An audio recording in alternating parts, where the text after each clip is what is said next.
ashes. It made me who I am today. I escaped from the latches of the shadows chasing me down. I'm not gonna run, I am standing my ground. Wherever I go, fear does not follow. Even when the storm hits and hell is abound.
Hello and welcome to another day of the LCK. We're here on a wonderful Sunday afternoon. We got KT Rolster up against BNK DRX. I am Valdez with Aux again. How did this happen? Aux feels like deja vu. Yeah, I don't know. I requested it. You know, I wanted to hang out some more. So I put in an application. So it's Aux's fault. Yeah, it's all my fault. I'm pretty sure 90% of the things that happen in the LCK end up being my fault. Sus. You know, it is what it is. We do have some League of Legends, though. KT up against BNK DRX is going to be pretty interesting. BNK DRX coming off of a win against T1, and KT Rolster also enjoying a win against DRX. And, you know, definitely the BNK DRX one feeling a little bit better, but T1 on a bit of a slump at the moment. Yeah, I feel like the added context of that T1 win, yes, T1 obviously underperforming a bit, but it kind of inspires some faith in BNK DRX that have been sorely missing. So up against KT, you know, KT obviously started off their first round robin and lost to the top teams, and then proceeded to sweep the bottom teams, including T1. And now really is the opportunity for them to start to show up and keep improving and show they can deal with some of the top teams. Now, obviously BNK DRX isn't one of the ones I'm talking about, but it's a good first test given that they just beat T1. Yeah, I think it's a really good time for them to face another top team, to try to link a couple of wins together. Intense standings race, who will be the winner of this crucial battle. KT is on a 5-win streak after their 4 consecutive losses, and BNK DRX pulled off that miracle upset against T1. Definitely does feel like both of these teams are coming in with some momentum. Just reading some of the interviews, you know, all the coaches are pretty happy with the team's current setup. The players are happy with the way things are working. So everybody's on the up and up, and it's a good time for them to clash here in this first match of today, as it feels like it's all about the 80 carries with this Ezreal nowadays. Yeah, I honestly think we shouldn't see any Ezreal at all. It should just be banned. I think it's gone to that point. This champion is so obnoxious, so strong, so game warping, and particularly in a situation where Henna hasn't been playing it, you need to be banning it away and denying it from depth, because he has shown, once again, his proficiency on the pick. Yeah, even from red side, if they do end up on the red side, I think you just have to ban it away. We do have some milestones here for our KT players that have been around for a very long time. These two, BDD and Barrel. BDD looking for 4,000 assists. He would be the 7th pro player to ever do it in the LCK, also the 2nd mid laner to do it, and Barrel 3 games away, so if we do have a 3-game series, he will hit his 500th game, the 3rd support to do it. Pretty legendary achievements for both these players. Obviously, long-standing, a lot of experience under the belts, and I feel like this next round robin, big test for them, see what they can pull out. And I feel like always, you know, no matter how messy things get with this KT roster, you're always conscious of the fact it is that 3/5 of that DRX lineup who managed to make miracles happen. You always got in the back of your mind. Will they make miracles happen again? We'll have to wait and see until we get into regional qualifiers and stuff like that. But KT Rolster here in Summer, definitely trying to solidify their spot on the left side, the west side of the bracket, as we call it, the standings. They are currently in 4th place, I believe. So trying to make sure they stay there, especially with T1 and Quantum Freaks kind of taking a bit of a nosedive over the last couple of weeks. KT Rolster are in a relatively good position compared to them.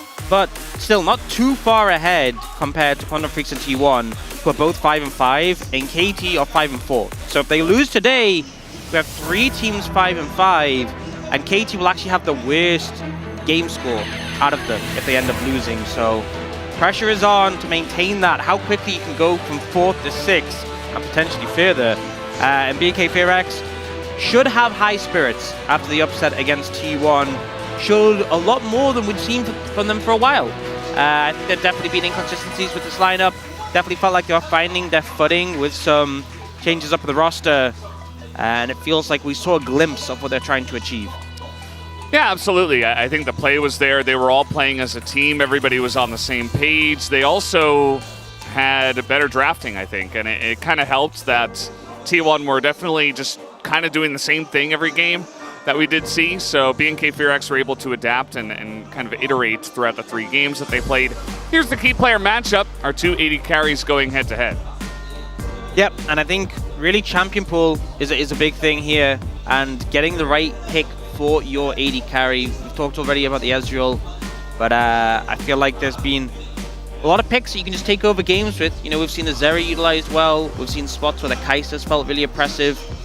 Feels like the bot lane matchup's really a big factor. And I think at the moment, you know, we're waiting on the next patch, 14-14, where Tristana sees nerfs, Rumble sees nerfs. I think at the moment there's a lot of things that have weight and bans. And you really just feel like you're short on them at the moment. So OPs are getting through. That's inevitable. It's impossible to prevent all the strong picks from getting through the ban phase. And so as a result, it really comes down to what can you afford to play against and what works for you better than it works for your opponents. Yeah. So on the side of KT, it's like, please, give us Ezreal. We beg you. And on the side of BNK FearX, you know, definitely want to deny that, I would say. And that's going to be the main talking point for the beginning of the draft. You talked about stuff getting through. Certainly some top-tier junglers seem to squeak through, especially as some teams have decided, hey, we don't want to play Tristana Corki anymore. We're going to ban both of those and just pick something else, whether it's Azir or Yone or even like a Lucian in some cases, especially up against that Corki. So it's been fun to watch the draft kind of, you know, grow and develop and evolve here in the LCK. But what are we going to see this time around? Is BDD no stranger to picking up that Azir, and he had a fantastic time in that last time out. Absolutely did. And I feel like him having a good performance, he's been a bit hit or miss this year. You know, obviously had a good run last year on KT towards playoffs, was performing really well. A lot of the conversation was like, is he on the level of Jovi? That's how strong his performance was. I think the answer ended up being no, but still, for that KT roster in playoffs, I feel like he was one of the strongest performers, but hasn't shown that during spring this year. We've seen more of it now, and it's just keeping that momentum going. I think there are definitely picks in the meta for him that do work well, and especially I think if it does end up moving back to a lot more Azir, which we are kind of seeing, as you said, with the Tristana Corki band away, really opens up a lot of space for him. Absolutely. And, you know, Tank Azir making his way back as well. We've missed it, haven't we? It's so fun to watch. I love seeing Azirs that are impossible to kill. Wow, and neat. can dive super deep So and do whatever they cool. want. And never die in lane. That's kind of the Azir calling card. Let's go ahead and jump into the draft. As, you know, everything we talked about, very important in these bans, and the Corki is already taken off the board. Some fast bans. You know, it looks like the teams have a pretty good idea what they want to get rid of. So, Kalista, second ban. I think BNK FearX looking at Ezreal, third ban. KT could ban Tristana. They could leave it open and look to prioritize it. They banned Vi, so Sejuani open, Tristana open, Ezreal open. If BNK FearX ban Tristana, KT could actually pick Sejuani and bank on the fact they don't expect Henna to play Ezreal. That's the question. Do they think he'll pick it up? Because he hasn't played it so far. It looks like they won't even let it be a question. They will just lock that Ezreal in, and now BNK FearX with the response. Yeah, so you gave Deft Ezreal. That feels like the first big whoopsie, I would say. Zyra and Renekton is going to come through, and that is a powerful duo. But can it match Deft's Ezreal? You or didn't anyone's sound Ezreal? like one of those videos you have in school where it's like, so, you gave Deft Ezreal. Yeah. What is the next step? Yeah. Well, now we have BDD Azir and the Sejuani coming in. Closer looking at the Yone. You know, if you're going to play Renekton and a melee mid laner, I know you want AP in the composition, but I really feel like the Sejuani would have synced better than the Zyra ever really is gonna connect with it. Either way, they're locking the Yone for Closer, so I think Closer and Clear happy with their picks. Raptor, I don't rate the Zyra in this situation. Ezreal and Azir can kind of just stay at a distance. You're really going to have to play the jungle well. It's going to be a lot more about objective control, tempo, momentum, but it doesn't sync well with the dive from the other picks. Now, BK FearX starting to ban away top laners, getting rid of the Jax, because they obviously want to give Renekton as good a time as possible. Especially if they want to lean top and potentially threaten a dive. On the side of KT, you can really just target 80 carries here if you want. But take away the Senna first. Yeah, and with the Zyra in the jungle as well, it does kind of say that, you know, there is a chance that Henna will shy away from the Ziggs. You can still play it, but Ziggs is like solo AP does feel very nice. They do have a nice amount of AD already, so he obviously could still go for it. But that has been another pick that Henna has gone to, alongside of the Ashe, to deal with the Ezreal. As Braum is also banned away. Yeah. Not going to have Ezreal Braum. Braum's just really strong with anyone at this point, except Jhin. Yeah, No Jhin. except no Jhin. Except it does make me wonder if BNK FearX want to slam Leona on 4. And that's part of the reason they're banning away the Braum. The Ziggs will be banned, so recognizing the threat off it. And now, I think BNK FearX, you could take your 80 carry if you want to play safe, but I could also see them just wanting to take Leona. They opt for the Misfortune. We saw it yesterday, starting to rise in priority, but this just guarantees that KT are going to take the Leona in return. And Leona Ezreal, as far as bot lanes go currently in the LCK, pretty good. Pretty good, I would say. And Beryl definitely comfortable on the pick. And then for the top lane pick, you could probably just take Cassante, I feel like, is the angle I would expect most players to go based on what we've seen so far. You know, they definitely have the damage potential to give them insane front line, but also if he wants to play more for carry, the Gnar is open. You could pick that, obviously, fine matchup into Renekton. So we'll see what he opts for there. It feels like tier list nowadays is Gnar and then Cassante, but it really depends on the player and the matchup, of course. Sometimes you don't get to see the top matchup, but it is going to be the Cassante, the choice this time. Yeah, and BNK FearX, I would expect an Alistar here is what most people would play into the Leona. Not the best at dealing with Ezreal, but most engaged supports do kind of struggle at dealing with Ezreal, so that's what I expect in this situation. And it looks like they are doing that, so no real surprises on that one. Yeah. This whole draft felt a little bit telegraphed. Yeah, I mean, I like the Misfortune, but I think so much is reliant on Closer and Duro really connecting with engages for Raptor and Header to follow up. But the problem is the carries you're trying to get onto are Ezreal and Azir, you know? Yeah. There's only 2 carries on the side of KT, so if you connect CC onto Deft and he dies, the composition for KT is going to struggle to come back from that. But again, I just think it's like, you know, it's really going to come down to BNK FearX's execution. I think a lot of the picks they have individually, like I like Closer on the Yone, I like the Renekton Clear, I like the Misfortune. But they've given so much power over. If Deft has a good game, it's probably lost. If Deft has a great game, you're going to get smoked. Yeah. And generally, nowadays, Deft is having great games. Yep. And he's not going to have it every single time, but like there were a lot of smiles on the KT Rolster faces when Deft was given Ezreal for free, essentially. Yeah. Might well be a tank Azir as well, so he's going to become so hard to target. Absolutely. And we know what Cassante can do as well, the carry from the top lane. As some fun drafts here in game number 1. It looks like we are just about ready to hop onto the Rift for this first game between KT Rolster and BNK FearX. Let's do it right now.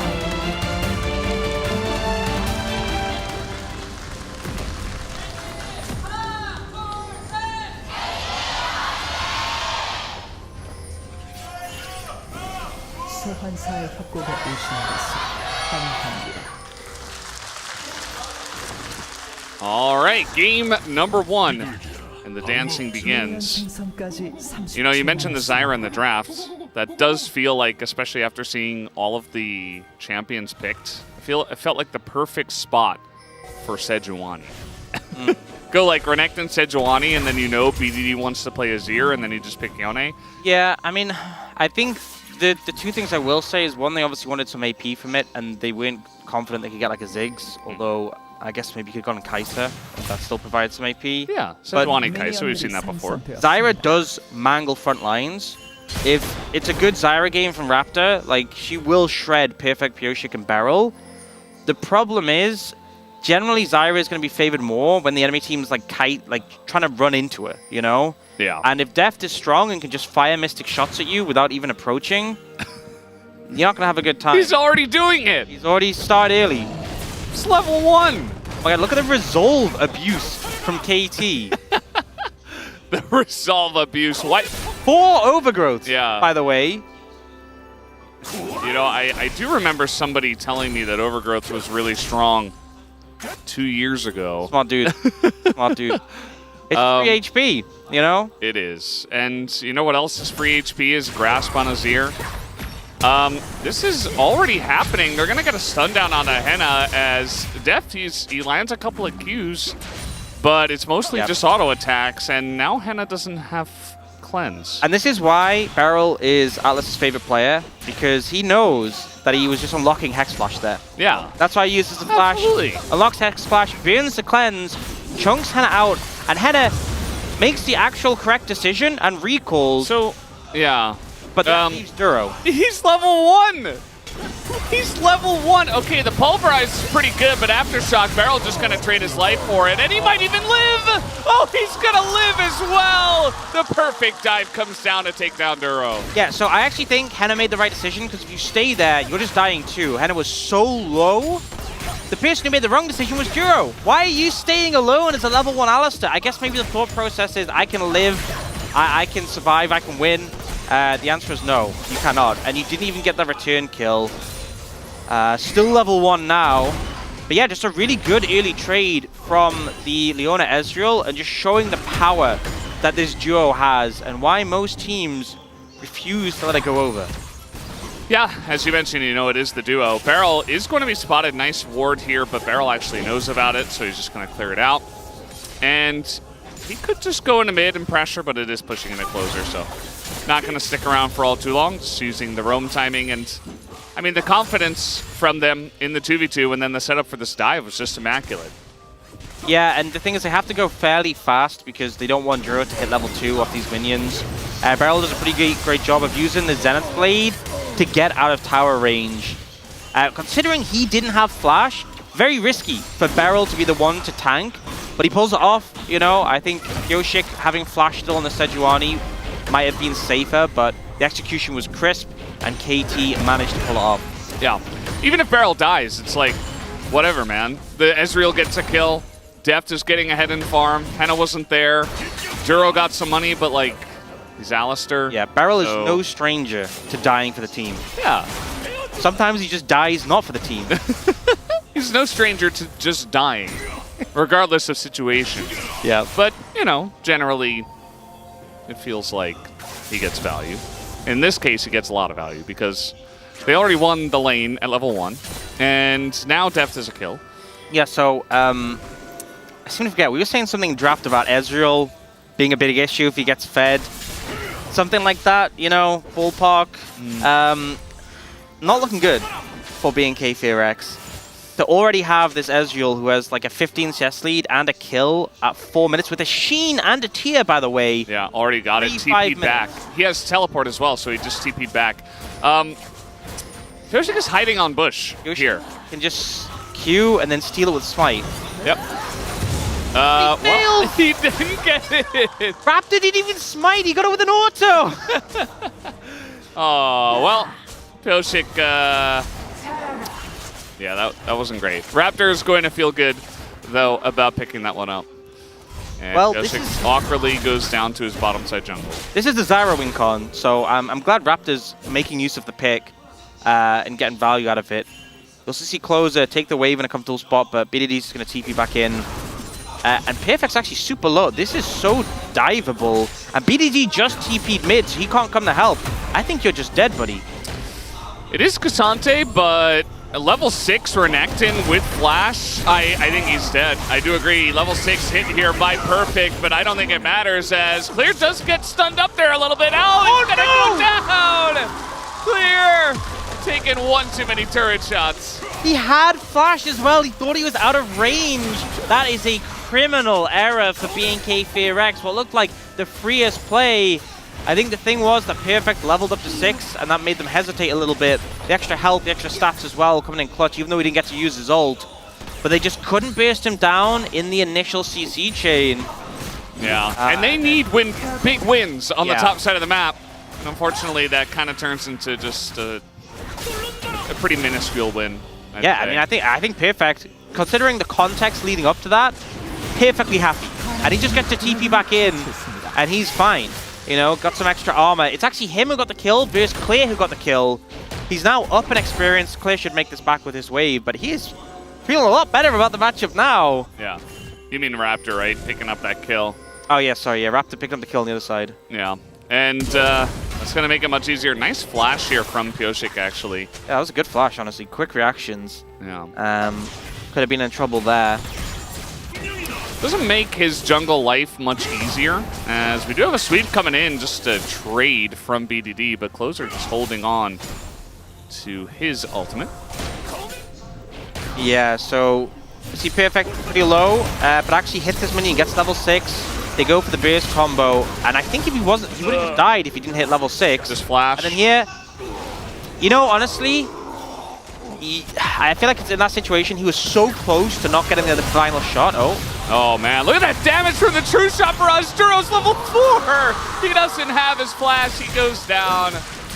And man, that's 2 kills now for Deft. Yeah, this is why you need the wins on the top side. And this Sheen Ezreal already is doing so much work. But yeah, I mean, as I was saying, I think there you can kind of understand Clay wanted to say flash, it looked so close, ends up backfiring. But now you're playing the top side, didn't go quite as planned, and your bot lane is bleeding. And it's an Ezreal. Yeah. They're bleeding too. BDD's fine. He's getting those grasp sacks up, you know. Closer, though, is putting on the pressure. And, you know, that was another part of the draft, right, where BDD just blind picking the Azir and a Closer. You have to know you're playing against Yone. And he just says, okay, that's fine. A lot of pro players have said that, you know, the Yone is slightly favored in this matchup, but still, especially with tank Azir, it just feels like you can somewhat neutralize the lane and just not die. And so the Yone doesn't really get too out of hand. No, what should be playing? It's just straight up. Zenith played out the bush. The thing is as well, Deft can't even Mystic Shot the Alistar because the minions are in the way, and it just doesn't matter. They just burst him so quickly. BNK Fearax making a move up towards the top side. If you fail with 2, bring 3. Yeah, perfect. Trying to keep the wave away from the turret, and he's doing a pretty good job of it. Clear with 3 turret shots again!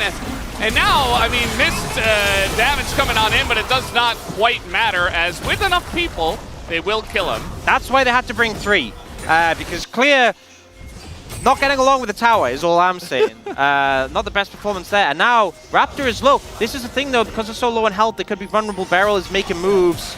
I don't think he'll be there in time. Yeah. So BNK Fearax, pull that play off on the top side. It's a kill for closer, which he can be pretty happy with.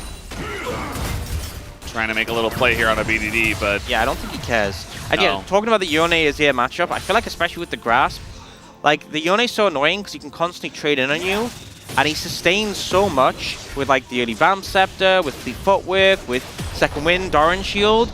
It's hard to make the damage stick, but when you're playing Grasp Azir, you don't care about that. You just +1 stack.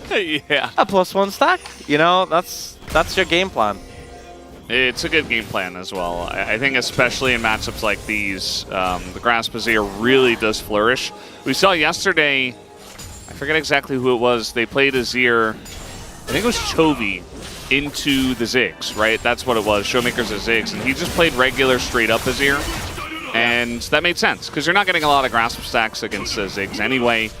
And you don't necessarily really need it because you don't have the Ziggs on top of you the whole laning phase like you do with the Yone. I feel like in pro play, when champions have versatile builds that are both viable, that just give you... I mean, obviously every champion can vary the build a bit, but you know, like when we have like Lethality Kalista and on-hit Kalista both being viable in different scenarios, it makes the champion so much harder to deal with. Imagine if Azir was flexible.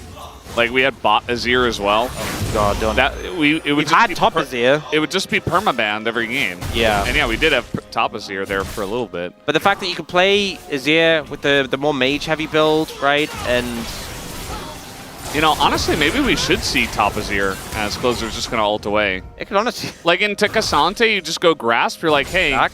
Cool. You know, you want to give trade them with me? ideas, Brendan. We need more Azir in the LCK, guys. No, cut the broadcast. This can't go out. Where's Dove? Can we get him back? Do you want to play top lane again for BNK Fearax? I mean, Clear's good, but he's not a top lane Azir player. Yeah.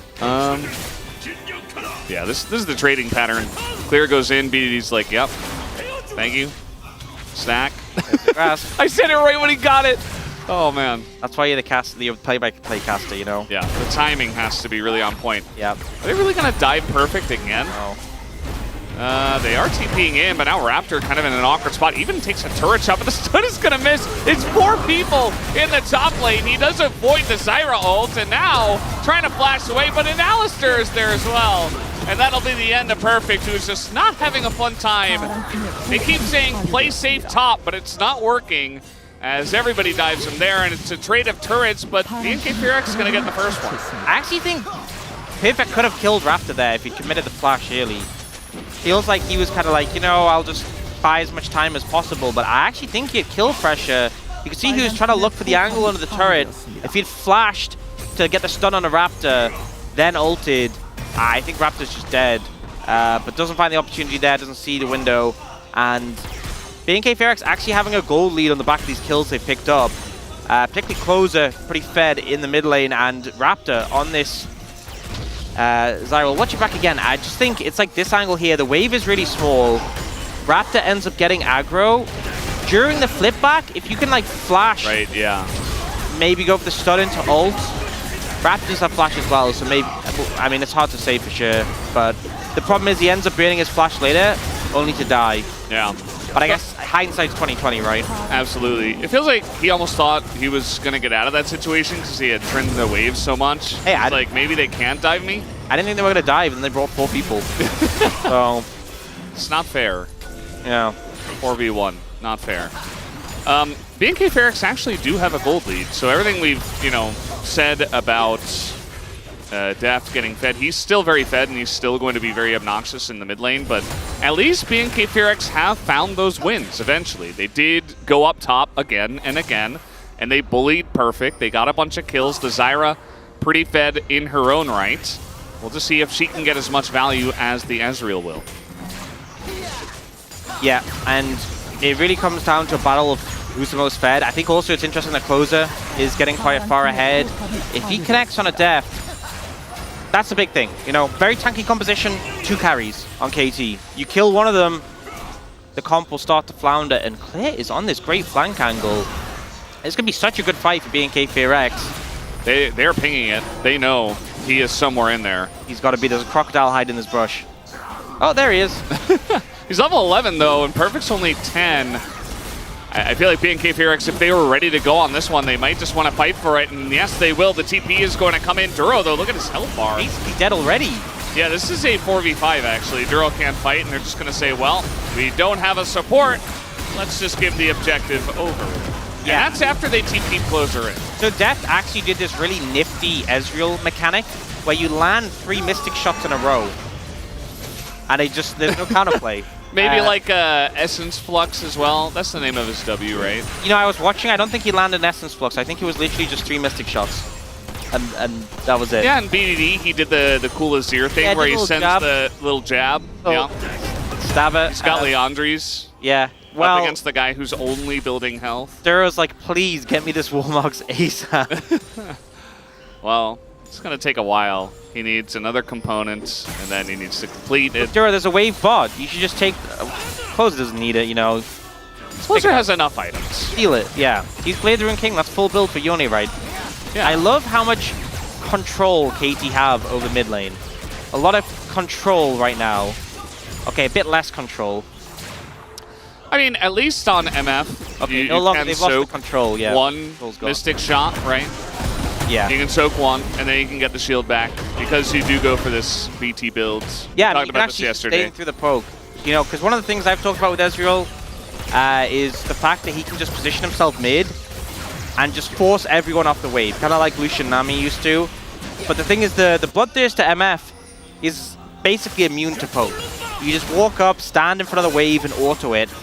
And you have to really mess up to get poked enough that it matters. And then you can just go to a jungle camp and heal up. Very strong. Feels like maybe we found the mid-game Ezreal counter. Well, you say that, but Deft doesn't have the mana immune yet stacked up. Yeah. I think the game might feel a little bit different after that. Also, that's just one champion. We're not talking about the rest of the comp or team fights, where the Ezreal is going to have a much larger effect outside of just bullying in the mid lane. So we'll have to wait and see what that looks like as well. You remember this spot? This is where Aiming had that rough moment on the Ezreal yesterday. Oh man, why are you bringing it up? Well, it is Chemtech Soul this time around, so... Oh look, he got some good poke down, and it doesn't matter. Yeah, Henna full health. Doesn't matter at all. Deft actually lost the trade. Deft lost the trade. He has to get the honey fruit. Yeah. Thankfully, thankfully because of Chemtech Soul, you can get the honey fruit and it gives you a shield, so you can pretend to be Misfortune. Yep. Even as Ezreal. Why would you spend all that money on a Bloodthirster when you can just pick up honey fruit? Look at KT, they're like, yeah, you want a Chemtech trade? Cool story, bro. Wait, no, BNK Fearx. Yeah. We're going to take mid tier 1. And I agree with KT. That is much more valuable than one Chemtech trade. Yep, 100%. How about another turret? Another turret would be good too. I think this is a winning trade for KT. I mean, I guess it lets BNK Fearx stall the game out some more. And now the looking bot. How tanky is BDD now? That's always one interesting. Like, how many stacks has he gotten? How hard are we grasping right now? Yes, paging Dr. Chronicler. Yeah, I always say it like Dr. Wolf. it rhetorically to everyone listening. Like, I wonder how many stacks he has. I wonder if there's any way we could potentially figure out how many stacks our Azir has But in reality, on his I'm rune. saying, yo, Chronicler, look up the stacks now, please. Yeah. I'm sure we'll get an update for you guys. Thank you for translating that so people know. We did have some action earlier on, but it does... Do you have this feeling that the meta has slowed down quite a bit? I think part of it is that teams are very hesitant because it feels like the last couple of days when a team... oh, I just got a message from Chronicler. Wait, which stacks? Grasp. How much health has BDD got from Grasp? Well, you know, we want to know how much he's been stacking. Yeah. But yeah, I feel like a thing is a lot of the games we've seen recently, it's been like the game has ended really explosively. Like one team's like it hasn't been like super long games. When one team's got a big team fight win. Maybe a fight here, trying to engage onto a Leona. Never a good idea. The stun comes in and Closer has to flash away. The Zyral gets some value here on a Barrel who is being chunked out. But the rest of the team from KT is coming in. They're trying to go on a Barrel now as Closer goes in. The MF ult does so much damage. Down will go the Alistair, but man, this Cassante is just unkillable. As it will be a shutdown given over to BDD, who picks up 2 kills in the fight. Yeah, Baron's up at 15, but neither team really in position to do it. Ends up being a slight edge for KT, but not by much. And yeah, I feel like the focus was a bit off for BNK FearX there. So, Closer has a good flash here, but he does end up getting caught out by the full duration stun from Beryl. But the shuffle doesn't come in soon enough. But I think the problem I have is that BNK FearX end up focusing Beryl here. And then Cassante. Yeah, Clear actually goes on a BDD, but there's no follow-up. And then again, they're just hitting the Cassante. You need to be hitting relevant people. Like, look how low Deft and BDD are. I feel like if they could connect onto them instead, maybe a different story. You really have to be prioritizing these carries in this fight. Man, it is full tank team in this game. I just pointed to the Glacial Shroud. I'm like, hey, everyone's a tank. That's not normally. But we've seen this many times in Ezreal's career as a champion. That sounds weird to say, but yeah. God, you know what? He has a Glacial Shroud. I'll say 2 things. 1, when everyone's this tanky, Chemtech Soul actually starts to have some value. And 2, thank God it is not a Mountain Soul. Oh, sick. We got the 735, is that? So he has 33 stacks. 33 stacks. Yeah. How much health is that?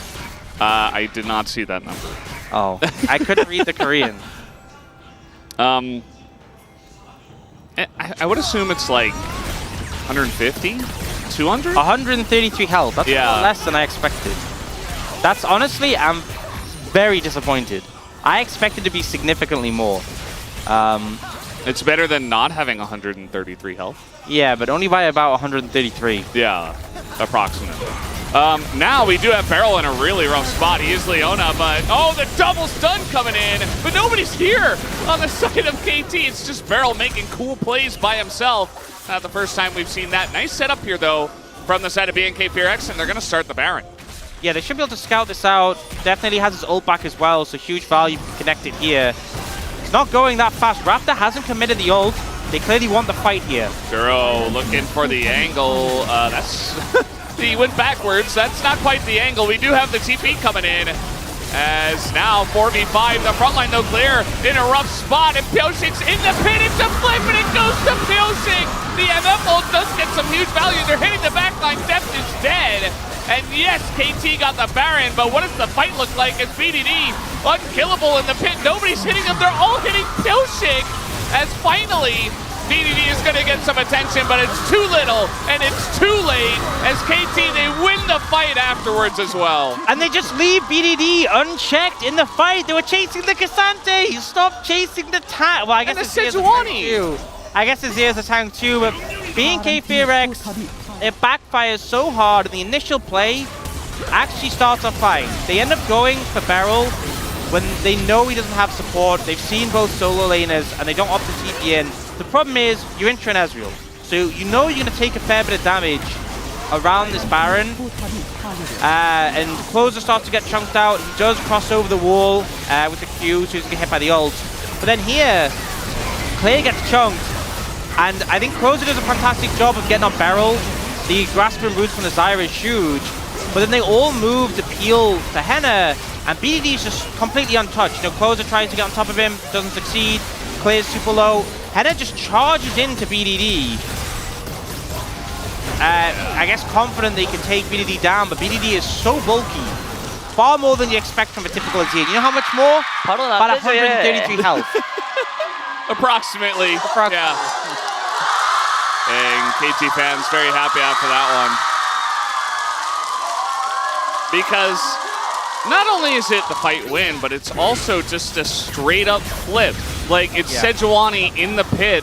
The flip wasn't good. Standing there, waiting to smite it. Yep, the flip wasn't good. Getting trapped in the pit wasn't good. Clay got chunked out. The target selection. I actually want to give credit to Closer. I think his target selection was great, that fight. But unfortunately, it was kind of him and just him. You know, he got the ult on a death. It was a good grasp from roots from Raft as well. And then he tried to kill BDD. But yeah, I think also credit to Perfect, because although I said they were chasing the Cassante, Perfect did a good job of... Oh, nice little angle here, but now the flank comes in, and again another huge solar flare comes in from Barrel. This guy cannot miss today, as Def somehow finds himself in a really rough spot, but the rest of the team is right there. As with the push, the Baron push coming through from KT, they lose their Ezreal, but in goes Closer and immediately dies.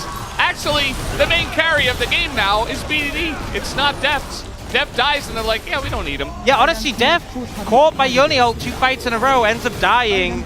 Not really doing a good job there, especially because he had flash for both of them. But it just doesn't matter. BDD on Azir, he's so bulky. He has at least 133 extra health, and she is just killing everyone. Yeah, I'd say probably like 150 at this point. Oh, yeah, that's a lot. And he has Rift Maker finish. They TP in, they're not able to end the game actually because they're just busy hitting a tank. Where have we learned this? Barrel's gonna die to the tower. Okay, he's gonna oh, the TP coming in. This game is getting wacky. This TP doesn't actually do anything. The whole team is still there and he's just dead. So down will go clear as a bonus kill given over to KT. I love the bonus kills. 164 right now we just hit. Thank you very much, Jason. Now we're starting to cook, you know. That's getting more significant. And yeah, this ult from Barrel, so high value to get both the squishy backliners. And then Def here, I think he got caught. Well, yeah. Again, without using flash. He got rooted. Flashed after. The root, I feel like the root from Zyra. Yeah, we got a fight here. Nice dodge this time from Deft as BNK Fearax very desperate to try to make this one work in mid lane. When you're being pushed in multiple lanes at the same time, I feel like Closer is trying his best, but again, that fight, decision to fight was not very good, and now KT are just going to win the game. Closer tries to flash, but Cassante breaks the game and takes him back and does not care. And will, oh man, perfect. He's angry. He wants revenge. He says, you died me 3 times? How dare you? I will come back as a fed Cassante, and I will end the game. He's 6-3-5 after that early game. Yeah. Give him another kill. He died 3 times, and then he got 6 kills and 6 assists. The game is over, guys. And 176 is the final health score for BDD. And there it is. GG. KT win game 1. Yeah, and I think there are moments where BNK Fearax found something. You know, I think Raptor did a pretty good job on the Zyra, was getting some good roots on a Depth with the follow-up on the Yone, but they didn't have an answer for BDD. Felt like they struggled to get on top of these carries, and the Baron decision, I think, will definitely haunt them. Came a flip, they lost the Baron, they lost the fight as well, weren't able to take down BDD, and now 1-0 down in this series, and KT looks like they've kept that momentum going for that 5-win streak. Yeah, it looked pretty nice. I think that getting the Ezreal felt pretty good. He didn't end up being the main carry, but he's still Ezreal. He still does an insane amount of damage. And when literally everybody is building some form of tankiness, it's very difficult to find the right targets, and that's something that BNK Fearax struggled with the entire game. You know, I'm going to say BDD had a really good game. Probably going to get POG. But Perfect, the 0-3, blow up the 6-3 and 6, 0 to hero. Feels very nice. And guys, we're done here for game number 1. We'll take a break and have the space. We'll be right back.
라인으로 깨보자.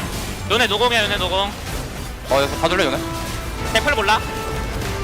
잡아줘. 요네 노플 요네 노플. 챔피언 진짜 역겹다. 저기 끌려오네. 나 업체인 치면서 피드 걸게. 내네 쿨 몰라. 아직 안 들었어. 나 타려 봐줄래? 야 나 근데 3,000원 있다. 타려 봐달래? 아 그냥 퍼져. 토식에 있어. 이렇게. 아 죽여. 알리 노플. 공은 얘 돌아. 노플이야 얘 노플. 공은 돌아. 알리도 노플. 공 돌아. 야 이게 밀쳐준다 이거. 다 죽여. 나이스. 아니 필터 타고 기다려. 아, 이거 내가 글로브 쓰는 거 팔았을 듯? 한타 너무 못했네.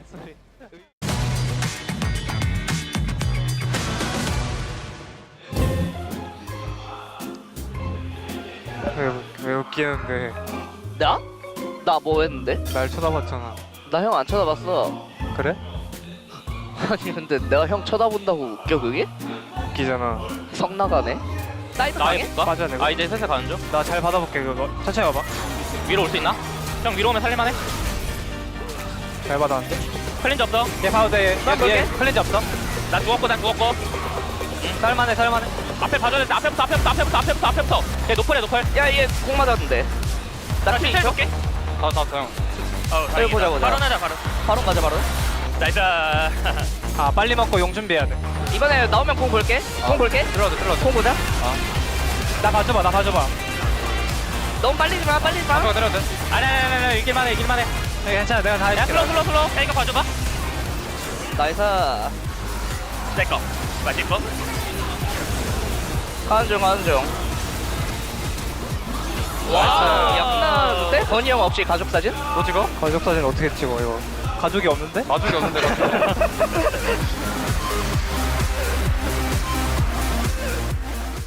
다음 게임을 생각합시다. 잘 하고 있어, 얘들아. 첫 경기 했던 느낌 그대로 가보자, 이거. 네. 좀 더 자기가 뭘 할 수 있는지 생각하고 게임에 집중하면 이길 것 같아. 심판님. 예. 네 말씀하세요. 혹시 배가 너무 아프면 어떻게 해야 되나요? 너도 아팠어? 나도 아팠는데. 아프면 그냥 참지 말고 갔다. 그럼 어쩔 수 없지. 형이 과연 난입 한번 해줘. 신호 주면은. 어그로 좀 끌고 있을게. 그래 좀 끌어주라. 춤 한번 쳐줘. 게임 시작하면 어차피 안 아파. 걱정하지 마. 야, 이거 탑 한번 여기 시야 해주고 나 QR 던질 수 있고. 얘네 근데 딸 몰랐다. 공 먼저 쏠게. 일단 죽긴 했지. 죽고 바텀 밀어야겠다. 불 날리긴 했거든. 아, 괜찮아. 요네 죽냐? 요네. 들어올게. 야 잡았다. 요네 나이스. 좀 좋은데? 아홉 개고 다이브 보자. 우리가 조심해야 돼. 빨리 오케이. 뽀삐 볼게. 볼만해? 한번 올릴게. 뽀삐 노플이긴 해. 살리만해. 잭스 빨리 먹는 게 좋아. 죽냐? 이거 탈진 걸어야 되냐? 더블 힐 줄게 한 번 더. 볼만한데. 나 뒤태 3초. 길게 봐. 야, 텔 찍었다. 야, 어디다 찍었냐? 여기. 잭스 노플. 세즈풀 몰라? 몰라. 형 분미 일시면 너 공가는. 잘 되긴 했다. 형 용대 유리하겠다. 이게 근데 클린하게 못 잡았네. 까비. 나 포빌도 우리가 땄고. 괜찮아. 성장 잘 됐어. 영쌈만 잘해보자. 이코 뜨면 캐리한다. 여기 와줘야 돼. 1대를 지켜야 돼. 요네 올 수 있나? 나 여기서 그냥 공 던져볼 수 있는데 여기. 맞을게. 요네 올게. 바드 높을. 천천히 할게. 바드 높을. 요네 필. 요네 못 잡았다. 괜찮아. 딜해봐. 나 강타 10초. 용 주고 쌈 보자. 나 치파 끊겼으면 사먹는다. 나 죽긴 했다. 보자. 야 요네서 바로 돼. 요네. 바로 맞아. 게임 빡세다 이거. 빡세긴 하다. 옵색 전에 한번 궁 써보고 싶긴 해. 몰라. 이런 거 뽀삐 한번 올릴게. 여기 왔고. 나 스테이지 벌어. 괜찮아. 캐릭터 위에 탔어. 야, 너 별로 타봐. 나 스택 싸볼게. 기다려봐. 야, 따장 넣었어. 나 빼는 거 맞아야 돼. 나 걸렸다. 버려. 캐네. 가볼래? 더. 캐네 높을. 빼봐. 노플. 한문 열어줄 수 있어. 가봐. 낙한 높을. 나 스택 싸볼게. 끝낼만 하냐? 끝낼만 해. 10초. 나 한번 박아줄게. 5초. 야, 부자지. 잡아. 우리 둘이 잡을 테니까. 야. 끝났어. 이걸 이겨. 반전 킥볼 따다 잘했다. 나이스. 한건 했어. 힘들어. 형도 잘했다. 나이스.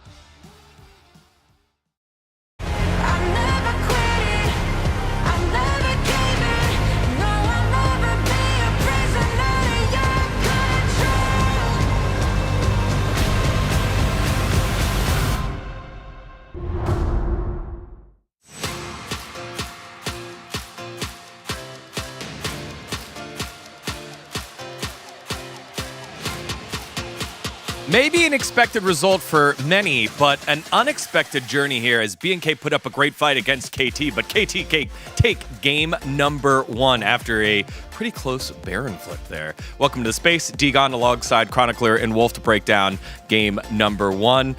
Starts with the draft, Ezreal to Deft.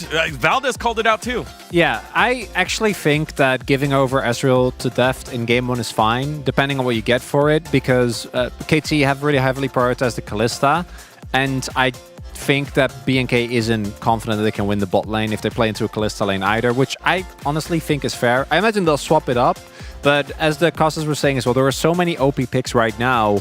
I gotta say though, I was so impressed by these two teams compared to where they were in like week 2 of summer to now.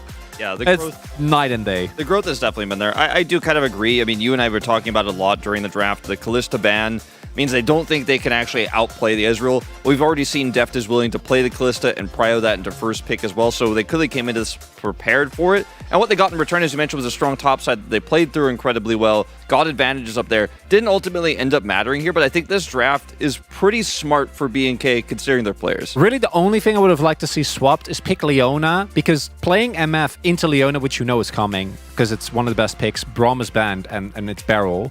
It's really hard to play MF and get any value, because every single time we saw Beryl just throw down his solar flare whenever Hannah tried to go for an ult angle, so I think it's the second rotation where things get a little dicey. But first rotation from BNK, I think, was playable, and we saw that in game as well. Yeah, and as you highlighted, again, both teams looking much better than what they did in the first round robin. Let's take a look at the highlights here. Some early action on the bottom side for KT, then led to BNK just dumping onto the tower up on the top side. A clear here could have flashed, but you see he's kind of resigned as he sees the turret aggroes him one more time. He just decides to walk it back. It looks weird because it almost looks like he walked back into it, but that's not the case. Still, not ideal, but they double and then triple down. They went from 2 to 3 on this one. Yeah, this is really just a really funny case of comedic escalation where they're like, okay, 2 people, didn't work. 3, little dicey, let's bring 4. Yeah, the 4 is where it gets pretty crazy. Now, BDD is backing right now. We had some discussion about whether or not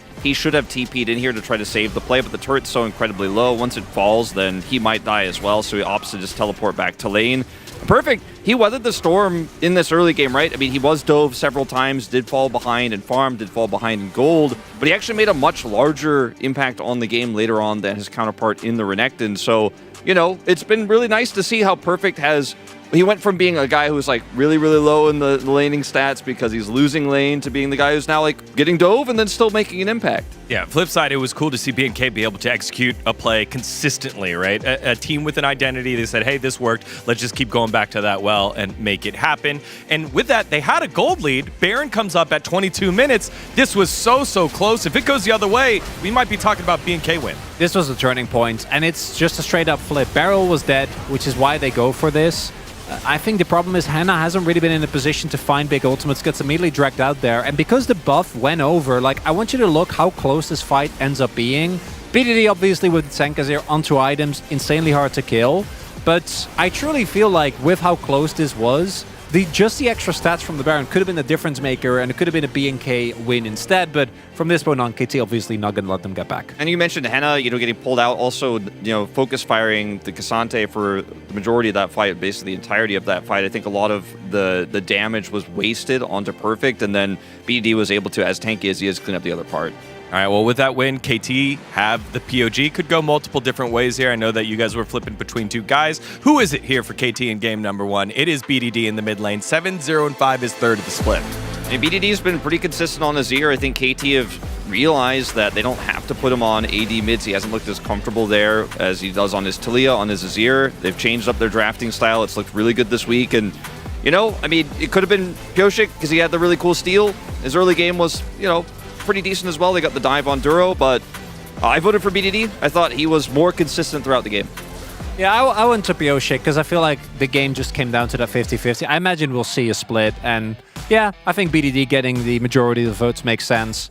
I think for me, the early play towards bot is what got Deft really ahead, which meant that at least some part of the KT engine was already rolling, which kept them competitive while topside was a bit of a wash. You know, one of the reasons why I think KT has bounced back is the play from BDD. They were saying, hey, if it's a 3-game series, maybe we'll go to 3,000 assists, but he's getting the kills there into this one, 7-0 and 5. As we take a look at the side selection here, BNK, head on over to the blue side.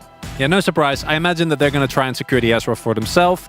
I think that what they tried in game 1 was fine, ended up being close to working. I imagine if we do go to a game number 3, they'll swap it up and maybe try to get something into that Kalista instead. Yeah, I mean, I think the key point here is definitely going to be the Ezreal. We'll see how Henna performs on it. He hasn't played it this season. He's really shied away from the pick. So if that's their game plan, maybe they'll ban it. I think if you're not going to pick it early, you definitely got to take it away. Yeah, and hopefully there's some sort of plan there in terms of the draft for BNK, but good to see the way that the team is executing. How will they do in game number 2? Let's send it back on over to Valdez and Ox.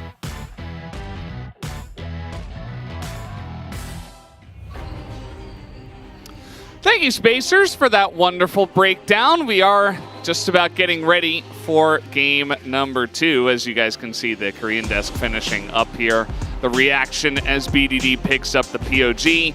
And yeah, I do think that I probably would have voted for BDD myself. I think the votes for Pyosik are fair just because, you know, Big Steel had some good moments alongside of the other players that were kind of picking up the kills and doing a lot of the damage, but Pyosik also did well. You know, honestly, I voted for BDD, and I definitely think he deserved it. But I was kind of feeling Perfect a little bit. Like, if BDD hadn't had such a good game, I'm like, because he weathered the storm top. Like, you know, yes, he died 3 times, but what are you supposed to do in that situation? Like, you're going to end up going down. The 1-for-1 trade was good, and then he came back in such a strong way. I was kind of hoping there'd be an honorable mention, but I still think BDD was obviously my choice. Yesterday, you voted for Delight's Alistair twice. Yeah. Why didn't you vote for Beryl in this case? Are you a hater? Yes. I mean, no. I don't think he was as impactful. He had a lot of big solar flares. Sure. No, I think he had a good game. I just don't think he was as impactful as the Azir. Okay. I think Delight was popping. Sure. You're trying to grill me. Whatever. You're just salty you don't get a vote. I am, yes, that is true. And yes, BDD, very well known for his Azir. Lots of signs for it. I'm just a free thinker, okay? Right? I'm not conforming to the same vote metrics as everyone else. I see the play, you know? Yeah, I mean, map the plays and I play them. You already corrupted media, so yeah. They've been off the beaten path for a while now. They've been all over the place. Yeah. You know, we had the media redemption arc, we had the right media story, the left media story. It's just been everywhere. But I digress. BNK FairX have decided they won't play in Ezreal. Honestly, Ezreal had a really strong early start. Def's team fighting was kind of lackluster. He kept getting hit by grasping roots into the Yone ult. Yeah, he would like Arcane Shift in because he wanted to be there on time doing tons of damage. And then he would just get caught by something. So it's fine. I mean, at the end of the day, he's not going to play it in this game. And we know that Def is fantastic at Ezreal. It was just one of those games where, you know, just a little bit slow to react to some of the CC that did come in. Now, we do have a bunch of AD carry bans in general. Some of them that go mid, some of them that go bot. Will it just be a Sejuani first pick? No. Looks like they really want the Renekton, which... The Croc? I'm not sold on the value of the B1 Renekton when you dove top 3 times. Somebody get LS on the phone. And Perfect still outvalued the Renekton. Yeah, I don't know. I mean... Unconvinced. I think the idea is that Renekton right now pretty much wins against anything else that's meta. Like, just in the lane. Like, it can do very well 1v1 versus Cassante, can do very well into even Jax if it gets picked. Not the greatest matchup there, obviously. It gets outscaled, but into the Gnar, which we see very often. Anyway, they're going to do it. That's what they want to do for this series. Sometimes you just got to be along for the ride. Azir and Sejuani are given over, though. Yep, some pretty good picks. I think BDD and Yoshik, the 2 people who received votes for the POG, pretty happy with those ones.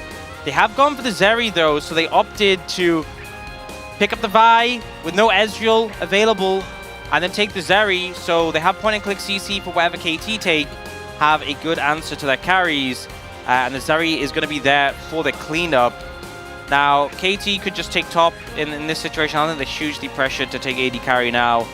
And they thought that, you know, if you can still make a big impact after getting dove 3 times, I think the pick's working for you. Yeah. For me, I'm much more of a fan of the Gnar Cassante handshake, because I do feel like Gnar at least puts on a bit more pressure and does have big impacts in team fights, even if you don't get an immaculate flank. Now, we do have mids being banned out by the side of KT, AD carries being banned out by the side of BNK FearX. Yeah, and with how bulky KT's composition is already, you feel like BNK FearX need an AP mid laner, so you aren't really concerned about things like the Yone coming out, I would say. Close is going to have to play something that has that AP damage potential. Now, the Caitlyn has been banned here. Ziggs, perhaps? I wonder if they ban... Well, they go with Xayah. That's good, obviously, into the Vi, but I feel like here, KT Rolster can pick the AD carry and then just go for Braum on 5 and be really happy. But they actually opt instead to go for the Alistar, thinking that BNK FearX may well go the Leona into it. And it's a pretty solid matchup. We've seen a lot of players happy to take that trade. Yeah. I, for one, am a fan of Barrel's Alistar. Anyone remember 2019 Down 1 Gaming Barrel? Having a big impact at international tournaments on that one. Definitely one of his old go-tos, as it's Rakan and Ahri. Ahri Vi coming through. I like this quite a bit. I feel like between the Vi, Rakan, and... Oh, you can't play Jinx here, surely. I feel like between... I mean, I think Raven's even worse. I feel like between those 3 picks... Samira? No way. That's not a champion. He's just... Neela! Remember this. No? I actually kind of like this. The Neela actually feels good. It feels better than everything else he hopped with. Because the fact of the matter is, you're playing into Vi, Ahri, Rakan. If you play Jinx or Draven, you're dead. You die. Right? And it's a 3 tanks, Azir, and an AD carry. If they kill the AD carry and have enough in the tank to kill the Azir, they're good to go. So he's picked a carry, which is going to be harder to kill, which I think makes sense. You know, it's part of the reason why BNK FearX banned the Xayah, knowing what the game plan is. I'm interested to see how it performs, but although I like the Neela in terms of what it's dealing with, I honestly like BNK's FearX comp a lot more, and a lot more than the comp they had last time. They have a lot of synergy between their dive threats. They have a Zeri, Ahri. What is that? Kangaroo. It's like a yellow dinosaur. I think it's They're the fearless foxes. I don't know. Anyway, good effort. Good drawing.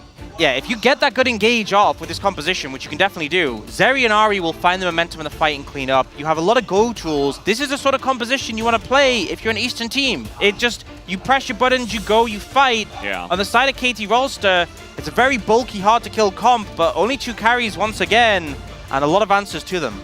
Well, they've got Cassante, and he did some carrying in the last game, so we'll see if Perfect can mimic that here as we hop on the Rift for Game 2.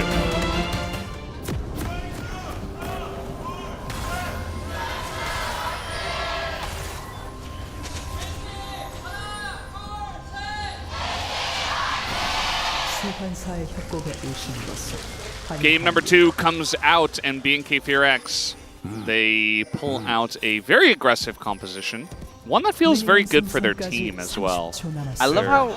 Identity. Yeah, I think for sure. I love how KT's comp is just getting bulkier and bulkier. I feel like if this series goes to Game 3, you know, it'll just be like Malphite 80 carry. Hey, why not? Tanks are pretty good. It's just all tanks, you know? I mean, obviously, Neela isn't a tank, but I feel like a big thing with this pick is there's obviously the bonus XP, which is nice, but I feel like the pick can work really well if you're trying to dive into an enemy team and you have people to set you up. But often, if you're being dove into, like, as a Renekton, if you're trying to deal with, like, UW, it's like playing into Jax, you know? We saw last draft that Jax was banned when BNK FearX had Renekton, specifically because when you do the stun, the little whack-whack, he just blocks it. And Neela has not only the ability to do that herself, but also to apply that to teammates. It's a little bit irritating. Yeah, it doesn't feel very fun to play into, I would imagine.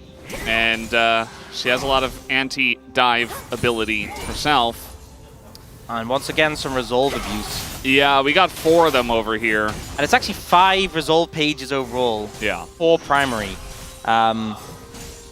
It's pretty good right now. Just beefcakes.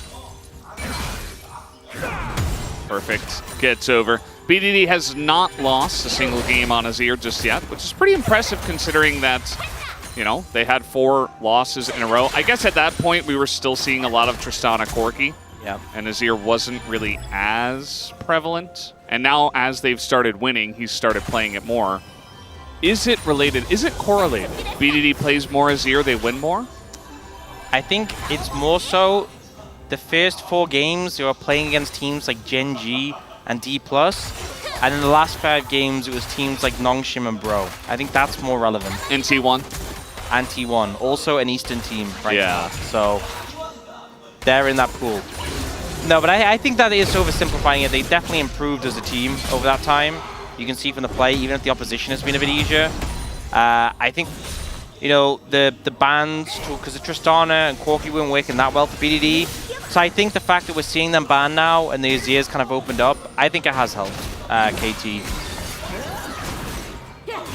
Yeah, certainly has. And we have seen a bit of that. As Hannah, level 2, went back, got a call. Looks like the back is pretty good. Meanwhile, Duro's just trying to steal a blue away from Pyoshik. Just being an annoying little Rakan. Yeah. I feel that's one of the fun things playing Rakan support is it's so hard to pin you down that like you can just kind of stand there and like what is Sejuani actually supposed to do to you? Like the threat is just not there, so able to just be a pest at times, and obviously they have full information of where Pyoshik is. But I don't think anything's really going to come from it. You see Raptor just challenging on the recall.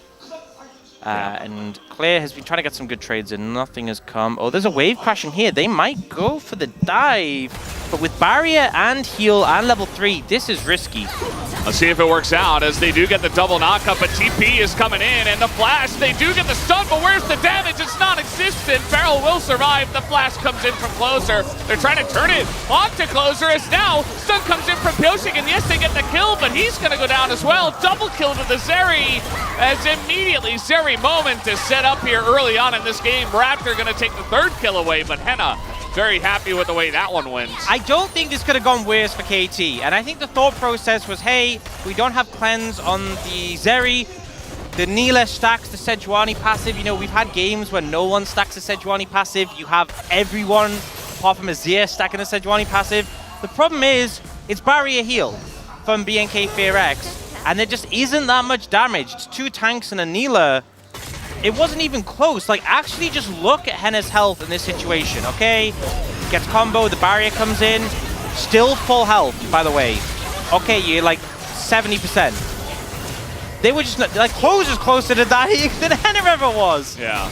And they do obviously get him in the end, but, like, there was no hope they were killing Henna ever. And the Closer TP obviously is a fantastic contribution, but I think they just completely overestimated themselves in not only the damage they would have, but also disrespecting the summoners that BNK FearX came in with. Yeah. I mean, even the Guardian was there. Like, just sitting there with full health and a little shield as the dive is coming in, and it was rough. Maybe a little bit of an overestimation of what Neela is capable of at this point in time. Like, yeah, Def got on top of them both. The whole team did, but Stack the passive quickly for Sejuani. Oh, they're stunned. Yeah. Full health, you know. Just didn't do much. CC is great, but you do need damage as well. Yeah. Well, they've got one semi-damage dealer in mid. Yeah, maybe. Can you have too many tanks? Oh, got a little charm here. BDD, though, into Raptor level 5 is going to be totally fine. And you can see Pyoshik actually hesitant about doing this dragon. Raptor's moving down. Death has hit level 6 though, so part of the advantage of having the Neela is that extra XP. So if a fight breaks out here, Henna hasn't really massively benefited yet from the gold. they picked up. He's bought Berserker Greaves, right? But Deft has Pickaxe. He's not actually that far behind in combat power because Henna went Cole. And with Deft also being level 6, I think they don't want to contest this dragon. They will just trade objectives across. Yeah, meanwhile, Henna and Duro just trying to hold the wave here in a pretty good spot. Gonna deny some of their minions while Deft and Beryl have to go in and do the dragon. So they can catch up a little bit in terms of that extra XP that the Neela did give. I say a little bit because Henna, again, still not level 6, and he's only halfway there. So any little bit will help, and especially if it's kind of like, well, we're definitely 100% not fighting the streak anyway. Might as well do a little maneuver like this. Might as well min-max. Especially with how strong Deft's ult is, but also, even more importantly... Oh boy. Here we go again. Hello, I've got level 6 now. Henna has flash though. He's not level 6 himself, and you can't get away from the Neela as the double knockup comes in. And this time around, with Beryl also on level 6, they have the tankiness, they have the damage, and Duro, ooh, he's gonna get away. Just barely, as Raptor comes in just to try to escort them out, but this time the dive looks much better. Yeah, this was better for 2 reasons. Actually 3 reasons. 1, Closer had no TP. 2, Beryl had ult so he could tank for significantly longer. And 3, KT had both of their ults to actually provide a lot more damage onto Henna. So, much better timing for the dive. They kind of learned from that one. You can see Deft just a whole entire level above Henna. And obviously part of it is that passive, but also the impact of this dive. And I think Henna basically does everything you can in this situation. Flashes the combo here. I think the only downside is that means Beryl gets aggro a little late, but then you just get CC chained and die. You just die in the stun. Not really much you can do. And I don't even think having level 6 would have necessarily changed things there for Henna. If Duro had level 6, then we're talking. But yeah, just a good dive execution, and clearly you're seeing what KT were going for with that first dive. They just needed a bit more firepower. Yeah, they made it work eventually. They're still down on golds, but KT did get that first dragon. 3 grubs did go over to BNK Fearax. Raptor let the dragon go and took that trade himself. So the Zeri's still in a pretty good spot, and the Renekton slightly ahead of the top lane. So we do see some small leads going the way of BNK Fearax. That's why we pick Renekton blind for small leads in the top lane against a Cassante. Yeah, I mean, I never think that's a good idea. Here comes Raptor, trying to get on top of Pyosik, and Vi in the 1v1 will defeat the Sejuani, can break the armor very nicely as, yeah, that was, it wasn't really achieving much there anyways. Yeah, but at Raptor, second game this has happened actually, where Raptors just decided at a certain point, I'm going to invade you, fight you, and steal your camps. And work out pretty well. And now Perfect is low on mana, but has 3 biscuits, so don't be baited by that, as I just was. Yeah. And I hope BNK Fearax aren't. Wait, they're moving close over, but they're sending Vi away. I think the wave dying means they're not going to go for the play, but they're leaving that bot side pretty vulnerable again with this top side lean. We aren't seeing anything come from it yet, but you have to be cautious that KT could just do that dive play they did before exactly the same again. Yeah, absolutely. I mean, it's very obvious that Raptor was just up there. Now, he could have backed and ran bot side right away, so they're not going to commit to it just yet. But they can say, I mean, there's no camps down here, and all Pyosik has to do is just stand here. And Duro's not 6 yet. They really need his ult. He's close, though. He's close. I think he gets it on these 3. Yeah. Okay, nice. That makes such a big difference in terms of preventing the dive. I still think 3v2, KT can pull it off, but definitely gives them some cause for concern. We do see them getting a lot of tower damage, though. The Neela's so good at actually shredding through the towers, but in return, Clear going to pick up a couple of plates here. This is more the lead you want on your B1 Renekton. Yeah. I mean, you better be doing this if you're picking B1 Renekton, and, well, he's finally done it. He's got 2 plates. He is proxying in between the turrets, and with all this pressure, Raptor is able to pick up the second set of grubs. You see that Pyosik's just on the bottom side of the map, maybe setting up for another dive, but there's not really a lot of pressure down on the bottom side waves, so they're not going to be able to dive and, you know, Perfect. Just being annoying. Stop in the back here. Going to be able to do it again. Yeah, I mean, I don't think Clay's that bothered about hanging around up here, but we'll stay for... whoa! Okay, well, that was a whoopsie. So you found yourself face-to-face with a boar and a cow. Fortunately, you're playing Zeri, but your tower is forfeit.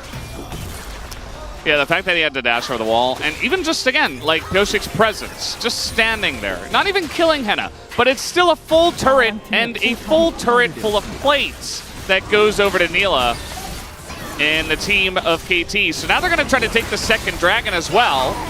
See if they can do this. I mean, it is a straight-up 4v4. Clear trying to run it in. We got double TPs from both sides. Closer taking a lot of damage, trying to get Pyosik down, but he is going to get the smite, and now we just got a crazy festival here in the Dragon Pit, has tons of damage, a huge sweep on everyone, but the Zeri is untouched. Finally, Perfect gets to that backline, but it's too little, and it's too late as Henna just rips them apart alongside a Clear, and they absolutely wipe KT. Really good team fight from BNK FearX, and it felt like they knew exactly who they needed to target in that one. Deft really not having the impact, and KT's tanks just cannot clean up Henna. Gone basically untouched there. And in those longer fights, it is the Zeri who's going to carry that momentum forwards. Huge lead now. Going to pick up some plates as well, but already a 3,000 gold lead for BNK FearX. Hey, they're getting plates bot, they're getting plates mid, they're getting plates top. They just killed 5 champions. Yep. And I think the big thing is tracking Henna and also Deft, and just the impact difference is insane, because Deft slides in, but gets caught by the quickness as he goes through. The ult only connects to the enemy front line, and he just gets shredded. This shuffle is big, but Henna, again, doesn't connect on him.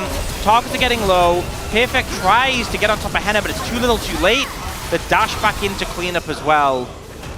Just really excellently played by Henna, and now you have the Zeri who's approaching already at like an item and a half. Deft has just an Infinity Edge. I'm not sold. Yeah. And just an Infinity Edge doesn't really do much at this point, especially when you're very low range. You have to put your face in the fight to actually do that damage. Meanwhile, the Zeri's just skating around doing tons. I mean, they committed so hard to get into that pit. And yes, everybody was balled up for Azir ult, Neela ult, but as you mentioned, they're not really hitting the key targets, especially Henna, who's just sitting there doing tons of damage. Also the Renekton. Yeah, Clay getting so much value just by being in the middle, powered Qs and Dominus. Yep. And so the B1 Renekton must have been a good pick.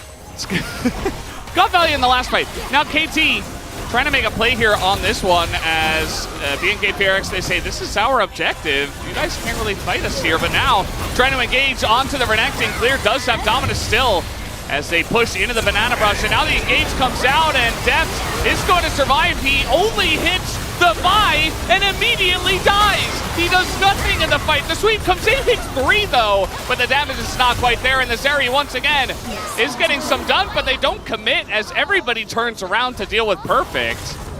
I feel like they had an angle on the other side of the fight, but instead they're just going to try to kill Perfect here, as they should eventually be able to, right? He is Cassante, but no, he will go down, and that kill will be given a Raptor.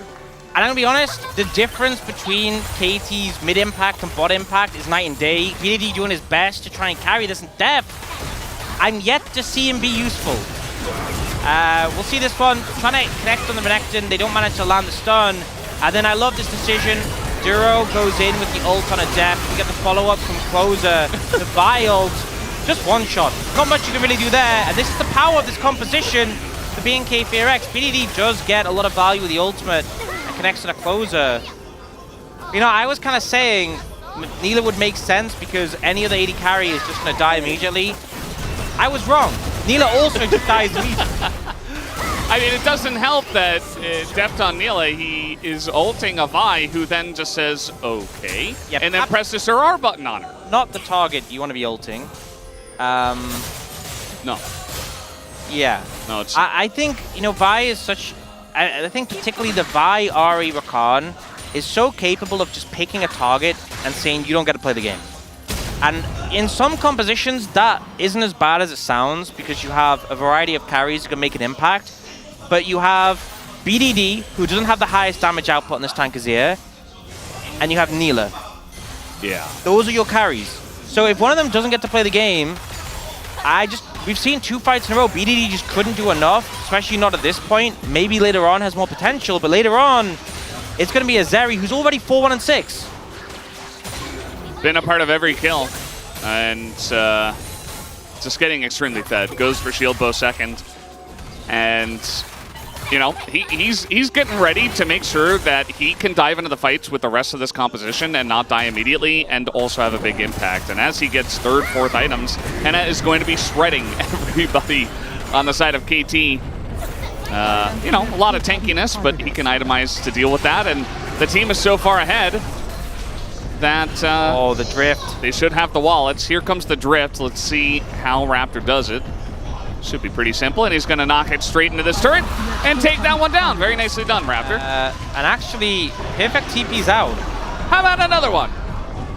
Nobody's here because Perfect TP'd out, and a 3rd charge out of the Rift Herald. The amount of value they're getting into turrets this game is insane. Recently, we've seen so many 0-charge Heralds where it just gets denied. Mega value there from BNK FearX. Oh, trying to go for an engage now. Look at this depth. He is able to go and die. Yeah, everybody just dives in onto him. Henna's tanking the turret. He does not care. Nothing that Beryl can do. And the push comes in as they pick up more. They have 6 grubs as well. BNK FearX, it's almost like they want to end the game now. Obviously they can't, but they're certainly posturing to push and then get the Drake.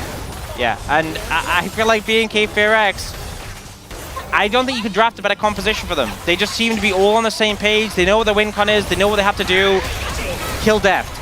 And they make it look so easy, but they're just layering everything really well. Whenever they're disengaged, they have another source of engage to follow through, and Beryl is just the icing on the cake. Yeah. Just a little bonus kill onto the support.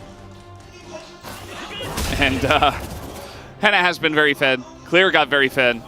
And closing Raptors ahead of everybody else on the side of KT. And, you know, BDD did some damage, a couple of fights, but he's the only one. Deft has 3rd lowest damage, only ahead of the 2 supports. Yeah, and also, BNK FearX with double Black Cleaver into all these tanky targets actually can get a fair bit of value from the armor shred. Obviously, most people aren't building Black Cleaver, specifically the armor shred. They're building for the stats, but will help Henna's damage. I mean, if they kill Henna, there is an angle, but that engage was with nobody except Kyoshik. Beryl is just gonna die. Nice try, I guess. But now the rest of the comp comes in, and they have engaged for days, for millennia. They just chase them down. And you see BDD, big shuffle. He's got his turret, but he just gets flashed on. The wallets are just so heavy that it doesn't matter what BDD does. He is just going to get pummeled and taken down. And at least for KT's sake, I guess the game might not end, or might not last very long. Yeah, this one looks like it's just done.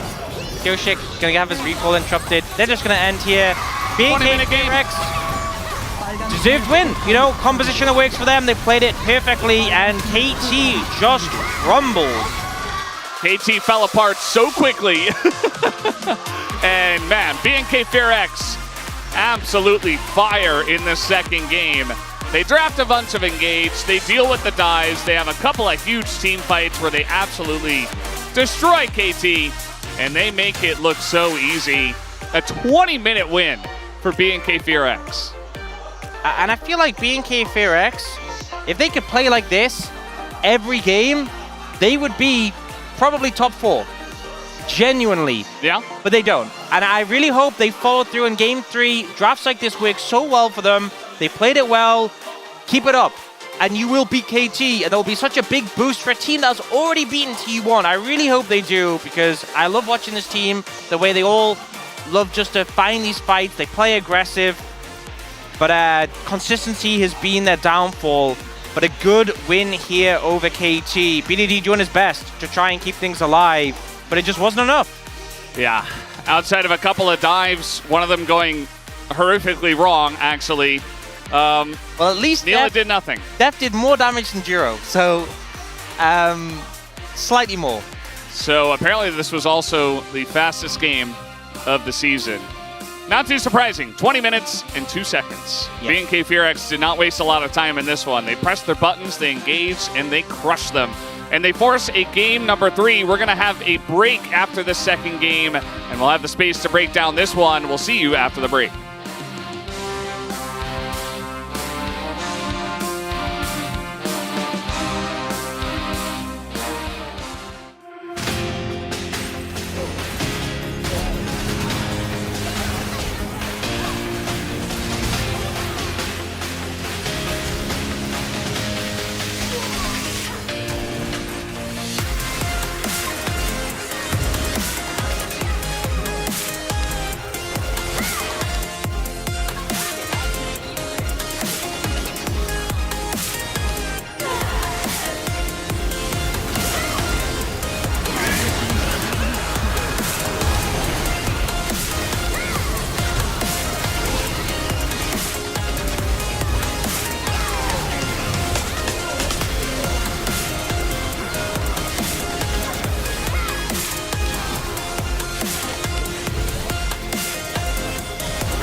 근데 알아? 살짝 물린다, 살짝 물린다. 오케이.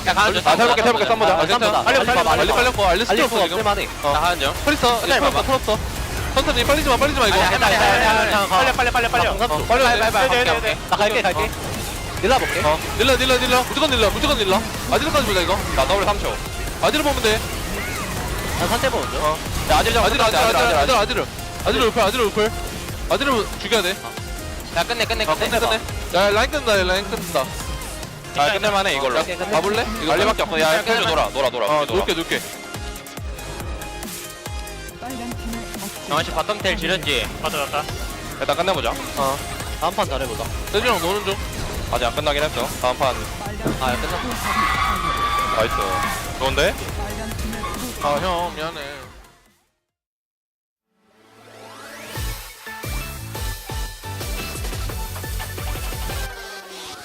자자 여기 주목해봐요. 소라는 거기까지. 화가 나 만들을 녹이는 귀여움을 한 방울. 모두 다 wanna be our squad. 준비해 애니마 우릴 부른다고. 이것 봐 혹시란 꼬리팝 내게로 출발했어 출동무. 애니마 팝. 애니마 스쿼드. 애니마 팝. 혼란스러운 틈에 깜짝 캔네스 빛을 머금고 등장. 툭 건들면 쓰러질 듯한 모습에 감춘 쥐한 발. Let's hit up 엉망인 곳을 rescue. 한 번에 잠재울 큰 wave 일으킨 다음. 봐봐 새로운 에픽 맞아 숨겨뒀었지 이게 우리를 power kill. 애니마 팝. 애니마 스쿼드. 애니마 팝. We are 애니마 스쿼드.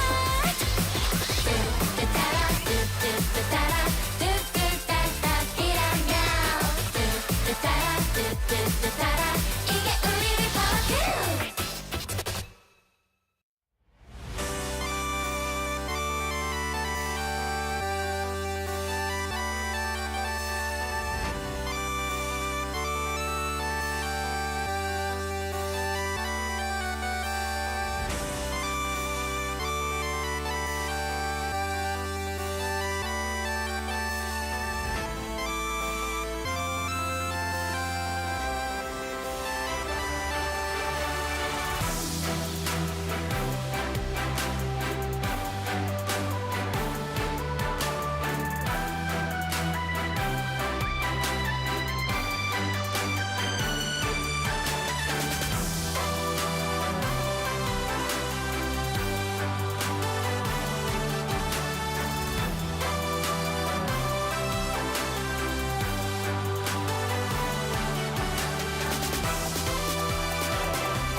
The Fearless Foxes of B&K come roaring back against KT in our first series of the day. 1-1 is your score. Welcome back to the space, as it is the fastest game of the split. Like, again, that is Gen G DRX that they beat in terms of record there. That's crazy. That feels wrong, but it makes sense, because I think it was 18 minutes in when Wolf was like, are they going to end?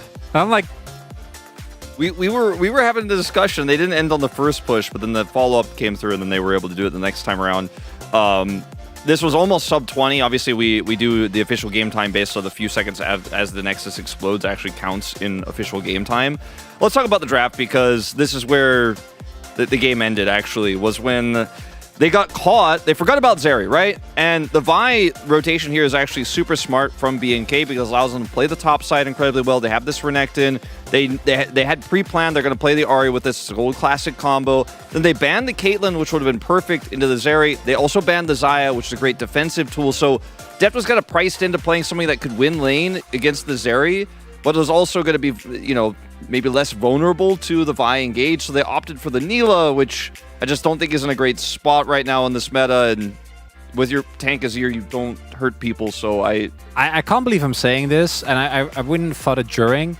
I think maybe, and I'm like double checking, maybe the angle's to go like Senna Kench or like something out there with a Senna. Yeah, I legit like was looking thinking, looking at this, because you can't play trying to play Draven or any stationary AD carry into Vi Ahri is just no fun. And I'm so happy we see it come back. I feel like Ahri is one of these picks where we've just collectively decided, Vi is one of the top 3 junglers in the meta at the moment. I think she's super underrated, and I think we saw here why that combo it has been used by B&K for like the last I legit 5 years. wondered when I saw the Ahri lock and I was like, is Senna Alistar viable? Like, I was actually starting to wonder, because I just knew there was no answer. And when Deft was scrolling through all of the champions, the Draven, the Jinx, that's when you know like your draft failed, you're doomed, you don't have a good option. This one wasn't it.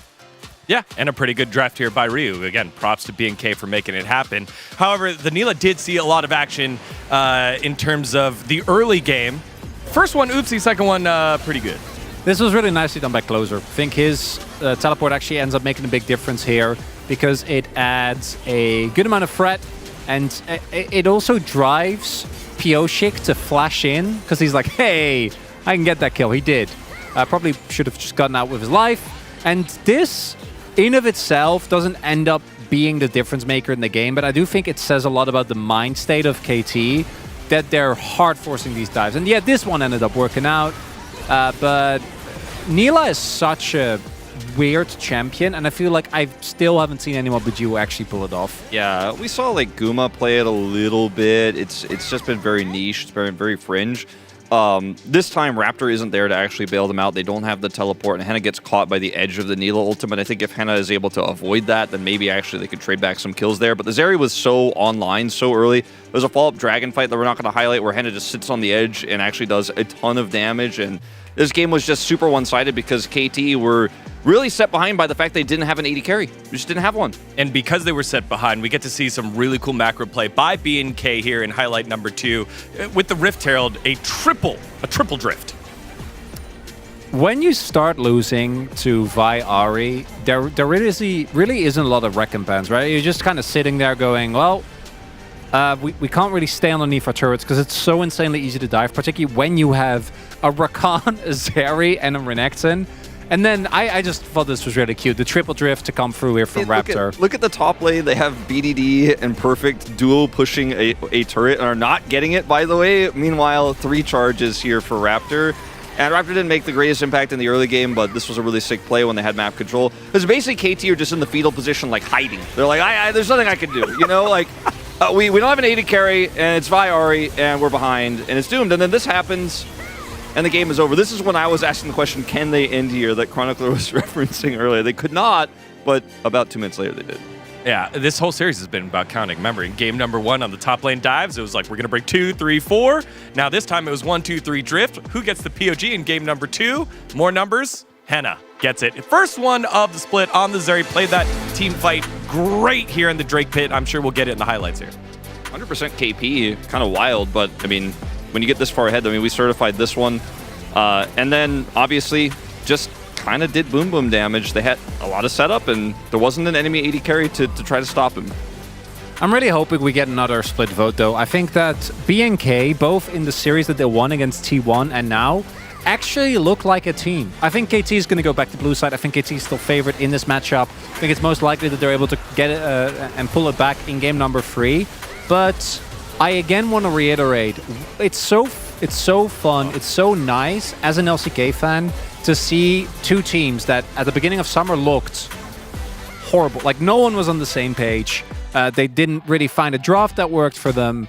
And now I feel like everyone is having their moments on really either of these teams. Obviously, this one was about BNK, but this series is delivering much better than what I thought it was going to be. Yeah, all right. Well, BNK and KT, a lot closer than what we thought at the beginning of the day. Let's see how it all ends up here with game number 3. Thank you, Space Astronauts, for breaking that one down as we get ready to jump into game number 3. I don't think we're going to see a draft that looks anything like that for this third game. Yeah, I think definitely KT probably going to shake things up. I will say, Left Media voted for Raptor. Yeah. I think that was really based. I actually think Raptor's been popping up this whole series. Like game 1, he kept catching death with the Grasp from Roots. Challenge Pioshik. Oh, sorry to cut you off, Ox. This is why they picked Nila. Beryl is going to hit 500 games by getting to game 3. Congratulations to Beryl. Makes a lot of sense. That really, yeah. Well, they wanted to make sure it's a win. Yeah, well, they have to get the win. But yeah, I think Raptors had a really good series. Game 1 was doing a good job of catching death with the Grasp from Roots, challenging Pioshik. And then game 2, driving the force a lot with Ari, stealing kills from Henna occasionally.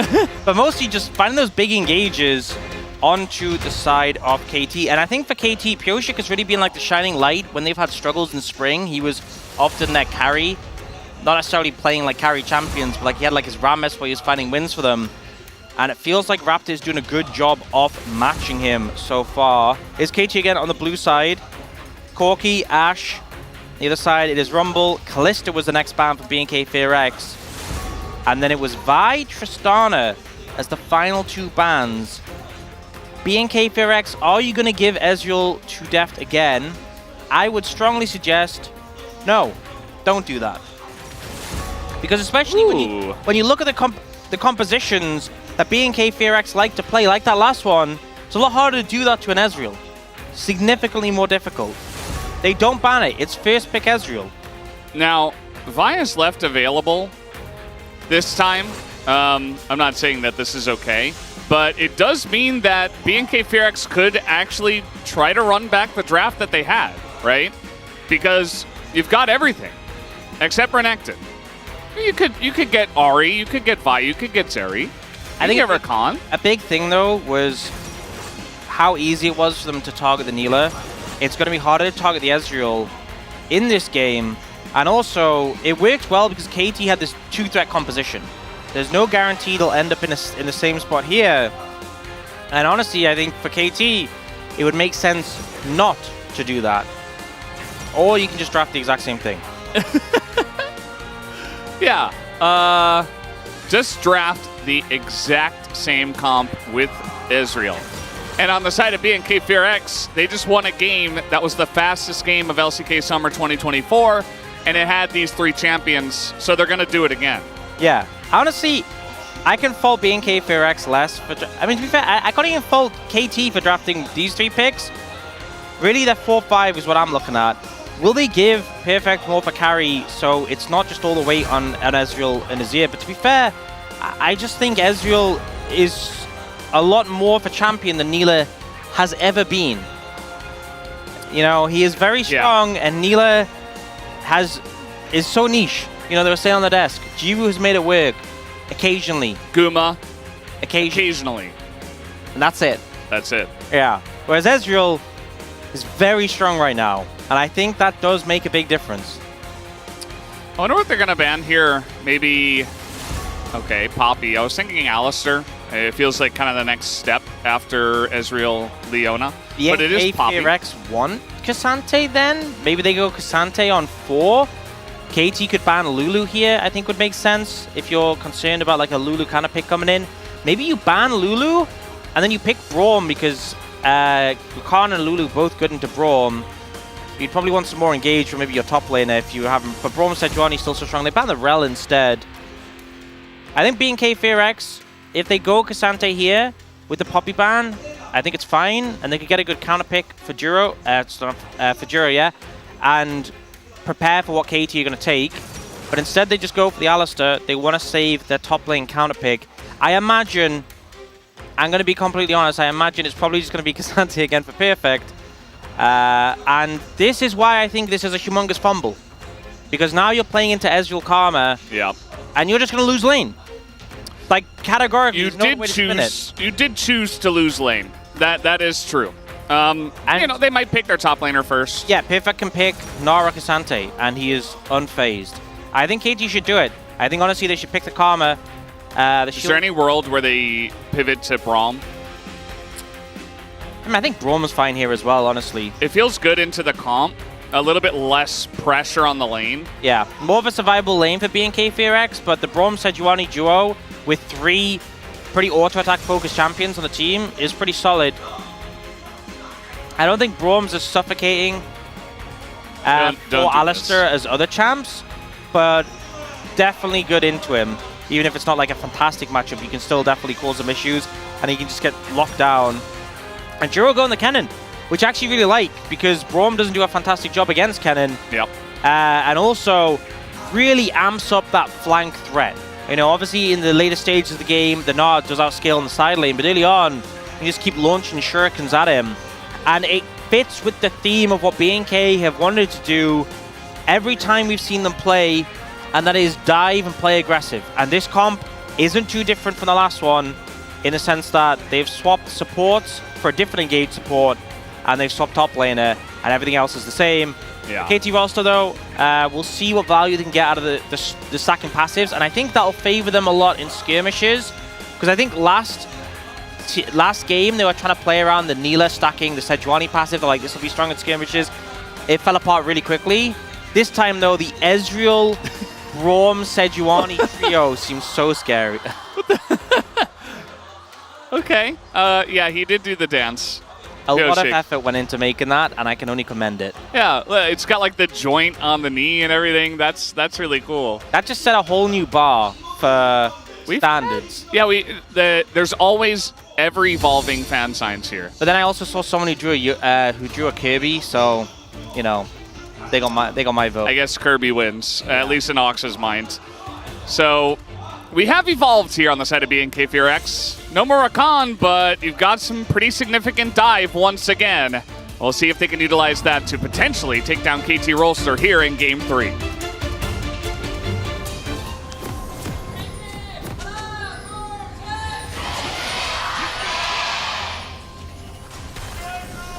소환사의 협곡에 오신 것을 환영합니다. Here we go, Game 3. And you know, honestly, I feel like we probably had the most even draft yet. I'd say, in my opinion, in sort of team win cons. Not going to see a level 1 invade or anything, which I feel like when you're playing Braum, you should always go for a level 1 invade, even if you're just getting a war down or something. Like Braum, Ezreal, Sejuani. Yeah. I'm just saying the champs on the team, but it's because they're so good level 1 together. You land that Winter's Bite, minimum flash, if not dead. Absolutely. I think, you know, even getting in there, trying to steal a buff, trying to get a little bit frisky is fine. And generally you can. We've seen teams do it almost every time. But Beryl says, no, my one true love is Deft. I'm going to put down a ward, I'm going to back, and I'm going to be ready to go with him. And they're going to invade. It's late, and they don't have the jungler, but they get a ward down. And they both hit their Qs onto Duro and chunk him out a little bit. That's what they're looking for. And it is once again, to no one's surprise, Grasp is here. But now, look at that win rate, no longer 5-0. Yeah. He did do most damage in the game in a 20-minute loss, And he which also- I think is really impressive, honestly. And he also did play very well. Yeah. With the big shuffles. I mean, they lost so fast. Yeah. And he still had like 800 DPM. What are you going to do? I mean, they were all jumping on top of him, and so he got these massive divides that they did a lot of damage, but they didn't win team fights.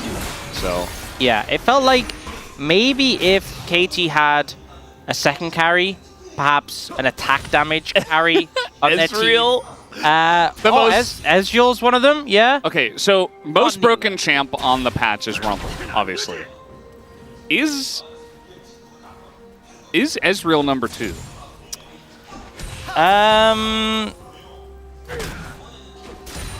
Or is it one of the mid laners? Corki, Tristana. It's not Corki. It's not Corki, but Tristana. Tristana's good, but she hasn't won every game. I've seen. This is actually hard, but I think, in my opinion,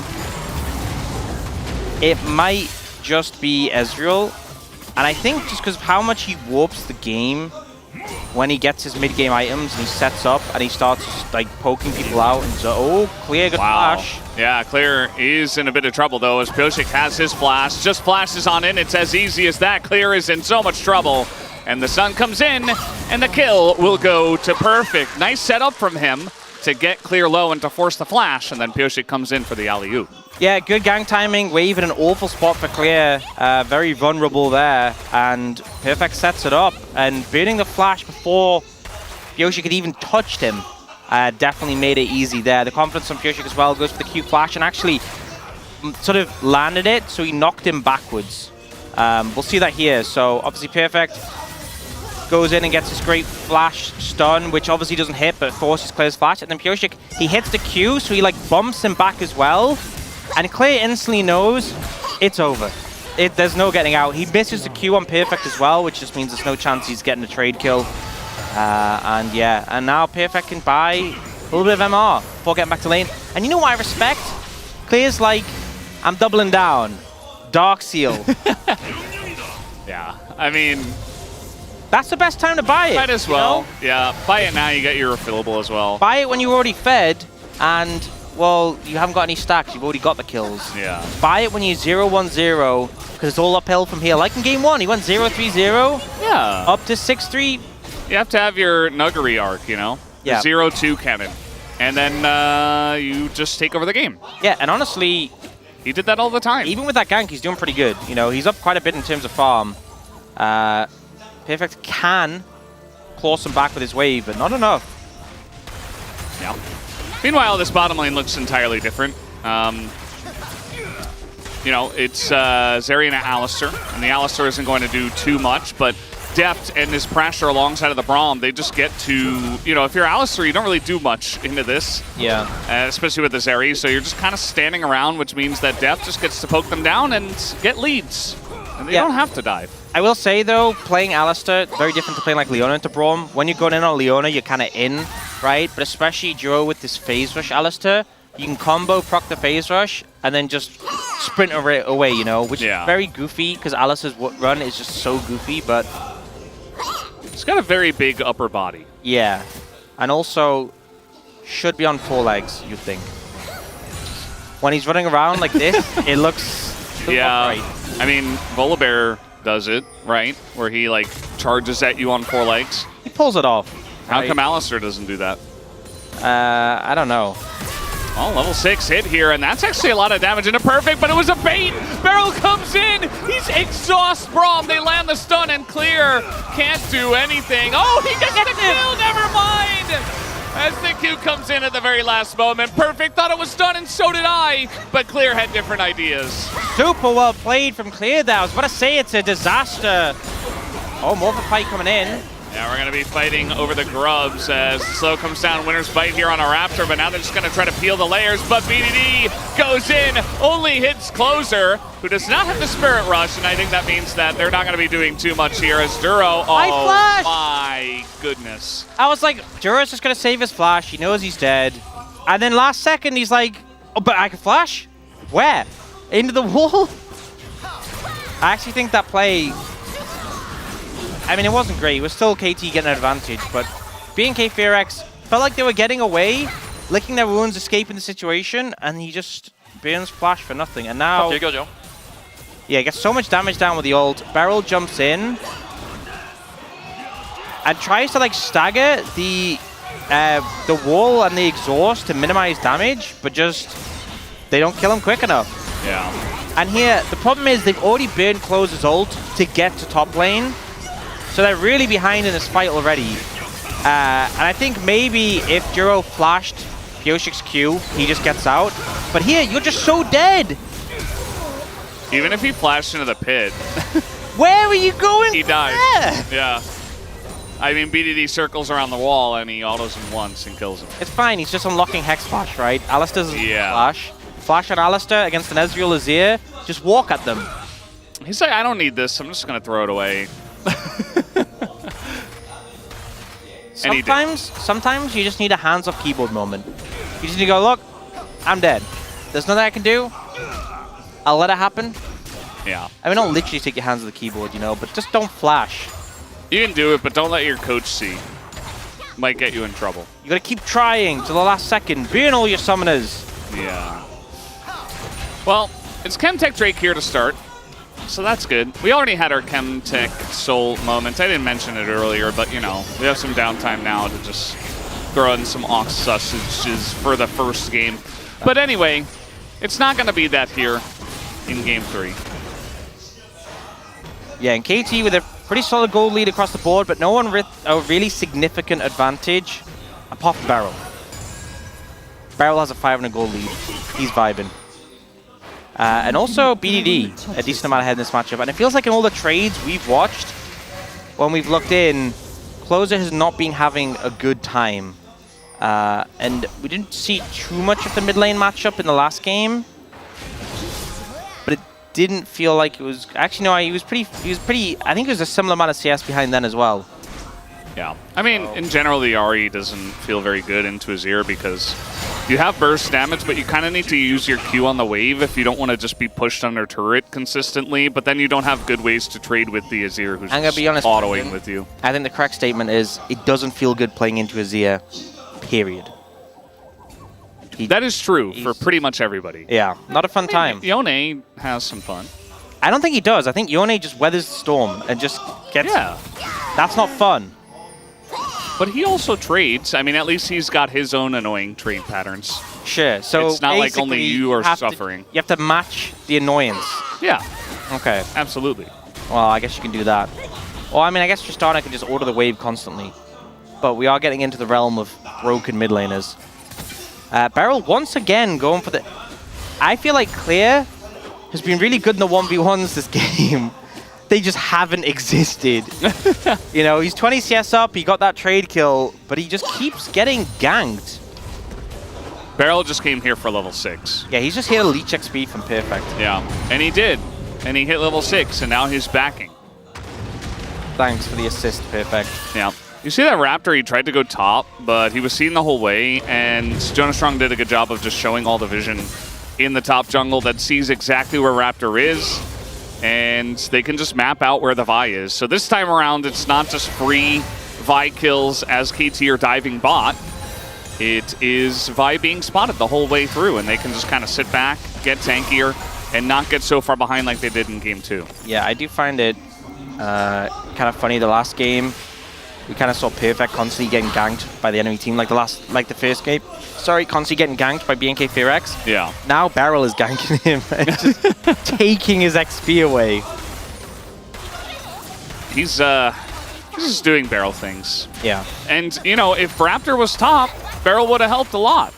And Raptor was top that one time, but he got spotted, so Beryl's presence didn't do a whole lot because there was no gank that actually came through. You know, you said Beryl's presence, and it sounded a bit like presence. And if he'd been playing Santa Brom, that would have been so funny.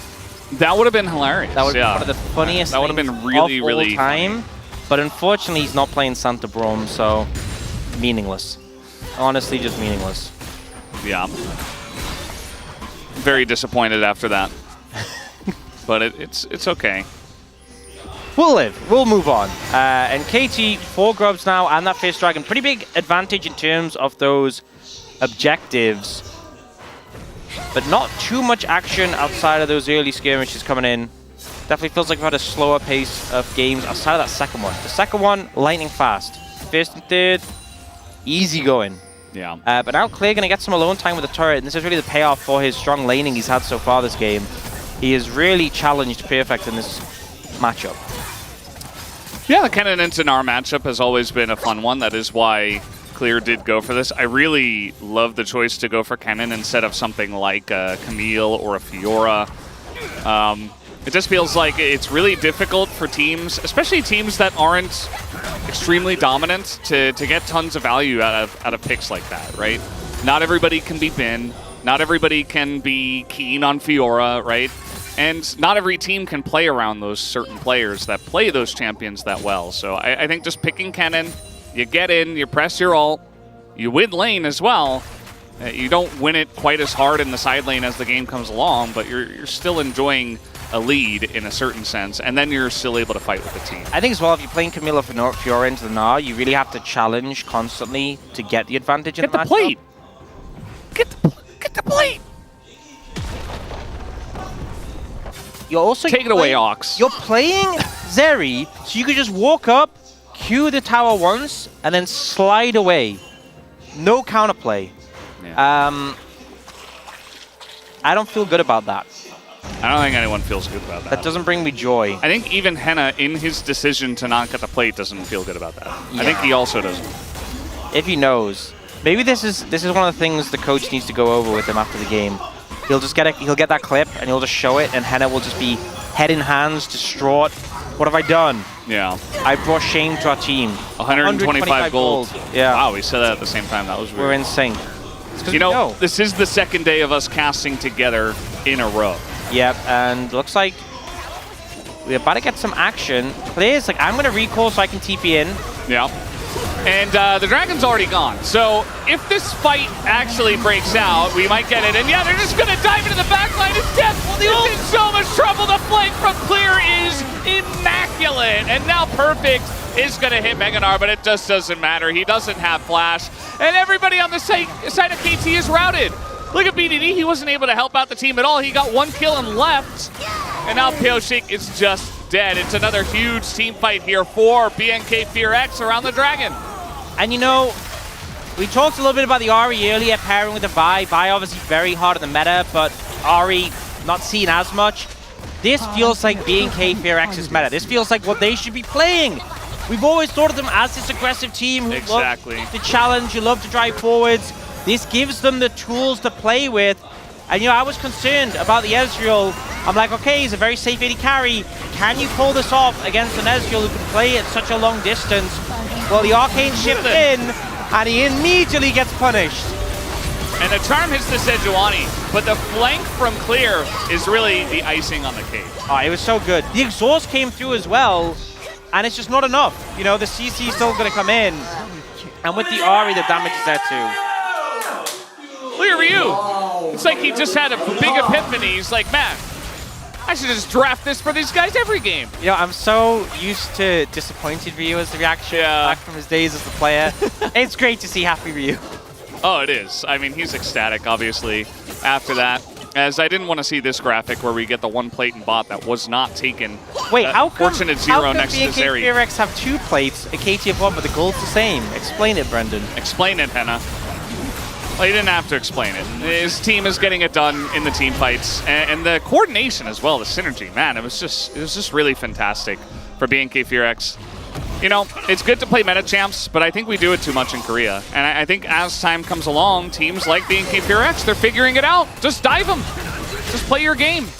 And this is Braum, so maybe not him, yeah, but I anyone like else. Teams have this view that the meta is like a locked-in thing, and because this is what Gen G does, that's what everyone has to play, and it's the meta. And I feel like you got to realize what's best for you. Yeah. And BNK FearX have done that, and now they're being rewarded with a 2.5k gold lead. They're picking up this Herald as well. Yeah, you remember yesterday too, DK was like, we're not going to play Gen G's meta. And they were the first team to take a game off of Gen G because they played their game, not Gen G's game. Yep. If you're against, I mean, particularly Gen G is just such a good example because they've been so dominant, but if you're against a team like Gen G, if you play the same game, you're just going to lose. You know, they're so good at that, but play what works for you. Lean on your players. You know, players aren't all the same. They have different identities. Is Closer as good at Azir as BDD? No. Yeah, that's why Henna hasn't played a single game of Ezreal when Ezreal is the best AD carry in the current meta. Just stick him on Zeri. Yeah. He doesn't have to play Ezreal. Yeah, but still, despite the good advantages BNK FearX have gotten, still opportunities for KT to bring it back. I think really for me, I'm looking at Deft. We were praising him so heavily coming into this. His Ezreal has been fantastic. Not today. You know, in game one, he kept getting caught by the grasping roots from Raptor. And then after the fact, he was getting caught by Close's Yone ult. He arcane shifted at that team fight. Deft needs to play with more respect because he is the focus target and it is working for BNK FearX. I feel like it's very obvious now. So hopefully he's like, okay, I really gotta hunker down. I gotta make sure I'm ready to go when they try to dive me. Yeah. Because next team fight, they're going to have their flashes back.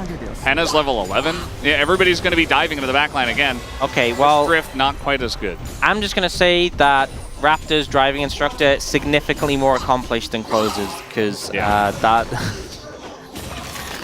to be fair, in his defense, there wasn't really anywhere he could go with it. You know, you're not just going to drive into the tier 2 and put yourself in a vulnerable spot. There's no mid-tier 1 anymore. Yeah. So... maybe he just tried to park it safely. Wasn't really like a parallel park though. Just kind of bumped it into a wall and said, "This is good." There's no way to get out of the Herald without knocking into something, right? Maybe they should after add it a travels button. for a certain amount of time. Well, yeah. So maybe he should have just done circles of the screen. Until, you know when you're looking for a parking spot, just keep going around. Oh, there it is. I know that feel. Park it up. Yeah. As you mentioned, I mean, KT aren't out of this one, but we see exactly what this comp does. And it does it almost better, especially if Clear can find angles to flank. It's just kind of insane what Kennen can do. Kennen is, I would argue, a better flanking champion than Renekton. Renekton's fantastic at it, don't get me wrong, but if you land a Slicing Maelstrom on top of an Ezreal or any kind of squishy champ that doesn't have mobility, he's probably going to die. Yeah, I think it's just different because obviously Kennen has a lot more burst based around his ult. Renekton has a lot more sticking power in the fight, and there's also exhaust to deal with the Kennen. So the immediate impact of that Kennen turn up the backline, 100% agree, definitely stronger than the Renekton. But one thing is that they are quite AP heavy with the Kennen and the Ahri. BDD's going towards that Abyssal Mask. There's a lot of tanks on the side of KT, and the exhaust is a big factor. And it's also a lot easier to fumble.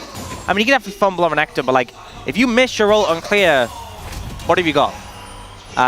Whereas Renekton, it's kind of hard to miss E flash W. Yeah, it is pretty difficult. And as you mentioned, you know, you get your cooldowns back, and those individual abilities can feel more impactful than Kennen just throwing one shuriken at somebody. But ever since that last fight, KT said, we're not fighting. You know, they gave the Drake over. They didn't have any control over the Drake pit, so Raptor just took it individually. The thought process is, if we never leave our base, you can't Vi ult us. Yeah, I remember the one thing that stuck out to me from the desk. Well, Closer just going to ult away. Good idea from him. Abyssal Mask is completed, so Closer probably feeling the brunt of that, as he doesn't have any magic penetration at this point in time. But yeah, Wolf was like, KT were just stuck there in the fetal position, trying not to die. And I really hope that this game doesn't turn into that again. They're not that far behind. It's not the same game as Game 2. Yeah, I feel like they're kind of waiting for spikes. You know, we talk a lot about the Ezreal Triton spike, the Manamune, the Triforce. Deft's tier is stacked. I'm presuming he's not recalling with enough money to buy it. This, as well, with the Abyssal Mask coming in for Azir, might be the point where they go, okay, we can make something, things happen. If not, then maybe they wait for the Warmogs on Pureshik, but really, you're not really waiting for power spikes on your Sejuani, so I think they just start to try and make things happen now, and see if they can find an angle. Well, they're going to engage on a Braum here, and Beryl is a little bit in a risky spot. He's just going to die immediately. I take back what I said earlier. I guess you can just engage onto Braum. Raptor did take a lot of damage, but it's a kill. And they didn't utilize the teleport out of clear, the Slicing Maelstrom. Kennen wasn't even needed. Yeah, I will say TP burn from Perfect. That's nice that the BNK FearX got that. But Beryl didn't burn any summoners. That exhaust is still there.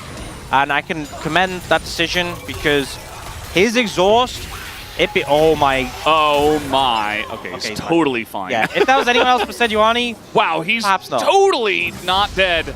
But I think Barrel's exhaust usage has to be very tempered. You really need to save it for the cannon. So this kill doesn't really amount to much for BNK FearX, and we also actually saw a flash burnt by Closer to little value.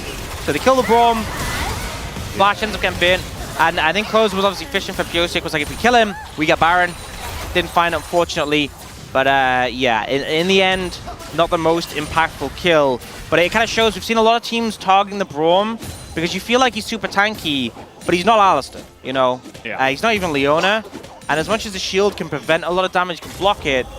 Well, he's about to hit Meganar here, and he's under the turret. Doesn't seem like FearX care at all, as a lot of damage will go into this Meganar. Another Q comes in, but now the TP, this time from BDD. Trying to extend this fight. Here comes Pyosik. He's going to throw it into Duro as they're trying to disengage, but a big sweep on the Closer as he takes a bunch of damage. But now the Kenny gets to that backline. Closer will get down, but the exhaust comes down on that Clear, and the fight is very broken up. Clear very low, but he will not go down. And the Jerry is still alive. Henna will attack that front line, and BNK FearX will win the fight. And Henna turns up just in time. Death going aggressive. Is that enough? Did he get them low enough that they want Baron? I think so. Maybe they weren't going to do it anyway. But a scrappy fight. Closer suffering from that lack of flash there. Didn't have a way to escape BDD's ultimate. The big takeaway is a ton of summoners burnt, but BNK FearX coming out with the edge as well in this one.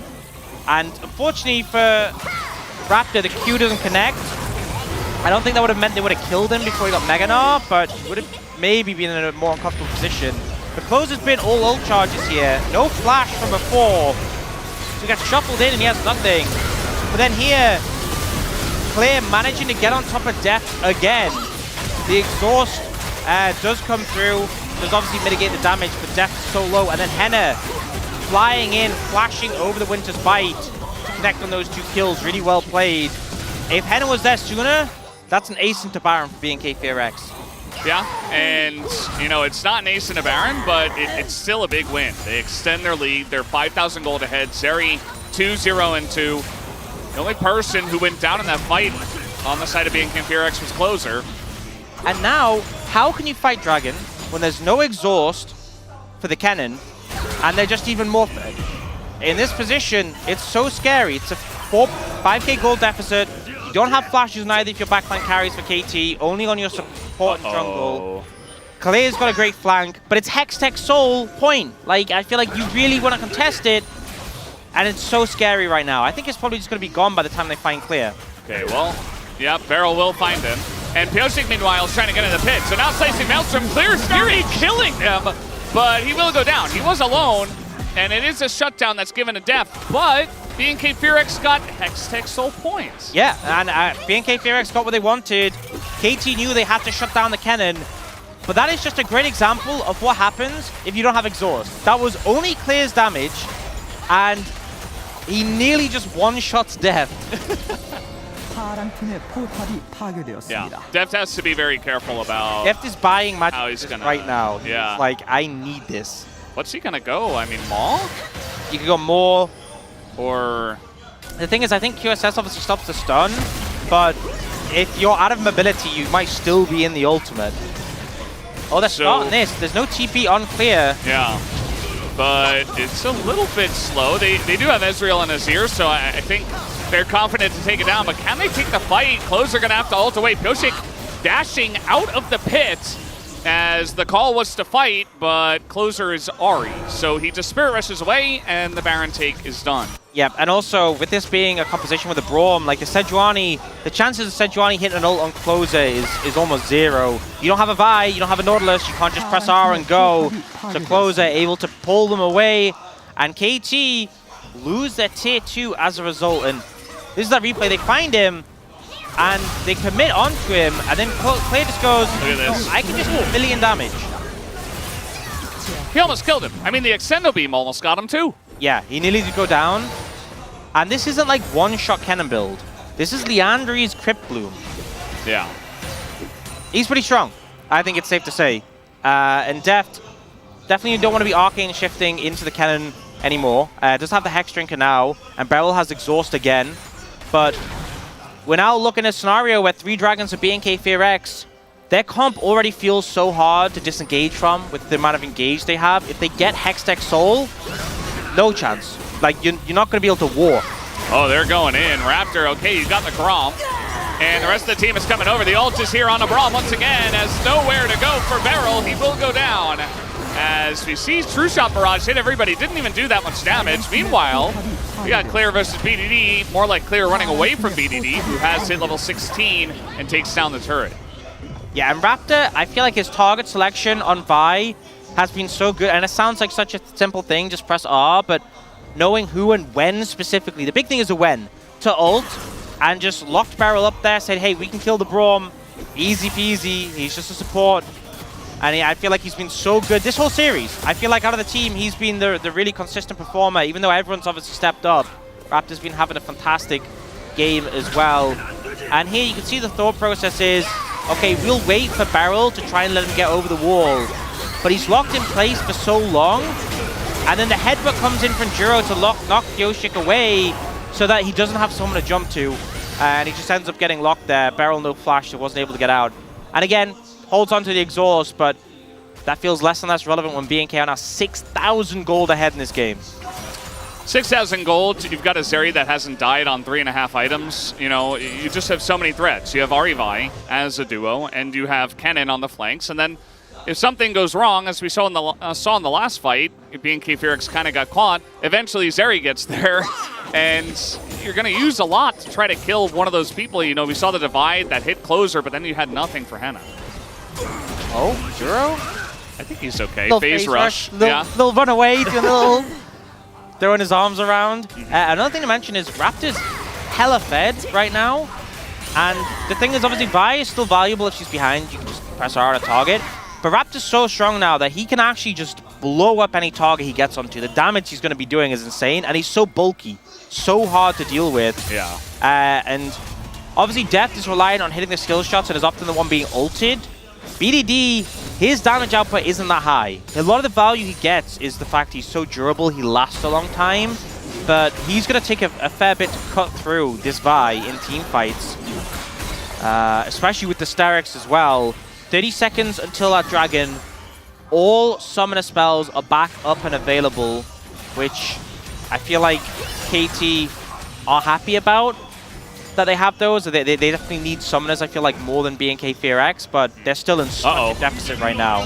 Oh, I thought maybe Clear was going to go insane mode, but it's just KT moving in as a 5-man unit, trying to get mid-pressure.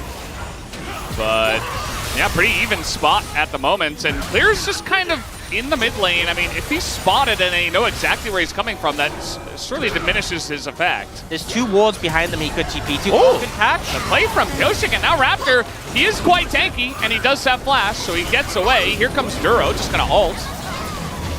Alrighty. And he'll walk away.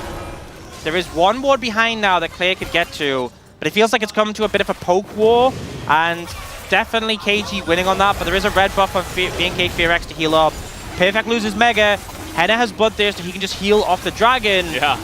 And Clear is looking for the angle. The TP to the ward is there. They just want to kill the Drake. He's going.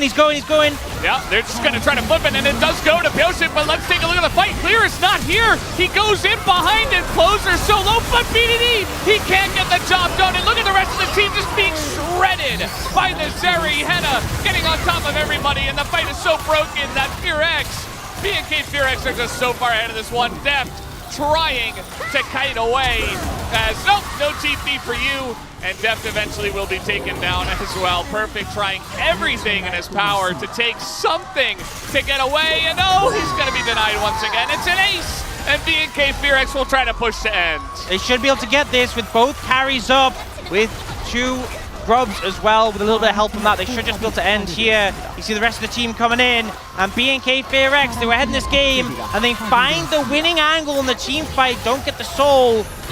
They should have the damage to close this out. Beryl's gonna try and block. They should get this. Yeah.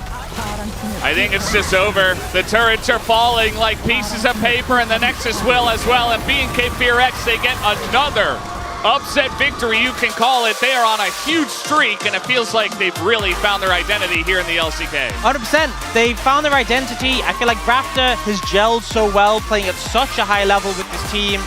And KT, their 5-win streak ended by them. This Viari, they made it work so well. The Zeri in tandem with it, and Clear as well.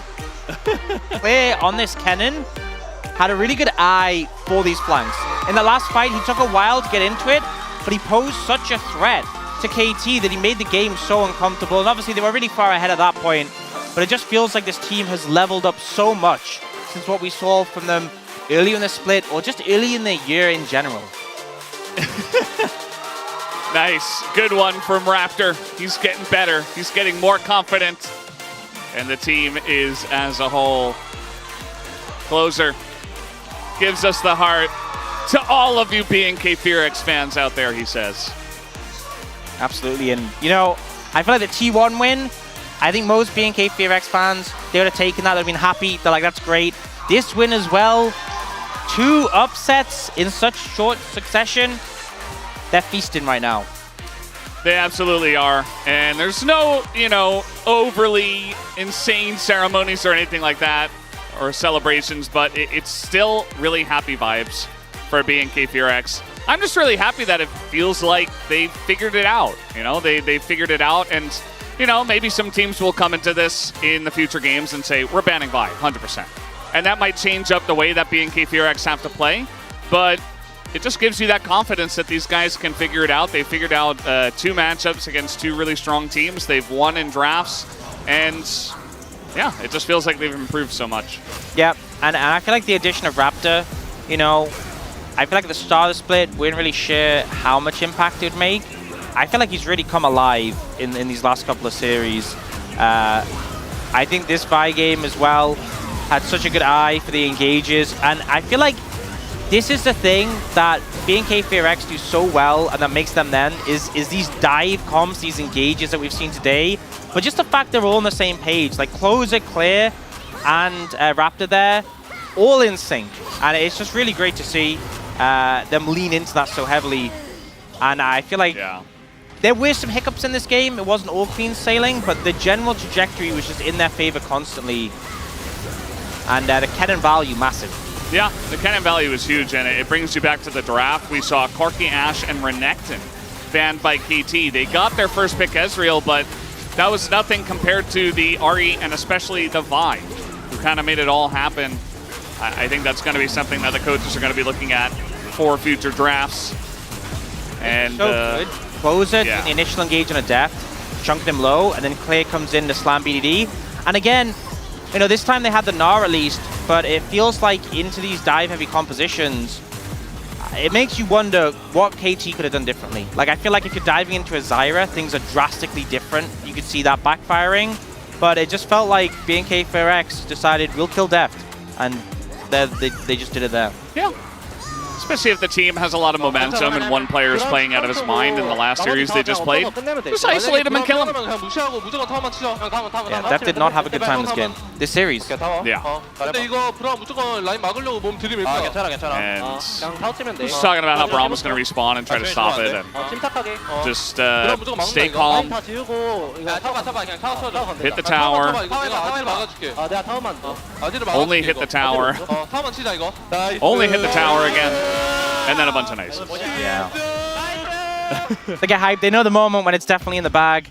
Was just a little bit delicate with the spawn timers, so they had to stay focused. But yeah, I mean, fantastic game there. Henry as well, I feel like, obviously he's not really, I feel like, the main character in this game. Obviously, you got POG in the last one, but like the flash over the winner's fight and just providing that cleanup role in the Zeri really effectively. I mean, the Zeri is so valuable in a comp like this. Everybody's going in, everybody's focused on the champs that are diving in, trying to peel, and then Zeri just shows up and you're like, we used everything. We can't deal with Zeri. And Henna did exactly that very well. So BNK FearX, big 2-1 victory tonight. Let's send it over to the space to break down this series. I think a season-defining win here for BNK as they are on the ascendancy 2 in a row after beating T1. Actually, T1 is probably the season-defining victory. But again, you always want to see a team on the eastern side of the standings after they get an upset, take the momentum, and continue on. Absolutely able to do that here for BNK. And you mentioned the T1 series. I think that series, for a lot of people, didn't solidify BNK as being back, so to speak. Underperformance from T1 in that series and maybe just BNK's day, right? But you watch them do it again here into KT with some pretty cool and unique drafting. They go back to their old style they were known for, and now this is kind of the solidifying one for me that this team actually can get it done. I agree. Time is a flat circle. I was the biggest Live Sandbox 2022 fan. This is the same draft. Like, this could have been a draft back then. This was also the summer of Zeri. So, Hannah's taken Prince's spot. Obviously, Croco, Cal, all these guys no longer here.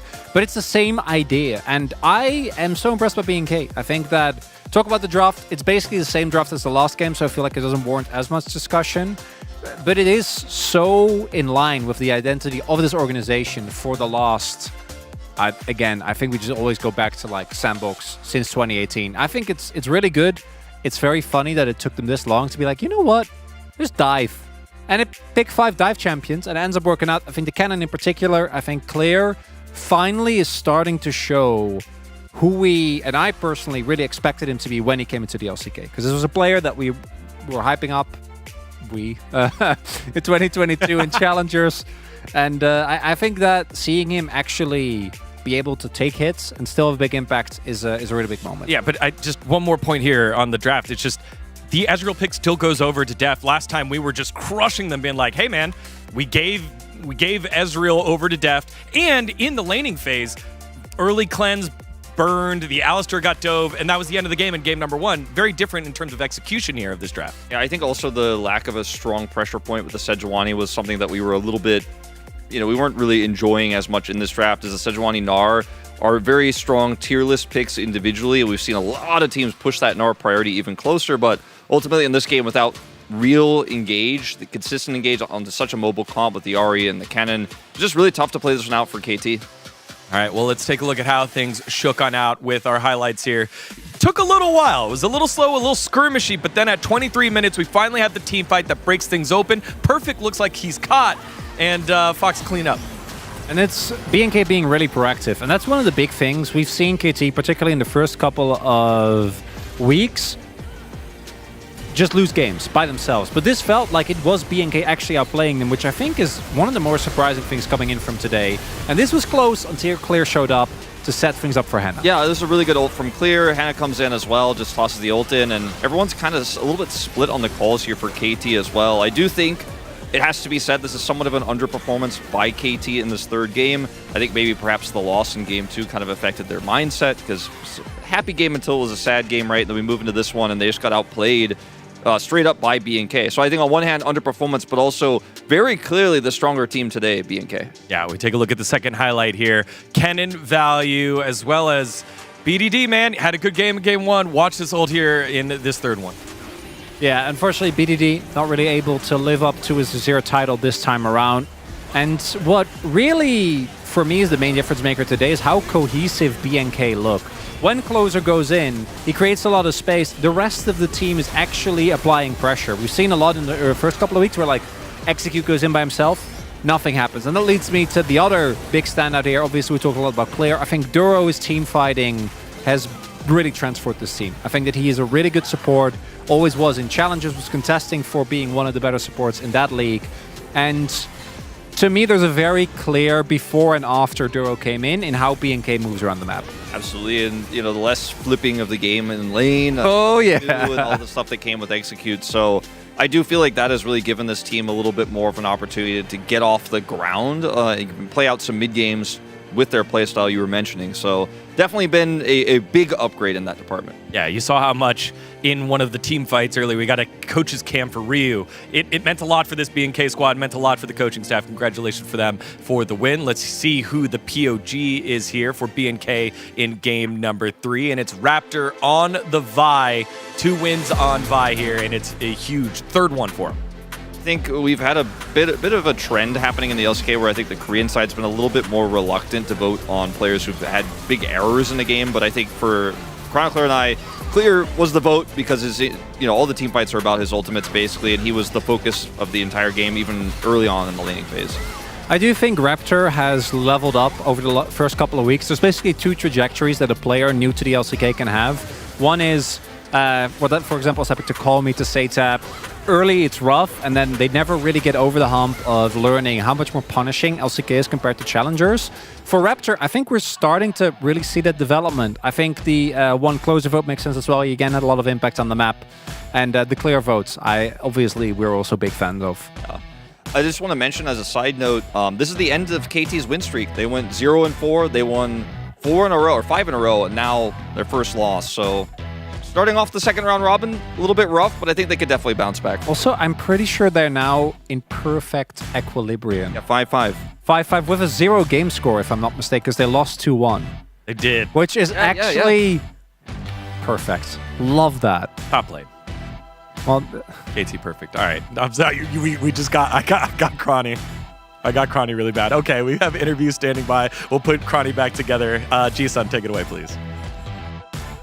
2024 LCK Summer 49번째 매치. Thank you very much, guys. This is Ji-sun for the POG interview translation.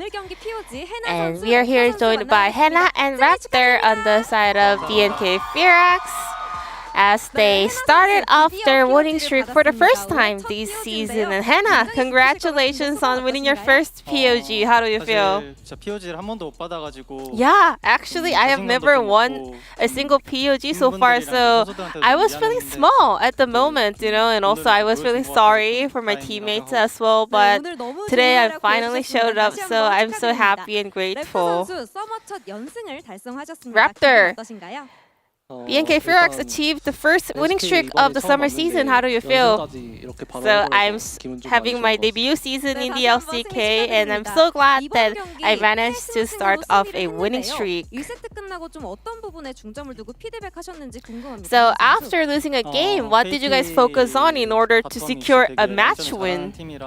KT, their laning phase, the bottom duo's laning phase is really strong, so we just wanted to make sure that we can stay strong against them as well.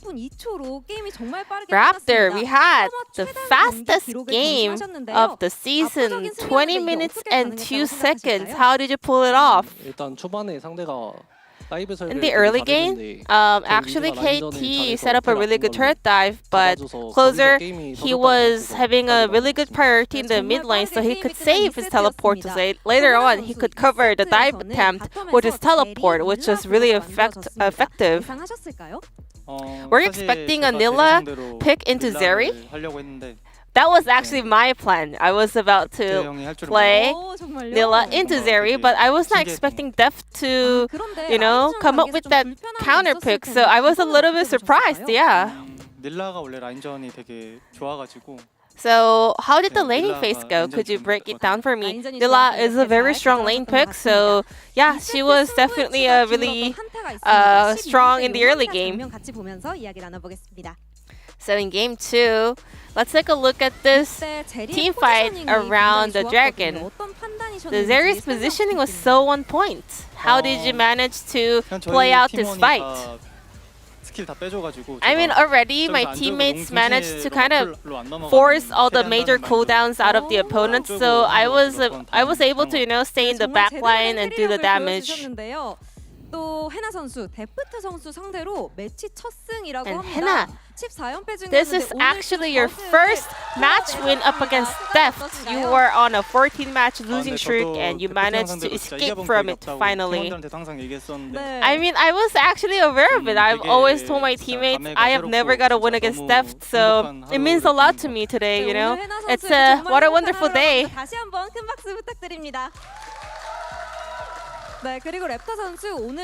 And Raptor, I think the Ari-Vi duo was kind of the main factor of BNK Firax's victory today. What did you guys focus on in terms of the drafting going up against KT?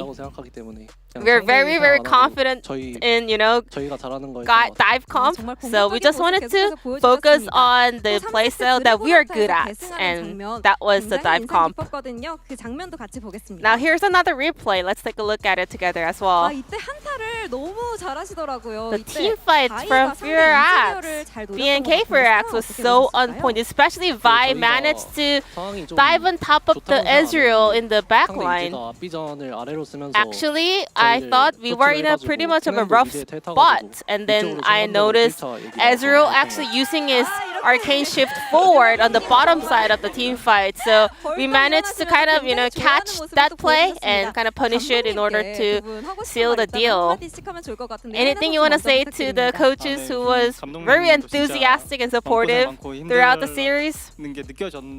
I mean, I'm really grateful for our coaching staff. I knew they were also having a really hard time together with us, throughout the losing streak. So I'm so glad that we managed to bring them a victory. Thank you so much for your wonderful strategy and drafting. I wish we can continue a winning streak from now on. 네, 이렇게 해서 2라운드 첫 경기를 승리하셨습니다. And that was the victory, first victory of the second round robin of the summer season. So what is your resolution for the rest of the summer regular season? 네, 일단 너무 연승 처음이라 너무 First time getting a winning streak, so I'm so happy. But we will not let our guards down. We will make sure to pick up another win and make it to a 3-match winning streak. Right now we are on a really good momentum, but you don't know what's gonna happen in the next match. So we will keep on working hard in order to come back with even better performance. And that's the end of the interview from Raptor Hannah, and back to the space. Thank you. Thank you very much, Ji-sun. As this whole week has been a week of streaks being broken. Genji's game-winning streak broken. KT's then longest game-winning streak now over at 9.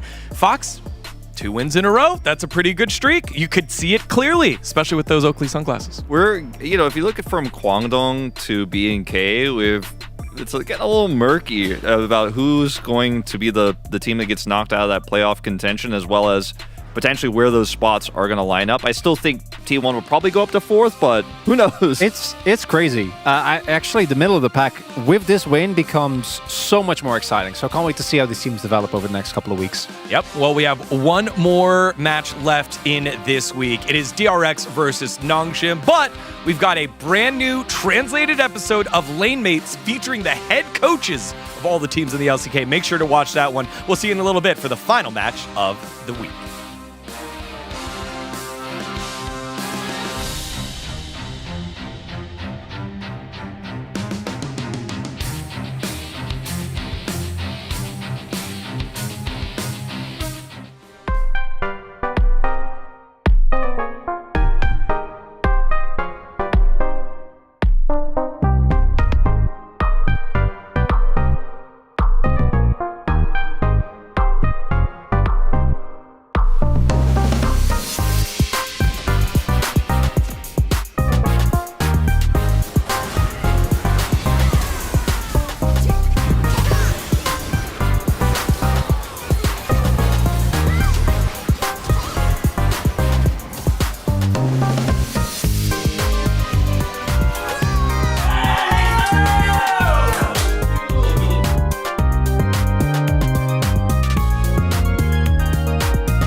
미드 백섬 여러분들이랑 리엔즈 공주님을 만나러 가겠습니다.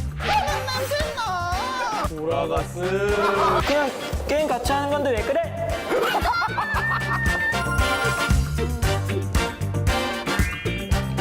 아웃팀의 감독님들 모셨습니다. 경기를 보다가 와 이건 내가 뛰어야겠는데? 이건 내가 지금보다 잘할 것 같은데 내가 했어도 좋겠다. 때를 해본 적도 있거든요. 제가 했으면 좀 더 잘했을 것 같다. 뭐 이런 생각. 선수들을 대할 때 당근 or 채찍. 적당히 목줄만 좀 채워놓고.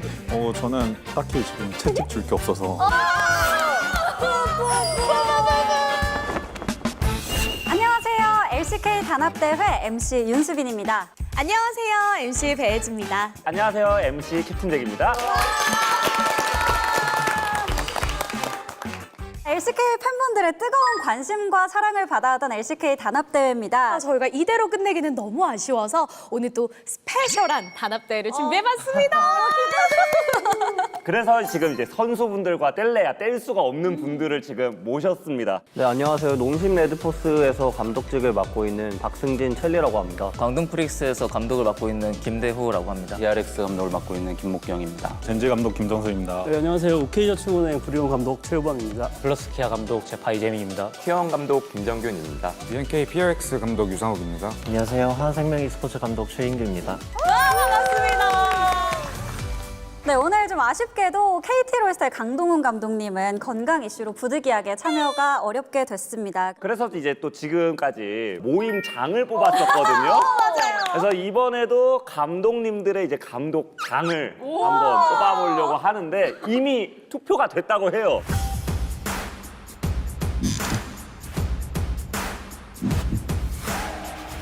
바로 여기에 이미 그 감독님들이 투표하신 그 투표함이 있다고 하는데 하나씩 개표해 보도록 하겠습니다. 자, 첫 번째.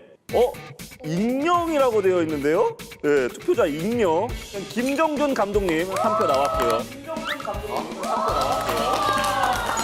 일단 LCK 감독님들 중에서 가장 먼저 떠올랐다. 일단 첫 번째 일단 김정준 감독님 한 표 뽑혔고요. 두 번째. 최우범 감독님 뽑히셨고요. 이유는 가장 리더십이 있을 것 같다고 적혀 있네요. 리더십. 한 표 한 표 지금 뽑히셨고요. 근데 여기 안 계신 분인데 강동훈 감독님을 안 온 사람이 원래 이렇게 네. 뽑히기도 하잖아요. 근데 이유는 이제 나이가 제일 많고 투표자 누구예요? 익명이에요. 다 익명으로 하셨어요. 아, 재밌을 뻔했는데. 또 김정균 감독님. 이유는 커리어 1등. 또 김정균 감독님이. 근데 이유가 이번엔 달라요. LCK 최고 미남. LCK 최고 미남. 누구야? 누가 썼어? 이유 좋은데요? 김정균 감독님 또 김정균 감독님이십니다. 자, 이렇게 해서 총 7표를 받은 김정균 감독님이 오늘의 LCK 단합대회 모임장으로 선발이 됐습니다. 축하드립니다. 네, 앞으로의 활동 계획 그리고 각오 한마디 들어볼게요. 여기 다 대단한 감독님들이 다 오셨다고 생각하는데 짬당했다 말고는 뭐 더 할 수 있는 표 없는 것 같아요. 그리고 감독 코치님들 정말 보이지 않는 곳에서 정말 열심히 하고 최선 다하는 모습을 알고 있는데 이 자리를 대표해서 제가 표현한 것 같습니다. 벌써 말하시는 이 보법이 다르셔요. 모임장님의 활발한 활동 한번 기대를 해보겠습니다. 네, 그럼 저희는 감독님들과 다음 코너에서 다시 이야기 나눠보도록 하겠습니다. 네, 이번 시간은 감독님들과 좀 더 심도 있는 대화를 나눠보기 위해서 준비한 코너입니다. LCK 정상회담 순서인데요. 이 풀기도 할 겸 간단한 저희가 OX 퀴즈를 좀 드리려고 합니다. 감독님들께 저희가 스케치북을 사전에 하나씩 나눠 드렸는데 저희가 드리는 질문을 듣고 OX를 들어주시면 됩니다. 원래는 써달라고 저희가 요청을 해야 되는데 OX를 쓰고 2개만 쓰면 되지 않나요? O 보통 OX. 다음 장에 X 적고 이해했어. 맞아. 역시 전략가답게 O와 X를 미리 표시를 해두시고 종이를 아끼려고 네, 그걸 펼쳐주신다고 하니까요. 기대해 보겠습니다. 일단 첫 번째 질문 드리도록 하겠습니다. 나는 경기를 보다가 선수보다 내가 더 잘할 수 있을 것 같은데 라는 생각을 한 적이 있다? 경기를 보다가 와 이건 내가 뛰어야겠는데? 라고 생각하신 감독님 한 번이라도 있으시면은 하나 둘 셋 보여주세요. 보여주세요. X. 전투가 있으신데요? 선수를 하셨던 그 감독님들은 일단 좀 입장이 또 다를 수도 있다고 생각하는데 박승진 감독님 챌린저 아니셨나요? 이브 리그에서도 활동하긴 했는데 저희 원딜 또 지우다 보니까 또 넘볼 수 없는 그게 있어서 우리 팀 원딜 지우야. 바로 또 김대호 감독님도 사실 또 선수도 하셨고 이 수없이 많은 전략을 또 짜시는 걸로 유명하신데 사실 가볍게 들어가면 포지션을 불문하고 약간 축구 보는 아저씨들처럼 그렇죠. 보기수 이렇게 그럴 수 있지. 아 이것도 내가 할 수도 있겠다 이런 생각을 했지만 솔직히 깊게 들어가면 그 선수들이 얼마나 대단하고 잘하는지를 그 디테일을 저희가 다 이해하고 있어서 저는 또 류 감독님께도 한번 여쭤보고 싶어요. X를 드셨는데 류 감독님은 뭐 나도 페이커랑도 붙어봤는데 하실 수 있잖아요. 이 장면에서는 제가 했으면 좀 더 잘했을 것 같다 뭐 이런 생각이 든 적은 있는데 그래서 제가 클로저 선수랑 한번 1대1을 해본 적도 있거든요. 궁금해. 근데 이제 결국에는 제가 상대도 안 되더라고요. 그래서 그런 다음에는 저는 무조건 X라고 생각하고 있습니다. 다음 질문 한번 드려보도록 하겠습니다. 나는 선수들과 세대 차이를 느낀 적이 있다. OX 들어주시면 되겠습니다. 근데 또 e스포츠 선수들이 워낙 어리다 보니까 소통하는 데 있어서 세대 차이를 느끼실지 좀 궁금해집니다. 들어볼까요? 하나, 둘, 셋! 보여주세요. 오. 네, X는 두 분밖에 없으시네요? 근데 농심 감독님께서는 가장 어리시잖아요. 제가 알기로 96년생이신 걸로 알고 있거든요? 시험 전날에 뭐 먹냐 그런 얘기가 나왔는데 모르더라고요. 뭐 먹어야 되나요? 뭐였던데? 시험 보기 전에 미역국. 미역국 먹으면 아, 안 미역국 되고. 먹으면 안 되는 네, 거? 그러니까 미역국 먹는 거. 이제 합격하라고 붙으라고. 미역국 먹으면 안 되는 거 미끄러지니까 아니에요? 먹으면 안 되는 거 아니에요? 아 그러네 맞네. 안 먹는 거에. 그러니까 반대로 설명을 해가지고. 그러면 박승진 감독님 역으로 한번 여쭤볼게요. 시험 전날 머리 감으면 안 되는 거 아세요? 왜죠? 나 날아갈 수 씻겨 있거든요. 나간다고. 세대 차이 느끼실 수밖에 없는. 자, 그리고 김정수 감독님은 페이즈 선수랑은 나이 차이가 많이 나니까 저 엘리베이터 탈 때 다른 애들은 같이 타는데 페이즈 선수가 저랑 둘이 엘리베이터 타면 다시 슬금슬금 가서 캐니언이랑 같이 저 어려워서 저도 어렵기도 하고요. 페이즈가 너무 나이 차이가 많이 나서 뭐 그런 거 좀 느끼는 것 같아요. 네네. 근데 옆에서 우범 감독님이 고개를 격하게 끄덕이시면서 들으셨거든요. 저는 뭐 비슷한 것도 느끼기도 하고 가장 컸던 거는 이제 연예인 이야기 나오면은 저는 이 연예인에 대해서 모르거든요.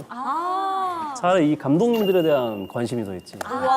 연예인들에 대한 관심이 없습니다. 그러면 이제 세대 차이를 아예 안 느끼셨다고 X표를 치신 분이 두 감독님이 계신데 안 느낀다고 생각을 하고 싶었나 봐요. 지금 듣다 보니까 저도 세대 차이 많이 난다. 저도 좀 다시 생각해보니까 느끼는 것 같아요.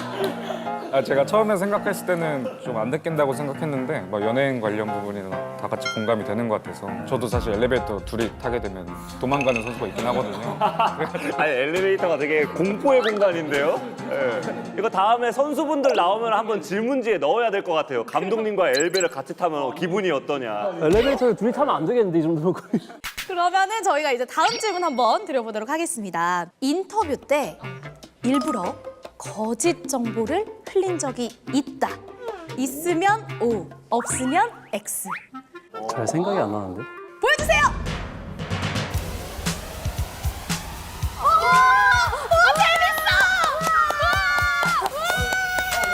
많은데요? 오가 많은데요? 오가 이렇게 많았다니. 너무 궁금하다. 일단 저희가 자신 없는 챔피언을 이제 항상 준비한 것처럼 얘기를 하는 경우도 종종 있는 것 같아요. 왜냐하면 저희한테는 그게 약점이기 때문에 숨기기 위한 용도로 거짓말로 잠깐 한 번씩만. 저도 똑같은 것 같아요. 저는 선수들한테도 교육시키거든요. 가서 강연하지 마라. 인터뷰에서. 하지 마라. 네, 그냥 가서 적당히 우리 생각 얘기하지 마라. 이 정도 얘기하는 것 같아요. 네. 그러면은 저희랑 인터뷰할 때도 저희랑 할 때도? 선수분들이 아니요, 그런 게 아니라 거짓말을 교육시킨 게 아니라 모든 걸 말하지 마라 정도 얘기하는 것 같아요. 네네. 저도 그냥 챔피언 티어 정도 이제 얘기할 때는 뭔가 헷갈리게 하려고 얘기하신 편이에요. 네. 저도 똑같아요. 챔피언, 티어 이제 선수를 딱 물어보면 진짜로 얘기하거든요, 인터뷰할 때. 자기도 모르게. 이렇게 이런 경우가 되게 많아가지고. 지금 X를 들고 계신 분이 아, 시맥 감독님 X라고요? 그러니까 지금 이게 X도 전략적으로 드신 거죠? 그러니까. X도 전략적이야. 일단 저한테 챔피언 티어로 아무도 안 물어보던데. X라고 했지만 사실 저도 O일 수 있는 게 그러니까 굳이 거짓말은 하지 않되 정확한 진실은 말하지 않는다. 정확한 진실은 말하지 않는다. 저도 이걸로 수정할게요. 저도 완전 거짓말 안 해요. 맞아요. 자, 이 순간 김정균 감독님. 애매한 질문이나 이런 거는 항상 동문서답하는 편이어서 아. 근데 제가 주어진 상황에서는 항상 진실되게 다 답변하는 것 같아요. 알겠습니다. 오, 재밌네요. 다음부터는 확률에 대해서 좀 여쭤봐야겠습니다. 이제 다음 질문 한번 드려볼까요? 네. 자, 다음 질문입니다. 내 선수가 기특했던 순간이 있다. 네. 근데 여기서 X를 어떻게 들어요? 정답이 정해져 있는 것 같은데. 답장난데요, 이게 질문이? 일단 이걸 여쭤볼게요. X 드실 분. X 드실 분. 없으시니까 없겠죠? 네, 그러면 다 들어봐야겠습니다. 선수들 기특하다고 느낄 때는 되게 쉽지만 어려운 거라고 생각하는 게 진짜 꾸준하게 열정적으로 하는 모습이 되게 어렵다 생각하는데 이제 그런 모습을 볼 때는 정말 멋있다고 생각하고 있습니다. 저는 당연히 온데 이제 선수들이 저 배려해준다고 이제 노인 공정해주는 것 같아가지고 기특하더라고요. 네. 나를 배려해줄 때. 선수들이 잘 컸네 이러면서. 잘 컸네. 비슷한 교류긴 한데 선수들이 또 어떤 챔피언 구도가 안 됐었는데 이제 연습해가지고 스크림에서 좀 보여주고 이럴 때 깎아와서. 네, 그럴 때 되게 기특하다는 생각을 하는 것 같아요. 네. 물론 저도 저런 부분들은 뿌듯함 안 느끼는 건 아닌데 물론 느끼는데. 예. 저 되게 부러워요. 이제 배려해준다는 게 부러워요. 저는 막 반대 얘기 막 가위바위보도 다 해야 되고. 절대 배려. 그러니까 공평해야지. 이런 기특하게 느끼는 게 맞네요, 저는. 내기도 다 가위바위보 해야 되고 치우기도 다 해야 되고. 이거 좀 굉장히 의외인데요. 네. 좋습니다. 자, 감독님들께 이렇게 간단하게 OX 퀴즈를 드려봤는데요. 이번에는 밸런스 질문을 한번 드려보도록 하겠습니다. 선수들을 대할 때 당근 or 채찍 둘 중에 골라주시면 됩니다. 하나, 둘, 셋, 보여주세요. 저는 채찍이라고 쓰긴 했는데 네. 사실 채찍이란 표현은 너무 과하고 일단 스카프, 목도리 이런 걸로 바꿔야 되지 않나 싶어요. 스카프 좋다. 선수들도 다 다르다 보니까 뭐 전체적인 그런 것들을 할 때는 또 다를 수 있겠지만 사실 개개인마다 좀 다르게 하는 편이라서 좀 더 채찍 쪽 비율이 높다고 생각했는데 52% 약간 이런 느낌이라 채찍은 좀 과하고 한 스카프 정도 좀 가볍게.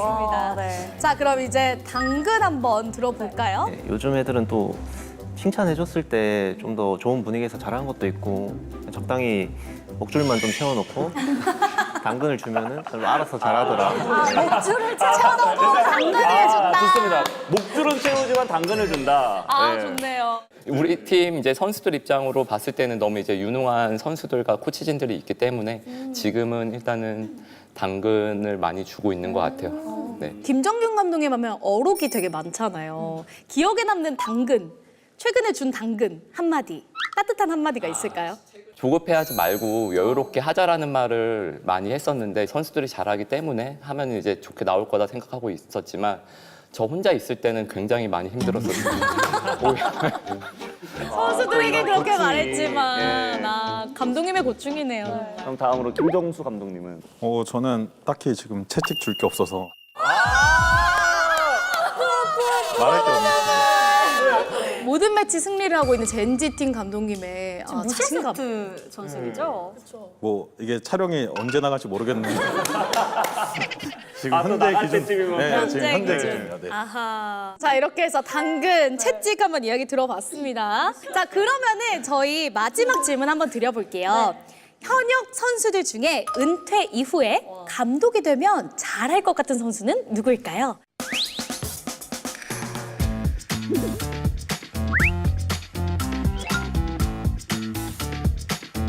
들어주시겠습니다. 하나, 둘, 셋. 오, 빈칸이네요. 김정수 감독님과 김정균 감독님은 빈칸으로 유지하시면 나를 넘어설 사람이 없다는 걸로 저희가 인지를 하도록 하겠습니다. 구마유시라고 써주셨어요, 박승진 감독님. 감이긴 한데 사실 좀 적당히 카리스마도 있을 것 같고 잘할 것 같아서 그냥 감입니다. 그냥 감으로. 우리 최인규 감독님도 롤도사 베릴 선수를 써주셨어요. 커리어도 좋고 또 드라마틱하게 DRX에서 우승도 했기 때문에 좀 멘탈적으로도 강하다고 생각하고 나중에 지도자를 하면 잘하지 않을까 그렇게 생각하고 있습니다. 표봉 감독님은 피넛 선수.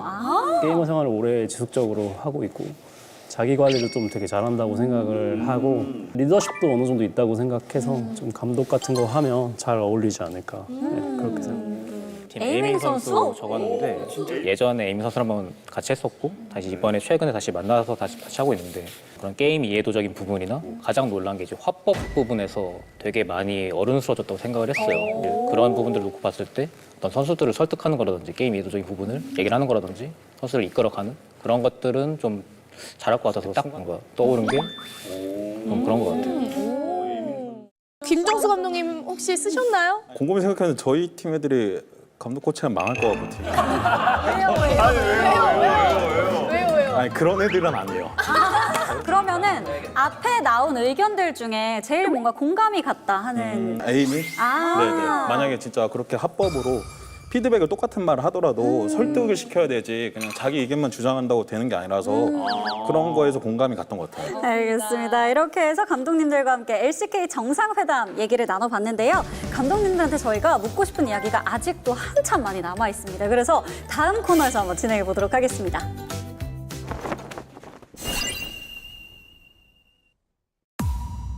솔랭 한번 했는데 욕을 먹잖아요. 멘탈이 너무 막 무너져서 AI하고 하시는데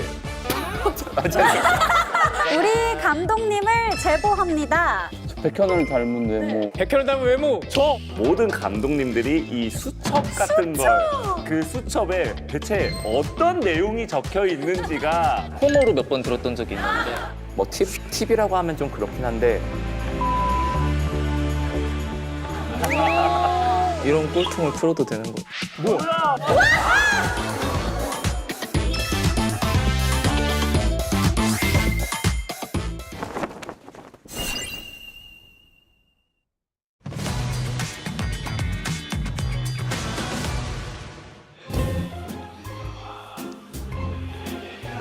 왜 웃기는데? 나? 나 뭐 했는데? 날 쳐다봤잖아. 나 형 안 쳐다봤어. 그래? 아니 근데 내가 형 쳐다본다고 웃겨 그게? 웃기잖아. 성 나가네. 사이드 가게? 맞아 내가. 이제 슬슬 가는 중. 나 잘 받아볼게 그거. 천천히 가봐. 위로 올 수 있나? 형 위로 오면 살릴만해? 잘 받았는데? 클린즈 없어. 얘 봐도 돼. 얘 클린즈 없어? 난 누웠고. 살만해. 앞에 봐줘야 돼. 앞에부터. 얘 노플. 야 얘 공 맞았는데. 나 킬칠 줄게. 다 형. 빨리 보자. 바로 나자. 바로 가자 바로. 나이스. 아 빨리 먹고 용 준비해야 돼. 이번에 나오면 공 볼게. 공 볼게. 들어도. 공 보자. 나 봐줘봐. 너무 빨리지 마. 들어도. 아니 이길만해. 괜찮아 내가 다 야 해줄게. 슬로우. 야 이거 봐줘봐. 나이스. 내꺼. 맛있고. 가는 중. 와. 야 끝나는데? 건이 형 없이 가족 사진? 뭐 찍어? 가족 사진 어떻게 찍어 이거? 가족이 없는데?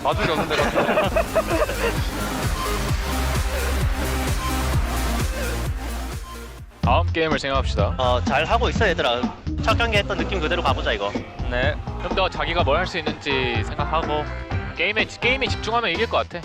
심판님. 예. 네 말씀하세요. 혹시 배가 너무 아프면 어떻게 해야 되나요? 너도 아팠어? 나도 아팠는데. 아프면 그냥 참지 말고 갔다. 어쩔 수 없지. 형이 과연 난입 한번 해줘. 신호 주면은. 어그로 좀 끌고 있을게. 어그로 좀 끌어주라. 춤 한번 쳐줘. 게임 시작하면 어차피 안 아파. 걱정하지 마. 야 이거 탑 한번 여기 시야 해주고 나 QR 던질 수 있고. 얘네 근데 딸 몰랐다. 공 먼저 쏠게. 일단 죽긴 했지. 죽고 바텀 밀어야겠다. 불 날리긴 했거든. 아 괜찮아. 요네 죽냐? 요네. 들어올게. 야 잡았다. 나이스. 좀 좋은데? 사업 깨고 다이브 보자. 우리가 조심해야 돼. 빨리 했다. 오케이 볼게. 볼만해? 한번 올릴게.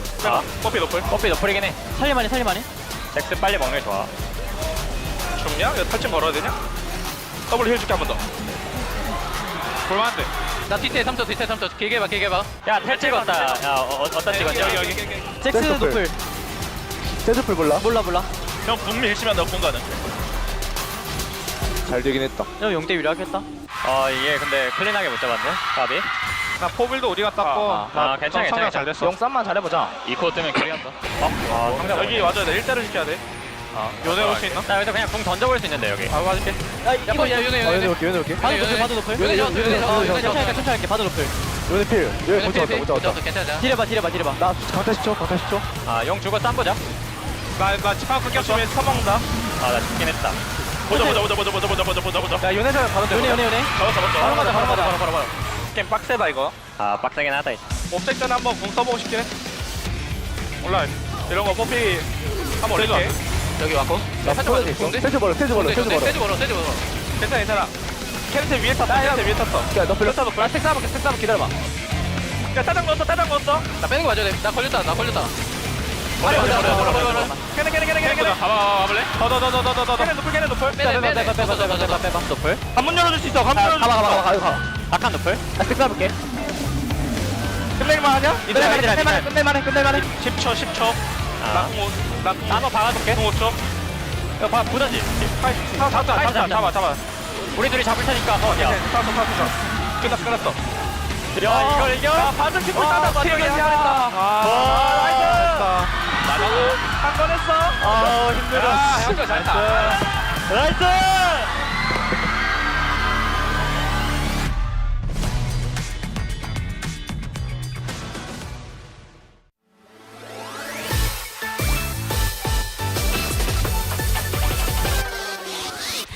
자 여기 주목해봐요. 소라는 거기까지. 화가 나 만들을 녹이는 귀여움을 한 방울. 모두 다 wanna be our squad. 준비해 애니마 우릴 부른다고. 이것 봐 혹시랑 꼬리팍 내게로 출발했어. 출동 move. 뚜루뚜뚜뚜뚜 애니마 파워. 따따따따따 애니마 squad. 뚜루뚜뚜뚜뚜 애니마 파워. 따따따따따 애니마 squad. 혼란스러운 틈에 깜짝 캔네스 빛을 머금고 등장. 툭 건들면 쓰러질 듯한 모습에 감춘 쥐한 발. Let's hit up 엉망인 곳을 rescue. 한 번에 잠재 울큰 baby를 kingdom. 봐봐 새로운 에픽 맞아. 숨겨뒀었지 이게 우리를 power cute. 뚜루뚜뚜뚜뚜 애니멀 power. 따따따따따 애니멀 squad. 뚜루뚜뚜뚜뚜 애니멀 power. We are animal squad. 뚜뚜따라 뚜뚜따라 뚜뚜따따 이라며. 뚜뚜따라 뚜뚜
darkest of the days, where the souls turn to ashes. It made me who I am today. I escaped from the latches of the shadows chasing me down. I'm not gonna run, I am standing my ground. Wherever I go, fear does not follow, even when the storm hits and hell is abound.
화이팅!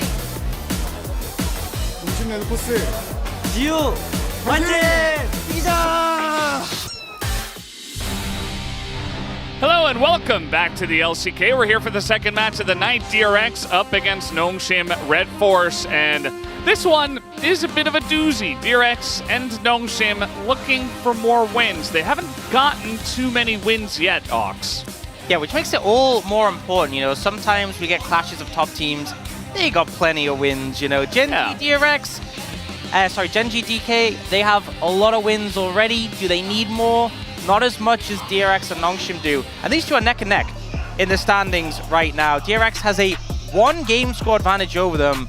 So this could really be a momentum shift. And even though it won't mathematically lock them out, if they want to make top 6, winning this is vital. Well, actually, Vital's playing support for the Nongshim Challenger League team. Oh. So winning this is Googer. Okay. Yeah. Winning this would be pretty Googer. DRX on a 6-loss streak. I feel like they started the season so well, and now they're on a 6-loss streak. Not so hot. Yeah. Well, we got the matchup of the 2 and 7 teams. Both teams looking for a good start to round 2. Got to end that 6-loss streak, and Nongshim had a 2-1 win in their round 1 matchup. But I don't know. I don't really know what to expect. That matchup was very close, and I feel like at that time it was still relatively early on in the season, and it was kind of a toss-up. I felt like either of those teams could have won there, and I feel like either of these teams could win tonight. That felt like the downfall of DRX, because prior to that, they'd had some good games, and they'd also challenged Tournament Life Esports. And then after this loss to Nongshim, which is quite unexpected, DRX looked in better form going into it.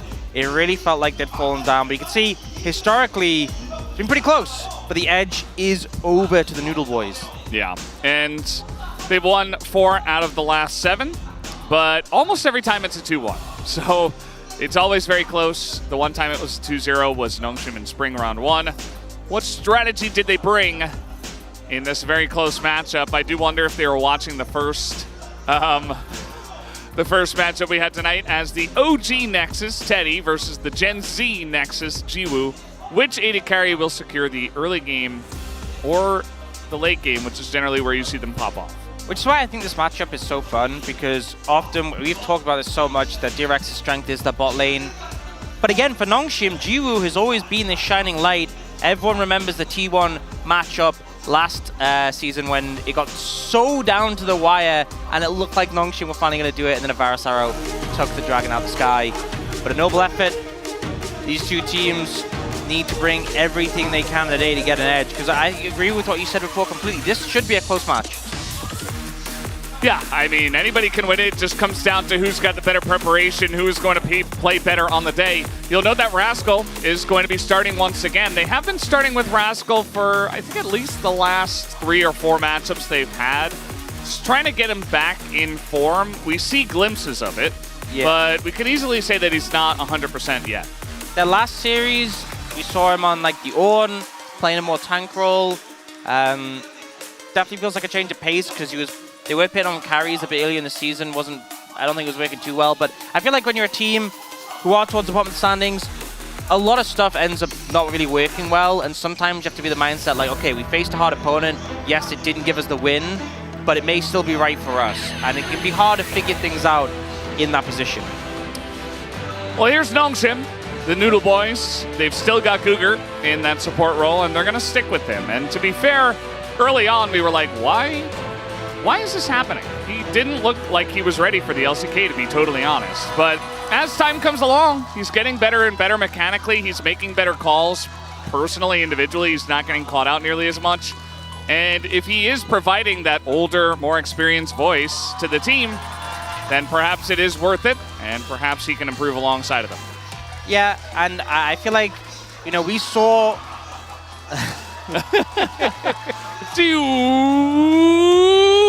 Pikachu. Yeah, love to see it. Duo kills second, solo kills third for Jiwoo. And it's so funny, the jump from Teddy to Jiwoo. Fourth is 2 solo kills, third is 5. Just a pretty big step up. Damage per gold as well. First, get a lot of value, out of the money he is given. Yeah, Nongshim don't get a lot of gold. So if you're doing a decent amount of damage, regardless of your team situation, where you're not getting much gold, then you're probably going to have high damage per gold, which Jiwoo does. But to be first in that stat is also impressive, regardless of team situation. And we know that Jiwoo is very capable and might just be the difference maker. You know what? This matchup. He did this time without Smolder. Yes. Yeah. This season. This season. Didn't have Without to rely on Smolder. Smolder, who was very ridiculous. But in fairness, Ezreal's also pretty ridiculous right now. But I don't think Jiwoo's been the biggest Ezreal abuser that we've had in the league. No. I think both players capable of playing it, so could see it hardly contested, you know, was a big talking point of last series, but didn't end up winning. Didn't end up being enough for Def to carry through. And I think we've seen a lot of different decisions going around in terms of bot lane matchup. You know, sometimes we've seen like Leona or Alistar on 4, giving blue side kind of pick. Sometimes we've seen people say kind of pick the last pick. I think this is a series where I'd really say that's important. You know, getting a good bot lane matchup could really pay dividends. Getting Ezreal. Always going to feel good, but, you know, we saw some interesting banning patterns in the first series. We had Ashe banned away, Kalista banned away pretty consistently in actually every single game. So those two were off the table, which did raise the Ezreal stocks, but then DRX proved that they could win regardless without the Ezreal, with their own strategy, with the Zarya to dive, with everything else, and it worked out very well. So that's why I was wondering, you know, have both of these teams been watching that series and thinking potentially that, you know, we came in with the strategy, maybe they just follow it, but if game 1 doesn't go well, will they switch it up? Because DRX here with side selection in round 2 will select the blue side, to the surprise of nobody. Well, nobody needs to sort of get more clued up on side selection, because blue side has been pretty common. As I was happy when we had red side matter. Yeah, there was actually a bit this season where where some people would just like, you know, we'll go a little bit red side, get some counter pick. But I think we're kind of seeing just so many power picks, so limited bans to deal with them as we're waiting on the Rumble and Tristana nerfs scheduled for the next patch. They are available on live. And it means something gets through. And you have to hope that whatever is picked first on blue side doesn't auto-win them the game. We see the Ezreal, Ashe, and Brand banned here by DRX. The Brand more of an outlier. Rumble, Kalista. Now, Tristana Corki still open. Sejuani still open.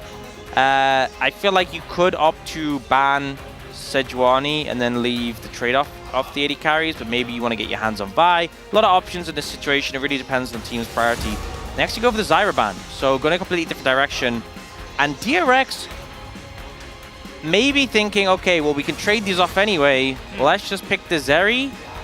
Nongshim immediately leaning towards the Kai'Sa. And with 2 AP junglers banned, it does provide a decent amount of AP damage. It's been a good pick for Jiwoo. But also, Fisher's been pretty solid on the Tristana most of the time. And if you are wanting to go an AD mid still, having that AP in the comp could make things a lot easier for them. Corki. Looks like they'll lock in the Corki. Do they want to round out with the Kai'Sa to pair with it? Or do they want to go in a different direction? If you want to go jungle, you can go jungle now. Vi is up and available, and you are playing into Zeri. Yeah, I don't think you can give Vi over to Sponge. Oh, you could go Vi, Zeri, Ahri. I've heard that's a good trio. Yeah, I mean...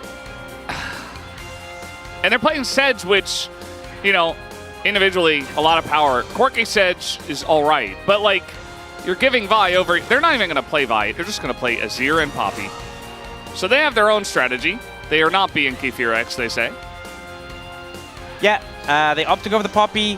We saw Peanut play this to great effect. Very good at leaning into the side lanes and applying pressure there. Good at dives.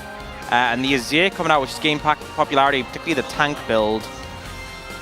Toying with 80 carry picks here for Nongshim. If you have a lot of picks potentially to go for, could end up just locking a top laner, but it looks like they just want to secure that Kai'Sa. I think when you have the Sejuani jungle and the Corki mid, you need AP from somewhere, and that Kai'Sa does provide a decent amount of it, especially when you know you're playing into a Poppy who will be tanky. Going into the next rotation of bans, I feel like DRX, you can just ban aggressive supports, Nautilus, Leona, make a lot of sense. Not sure how afraid you are of Braum. After the side of Nongshim, they're going to ban away the Lulu. I don't like Kai'Sa Braum as a pairing, so I wouldn't be too bothered. Yeah. Yeah, if they pick that. But I definitely think, especially when you're playing Zeri, I feel like the Nautilus gets a lot of value. But Nautilus priority's really fallen off a cliff. Yeah, it has. It's so reliable. I'm not really sure why. I mean, it doesn't do well into Braum. I think that's just like Braum, Alistair, Leona are all like a little bit fiddly matchups for the Nautilus is the way I'll describe it. But you could press R. True. Imagine if you had a jungle Nautilus who just could press R. Maybe featuring an Arcane. Yeah, totally ignored. And Tristana also totally ignored. Tristana with a 96.5 presence. Well, not anymore. 96.5% presence in the LCK. Just totally ignored. Yeah. And Aatrox ban coming in away from Heil, so... Do you just pick support here? I think a lot of teams would, and forego the counter pick.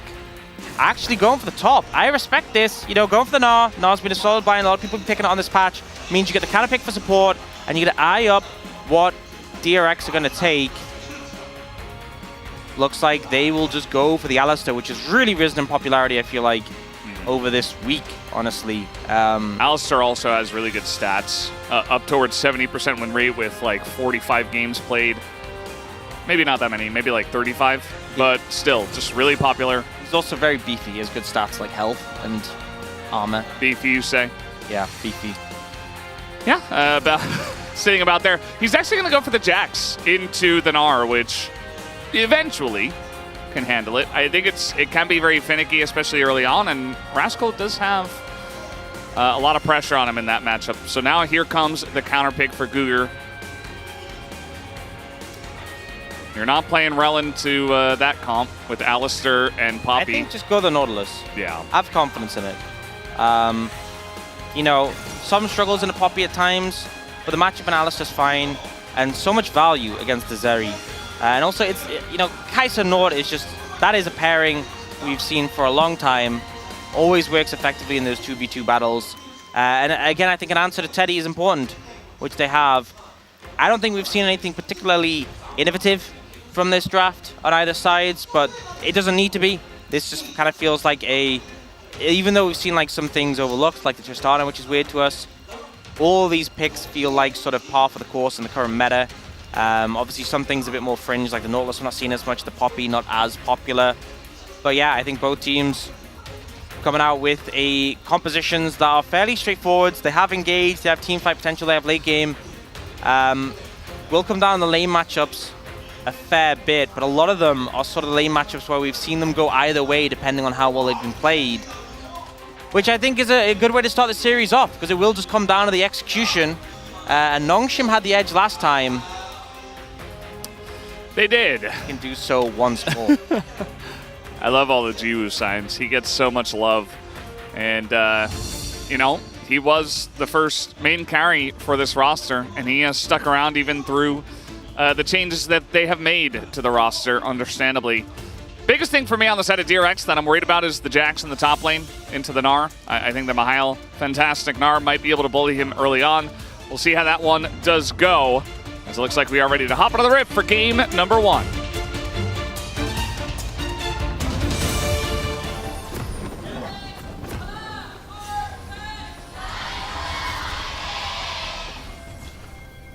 소환사의 협곡에 오신 것을 환영합니다.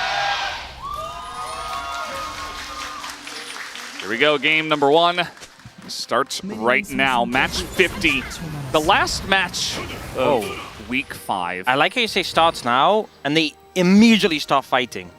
I told them it was okay, so. Yeah, he approved it. They started. And we're already more than halfway through LCK Summer. Just speeding by. It is zooming so fast. We are seeing the tank is here again. Well, not fully tanked, but with the grasp, which is just super obnoxious. And I feel like for me, you know, we've seen Sejuani be super strong. I think like early on, I think Nomshim's bot lane has the edge. Top lane, the Gnar does pretty well. But I'm really looking at Sponge because playing into a Gnar, if you find a situation where like the wave is bounced and stacked up, and you can get a really easy dive off with the Poppy and the Gnar. As long as he doesn't have Mega, you just slam him into the wall, have Rascal follow up with the stun, and that should be enough. Fisher does not care about the soldiers of Yehu, and he is just going to look at him and fire a bunch of guns at him. Takes the damage from the ranged minions, does not care, and will win the trade. Just Corki things. Just press Gatling gun, auto. Honestly, you can just right click and you just take your hands off the keyboard. Yeah. Just leave it there. Like, do your thing, Corki. And he really does. Big reason why teams have prioritized this so heavily. In honesty, paired with the Sejuani, it's not as important that you have this mid lane priority, but a lot of picks in the meta that we have seen have appreciate that value. You can see that Zeri ahead in this matchup for Summer. Teddy, Jiwoo, and Viper have won on the Kai'Sa. And 2 of those players are in this game. So probably a decent understanding of how this matchup works. Yep. As you should if you are an AD carry. 2 of the more common AD carries we see. You haven't seen them a decent amount. And if you look at the jungles, Sponge pathing towards the bot side, not really, I feel like, in a position to make anything happen there, although Jiwoo and Google are a bit overextended. But I wonder, is Rascal going to push up? The wave's actually in a pretty vulnerable spot. If a gank was going to come in, he is very overextended. We could see something happen. Yeah, it might happen. Sylvie full clear up to the top side of the map. And he hits level 4, so now's the time. Puts the ping down. Rascal needs to know this timing. Oh, man. He needs to know he's in danger. There is a big wave, so it looks like Mihail's not quite going to call for the gank just yet. But he's going to thin it out, and Sylvie was spotted, and it just not able to get there on time. Honestly, that could be a lane ender if that connected. Rascal having his recall cancelled, and I think would probably have to flash to get out of that situation, so... Precise timing, I feel like he got away on. And Sponge just going to continue the full clear. He's not really going to be able to apply any pressure in the bot lane. Mid lane, though, this has been a slugfest. I think it goes without saying. Very much making use of the health bars is the way I like to describe it. Well, you wanted a poppy dive. Looks like they want to go bot, and they do have an Alistar. And look at this, the Kai'Sa's up against the wall, the knockup comes in, and that is so easy.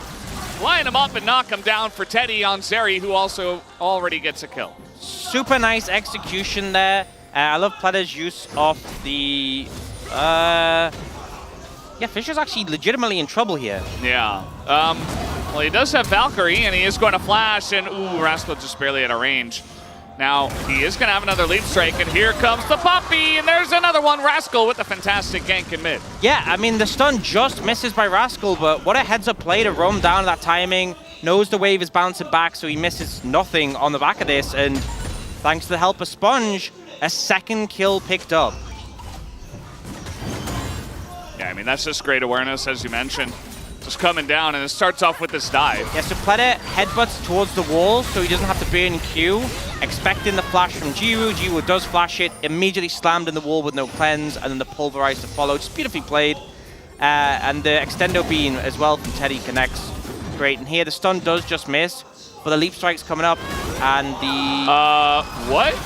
Wow. Well, we're going to have to see what happened there, but Jiwoo was alone with a big wave, without flash, without barrier, 1v2, and now he's dead. And DRX clearly wanting vengeance for the last time they had this matchup. They are crushing this early game so far, already at 5 minutes, 1.5k gold ahead. And Jiwoo, who for the longest time has been the shining star of this lineup, is being punished. And just, you see Guga roaming up with the jungler. They didn't expect Pletter to be there. Great pickup. And a terrible time to die with the wave. You want to crash it in as much as possible. But a heads-up play from Pletter to read that and find the angle. You can see the wave once again in this position. CS discrepancy pretty significant with a bigger wave on Nongshim's side as well. Well, what? Why did he just hold the wave? To get it to get to the other side. Okay, thank you for clearing that up. Yeah. Anyway, he'll get that back. Kind of an unfortunate misclick. Chemtech Drake will be taken by Nongshim. That seems to be the first good thing that has happened for them. Just one Drake, though, and it's still very early on in this game. Meanwhile, the Grubs were taken by DRX, and you've got a Jax on your team and a Fed Zeri. Feeling pretty good about that. Yeah, for sure. And, you know, we talked a lot about this, how the Gnar can have quite a bit of pressure in this matchup. The Jax with Grasp will do that, stack up Grasp, trade on the back of it, back away. But you can really have a rough time, but this extra boost of gold from the kill really helping Rascal out in this matchup. I say as he starts to really badly lose the trade. Well, he was doing well. I mean, his trading patterns were fine, but then, you know, it's a long lane. You got to be careful against Gnar, who slowly going to get that extra range. And the Rascal also used his extra money on a cull. So as of right now, not really going to help him. Yeah, but when his investment portfolio pays off. Oh, the cannon. Oh! And he gets hit by the house. Man, this is a rough one. Well, you just had to say something, Ox, didn't you? Yeah, that's on me. Yeah. He was having a great time. He was enjoying himself, trading with Jax, pressuring Mahal. And then this happened. I guess I should say something about Teddy if we want to keep Jiwoo's hopes in this game alive. Because, yeah, that's a big CS discrepancy. And they are threatening another dive. Yeah, I mean, Sylvie is like, I'd love to do my own jungle, but I just don't really get to it. Now he's rushing down to the bottom side of the map, and he'll get there eventually. I mean, the dive isn't going to happen because Nongshim have already backed away, but now it's just going to be a 3-on-3, and guess what? DRX still win this. Sylvie level 6, but you don't really have an angle to ult when your bottom lane doesn't exist. Yep, Teddy with the ult as well. So much power in these early skirmishes. Guga has to flash away, get out of that situation. And nothing will come from this mid lane trade ever. They just keep fighting, and Yehu gets grasp stacks, and that's it. Oh, could they do something? You said nothing would come of it, so something's going to come of it. They get the flash of Yehu.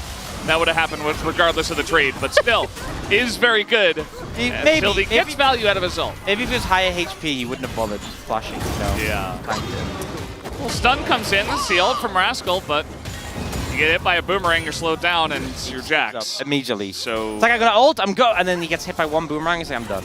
Yeah. I'm too tired to continue. This is a very ominous vision toggle. Yeah, I feel like there is a sneaky cow behind them and a Poppy, and the flash doesn't do anything. Jiwoo's dead. He is going to ult away, but you've got two tanks that are ready and willing to dive. I feel like Teddy's taking forever to kill him, but it doesn't matter. 3 kills for the Zeri. It's not a Zeri moment, but it is 3 individual small Zeri happenings. And just when Jiwoo gets Summoners back, loses them immediately again. Feels really painful, and especially because, you know, I feel like he did everything he could to try and escape the play, but DRX once again just executed really well on it. You'll see here how Pleta doesn't lead with a headbutt. He gets in a position where he just flash Qs, and Jiwoo, too late to get out of it with his flash, does ult to try and get some space, and unfortunately, end up getting away. Yeah. It's a couple of times as well where Gugar's out on the map trying to get vision, trying to do something, and Jiwoo's just alone, and the wave is pushing away from Jiwoo, so it's very uncomfortable for the AD carry to be like, yeah, I'm just going to give up an entire wave because it's too scary and I have no vision and my support isn't here. Now, this is a Gnar who is level 9. Definitely feels like Teddy is trying to climb the Mortal Kombat ladder, but hit an enemy that's too strong for him. This feels like a common trend where someone ults on Mahal, and Mahal hits the boomerang and just runs away. You know, that's the second time we've seen it in like a minute and a half. It is Gnar. He is very much utilizing the run strategy. Yeah. The hop and run. Yeah. Not even walk. Setting up for this dragon now. No ult on Zeri is somewhat a cause of concern. Nongshim are trying to fight this, but that is an Alistar you just hooked, who does have the Unbreakable Will. The ult is going to come in. They really want to get value out of this, and they might just be able to take down Pleta, which they do, because DRX were just in full run mode, and Rascal wasn't there. Yeah, they end up trying to commit just to get the one grub, get that 4 so they get the extra grub spawning now. You can see didn't really end up paying off that much, though, losing that life there, but still ahead by 2,000 gold. You see Rascal picking up that plate, of course, and now Sponge is back for more. And he should be, yeah, he's going to get it. Nicely done. 5 grubs. for DRX. 5 out of 6 grubs. Dragon is up and available. No team making a move towards it now. I mean, you knew that Sponge was there. Mihail thinking with the Meganar he should be fine, and he is going to hit Meganar. And he does utilize the walk-away strat. Again, very powerful. Walks in a straight line. But will it work twice? Well, there's not a lot of space to walk on this one, but you are Meganar, and Sylvie's right there. So now Pleta kind of in an awkward spot, but there's the ult, the Keeper's Verdict. And now the Meganar becomes mini and doesn't do anything, just dies. Teddy picks up his 4th kill. Ends up being a bait. Mihail thinking he's caught out the Alistair, but even without the ult, Alistair's still very tanky. And they end up overcommitting the ult from Sponge as well to knock Sylvie away. Really well done. And it just feels like DRX getting further ahead and further ahead in this game. 4-0 now on Teddy Zeri. Yeah, again, no big Zeri moments, just 4 Zeri happenings where there have been dives, there have been setups, there have been, plays in top lane where his team is helping him get ahead. And Teddy is a guy where you always feel good about getting kills. Yeah, Pleta ults very early here, knowing that he's going to need it to try and get out of this situation. But Nongshim are willing to commit a lot of resources just to get that kill in return. And then this play on the top side. So trying to look for the Alistair here, gets the stun, goes to the ult follow-up. But this ult from the Poppy, I'm thinking maybe he was trying to get both of them, but because it just hit the Sejuani, ends up being even better. You know, you get the kill on the Gnaw who comes out of Mega. Yeah. Super high value. Honestly, if I were playing Poppy there, I would have missed, because I would have aimed at Sylvie and he would have dashed ahead. But Sponge, a pro gamer, he predicted it, and he was ready. And he knocks it down right away. Very nicely done. Nongshim did lose their tower on the bottom side of the map, which was highlighted there by Jonah Strong as we did come out of the replay. So the pressure's being put on. That's 5 plates that were given over to DRX already in the bottom lane alone, not to mention the one in mid and one in top. And the Dragon is theirs for the taking if they would like a Mountain Drake, which they will go for now. Yep, so they're going to be able to equalize in terms of Dragons, and the Mountain Dragon a lot more valuable. And also, Rascal's just cashed in the Cole, and already has the Triforce completed.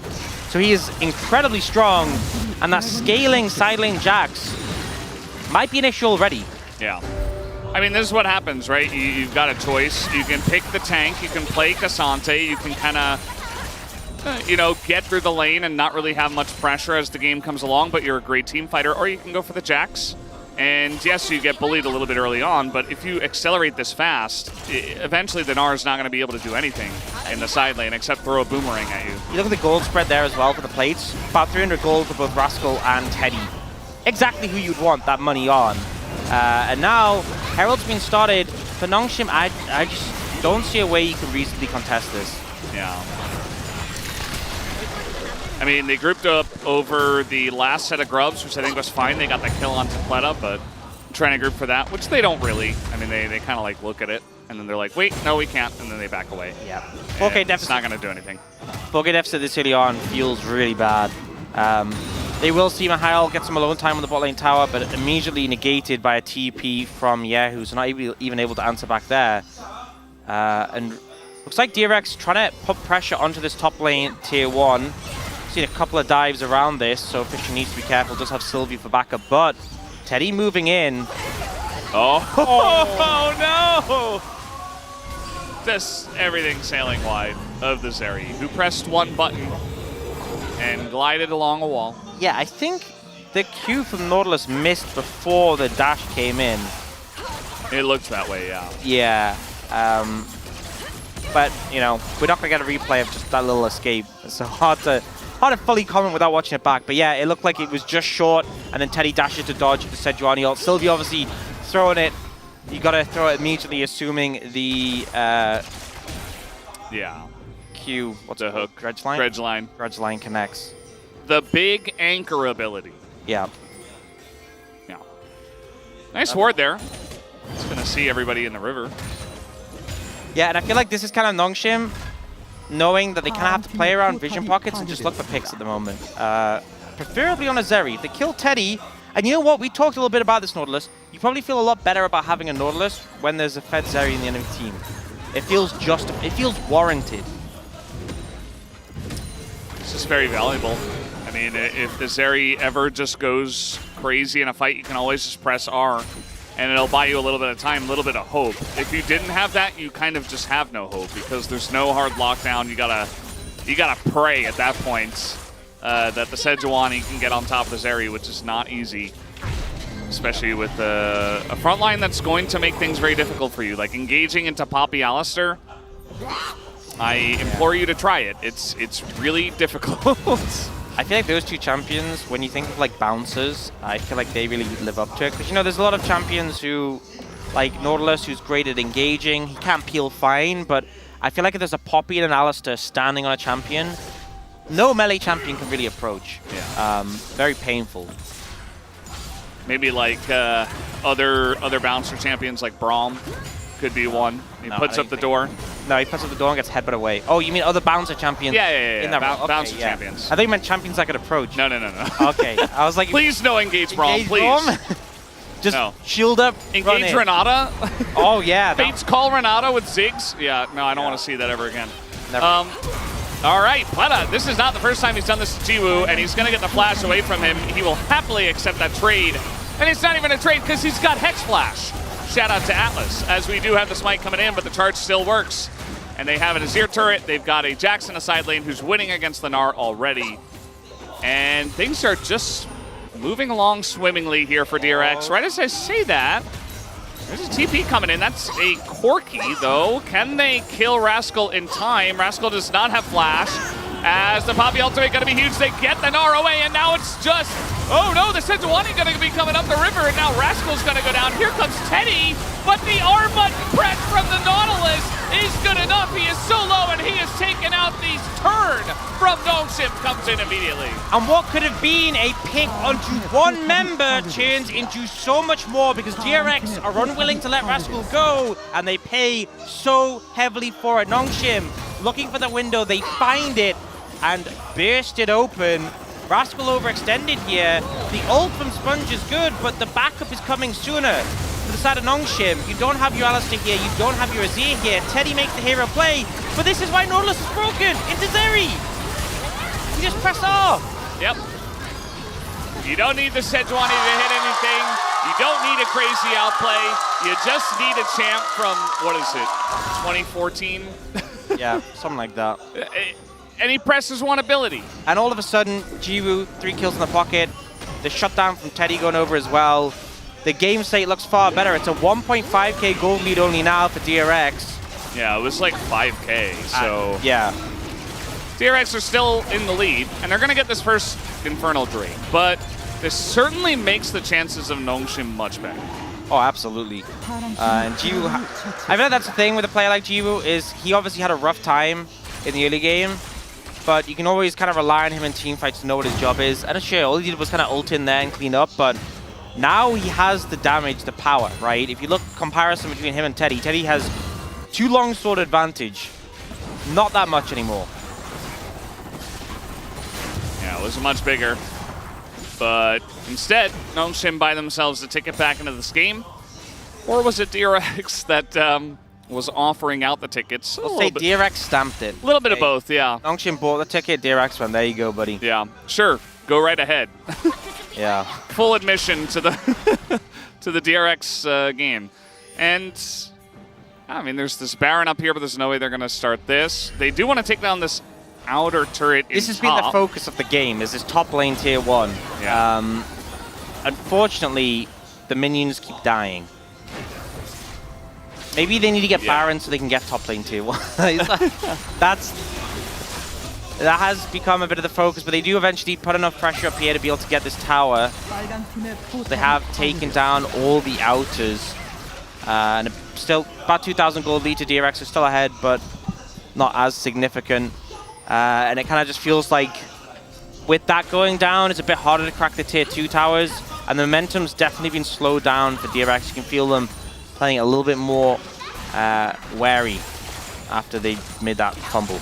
Yeah, it's not going to feel good mentally. Like, they can't see the exact gold numbers. They just see, like, a kill score. They see they're ahead in Dragons. They see, okay, well, Zeri's still fed. The Jax is doing well. So they still feel good, but they don't feel like, okay, we're definitely in the lead 100%. But again, we'll have to wait and see what the next team fight looks like to. And as much as we have some Giga Brain LCK players, they don't calculate exactly how much gold this team has. Well, they're gonna hook this one guy. Sponge nearly dies. That's the ult coming in, but it wasn't used on the Zeri, and so Cougar's just dead. As TP comes in, they have to back away. Mihail doesn't even bother. And that's the pick on a Cougar, so now maybe DRX look at this Baron. Although, it's only 5v4, you got a couple of low health bars here, but Sponge on the Poppy says, no, we can do it, I've got Keeper's Verdict, and I will be ready to use it on Sylvie. Yeah, if you can get the knock away, it'll work, but it looks like they just wanted the TP, and to pull off from the Baron, I think that's the right call for them. It does risk their tier 1 mid, though, as they are a little bit routed. I think they should be able to get in time to defend it. The minion wave is... So, that's going fast, actually. Never mind, it's gone. Wow. Well, the Kais are really chunking that thing. Yeah, ends up kind of backfiring. Like, they get the TP from Mihail, but lose mid tier 1, so not ideal. But yeah, I think learn a couple of lessons about who to ult for the side of Nongshim. Teddy, specifically. Yeah, not Poppy, not Sponge. Yeah, they know he's here. And Sylvie and Mihail are here. Sponge also, but Jiwoo around. And you've got Counter-Strike, you got Keeper's Verdict, but that's only going to do so much as Sponge takes a ton of damage, nearly goes down to the Boomerang, who just fell short. Yeah, and no Warmogs on Sponge. He's super low. Wants to reset, but Baron's being started. You got to stay around. Rascal doesn't have TP. He was forced to back. It's a 5v4. Yehu just took a big one to the face, and now the hook comes in. The stasis value is huge, but Sponge is so low, and Teddy is trying to peel for the team. Jiwoo goes way too deep by himself, and he is going to go down. So yes, it's a 1-for-1, but now you've lost your AD carry on the side of Nongshim, and Teddy is just going to run everybody down. The follow-up engage comes in from Pleta. And man, Mihail and the rest of them are just not sure about this. They do want to turn this around. The ult comes in on a Teddy, but do they have the damage? The hook is there, but Teddy, oh, he flashes away. He barely gets out of there, but Sylvie should finish the job, and there it goes. As it's only Rascal. Wait, they can't kill him. They can't kill Rascal, though. They just used everything on a Zeri. Yeah, they looking for this? This seems very risky. There's no way. Well, you got Meganar. But they can't kill him, but they're trying to peel, and you know what? They will just barely be able to. Rascal not going to follow for too long. Yeah, and that was such a hectic fight, and we have Dragon in 20 seconds that we also need to focus on. We'll get a quick replay here, and yeah, this is where they made the mistake of ulting not Zeri. Didn't work out. Zeri flies in, presses buttons. Great illustration, thank you, Teddy. And then further on, we saw where they made a, well, it's not quite here. First they go to Yehu, and we see Jiwoo fly in, but is baited by the Seeker's Arm Guard of Yehu, who also buys a lot of time here, disengaging, does go down in the end. But Jiwoo commits so deep, and because Yehu survives so long, it's a trade. We see Fisher go down. We're gonna have to cut back to live. We do have Rascal on the flank. This is a big flank angle. A lot of summoners down. Wait! What the hell was that? He buffered a hook into the wall. He sticks around, and now Sponge is dead. Teddy gonna ult nobody. A big divide though from Yehu, but it's not gonna matter. DRX cannot follow up on that one, and Nongshim win a gigantic team fight. Absolute fumble by DRX, but some clutch plays there from Nongshim. Rascal not even seen when it comes to the flank. Dragon not even a concern. They're looking straight towards the Baron. This game firmly in Nongshim's control now. And in this play, using the Q buffer on the ult to get back. Jiwoo flies in, and then Teddy actually misangles the slide a bit and misses the ult completely. Also, Yehu not connecting onto Jiwoo, and at this point you can see on the minimap Rascal too far away. The coordination completely off for the side. 그래 미쳐. 야 진짜 지키면서 진짜 지키면서 머리 땡겨 이거 머리 땡겨. 나 끌었어. 다시 왔다. He's already calling it before it even happens. I mean, he knows what to do. The fans can barely believe it. Already getting some tears in. Has been kind of a hectic game. It has been a crazy back and forth. Now Nongshim, Baron in pocket, looking for this Dragon. DRX looking to contest. Yeah, trying to get on top of Guger, and unfortunately for his sake, he is very much alone. He's going to throw an ult into Yehu, and he survives, though, and the damage doesn't come through for DRX. And once again, Rascal's on the flank, but he's not here. He's not here on time for the fight, and Teddy's going to go down as well. Nongshim have absolutely flipped this game on its head. And Rascal's just chilling, miles away from every fight. The timing of these flanks has been so off for DRX. Night and day compared to BNK FearX of the last series, who seemed so crisp on the coordination. Nongshim just hold strong, group up as a unit, and will be able to clean out this. Oh, be able to clean out this inhibitor. Will back away and move towards the top tier 2. Somebody popped Jiwoo back towards the enemies with a blast cone. Just a little bit of fun, a little goof. Yeah. They're having fun. I mean, the last couple of team fights have been so one-sided, it's hard not to have fun. We'll take a look at this replay. I mean, it's very clear. The TP didn't even start until now. Yeah, it's so late. And the thing is, Platter gets shredded through his ult by Fish's true damage on the autos. He's actually not that tanky even with the ultimate, especially since he's so low level. And the cleanup is just so quick after that. Like, Platter doesn't even have level 2 ult, so the damage reduction isn't actually that high. Just gets absolutely melted. Now we're looking at a 2-level lead between AD carries, 2-level lead top lane, 1-level lead mid, 2-level lead in the jungle. The goal difference is significant, but we can see the XP on the side. The level lead is such a hard factor to overcome.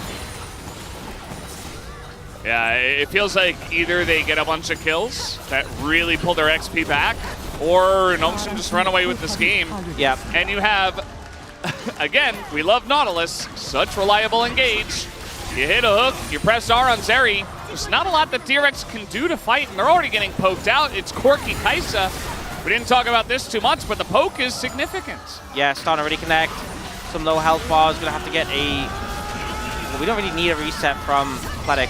Oh, nice follow-up there from Sylvie, but it is very deep, but they don't care! They will go deep as the Divide hits nobody, and the ult is in on a Yehu. The follow-up from Fisher is huge. He might pay for it with his life, actually, but it just does not matter. Nongshim are so far ahead. Jiu is full health, full mana. All he had to do was press R one time. It's a very broken up fight here, as eventually the R comes into the wall. Feels like the first one we've seen all game, but it is very timely as Nongshim will pick up game number 1. Managed to secure it, had to get a big comeback in that one to find their way back into the game. But an absolute battle, and they managed to bounce back against the side of DRX. The early lead got into the win to 4-0 Zeri, wasn't enough. And I think that one's going to feel pretty painful. 1-0 down now. They need to get 2 in a row if they want to win this series against Nongshim. So that production voted for Guger for POG. I don't know. I mean, he had that one cool play with the buffer, but he also had some decent ults that did come in. I think it's kind of hard. A big comeback victory. He pressed ult onto Teddy a couple of times in some really key moments. He just did his job. That's what Nautilus is do. His job. But you know what? Sometimes you just do the simple thing and it works. You know, why overcomplicate League of Legends? Yep. Pick Nautilus, press on the enemy carry, make them feel bad. And yeah, I mean, Yehu had a fight or two where he fought a lot of time, but pretty quiet. Rascal, frustrating. The fact that he had such an advantage, it feels like. Nothing came from his side lane pressure. He got that turret spot with the plates, didn't achieve anything more. In the team fights, he was always so late. And Fisher, I think, quietly did a lot of work on this Corki pick.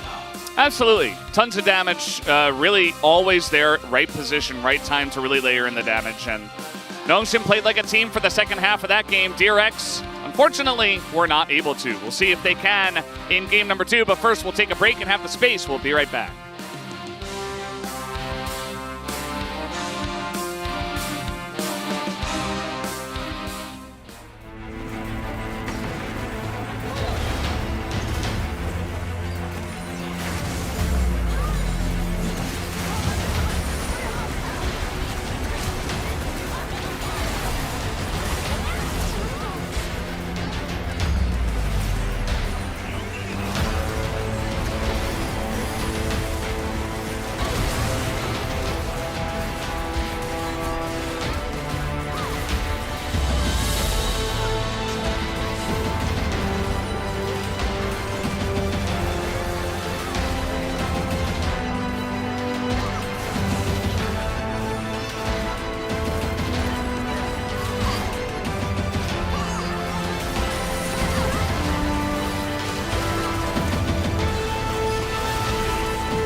올려줄게. 나 이번에 살짝 공각 볼게 이거. 야 잭스 미드야 걸어도 돼. 걸어.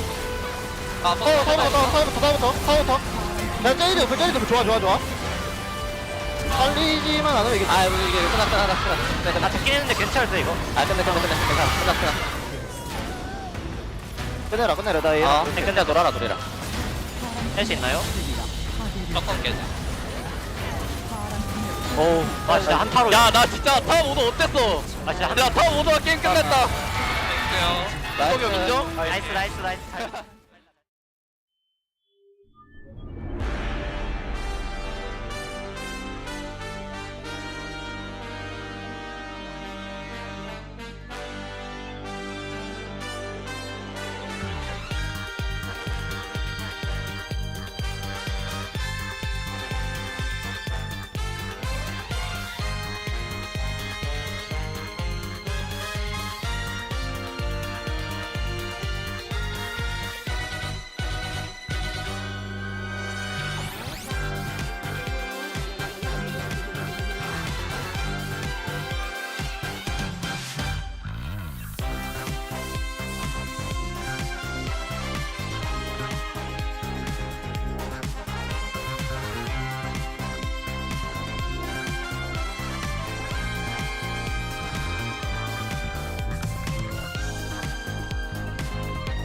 Spicy game number 1 to close out the week here, as it is Nongshim taking game number 1 over DRX. It was a hectic game, but Chronicler, that's why we play out the games. 4 kills on Teddy, on Zeri. Doesn't matter, because Nongshim still closed this one out.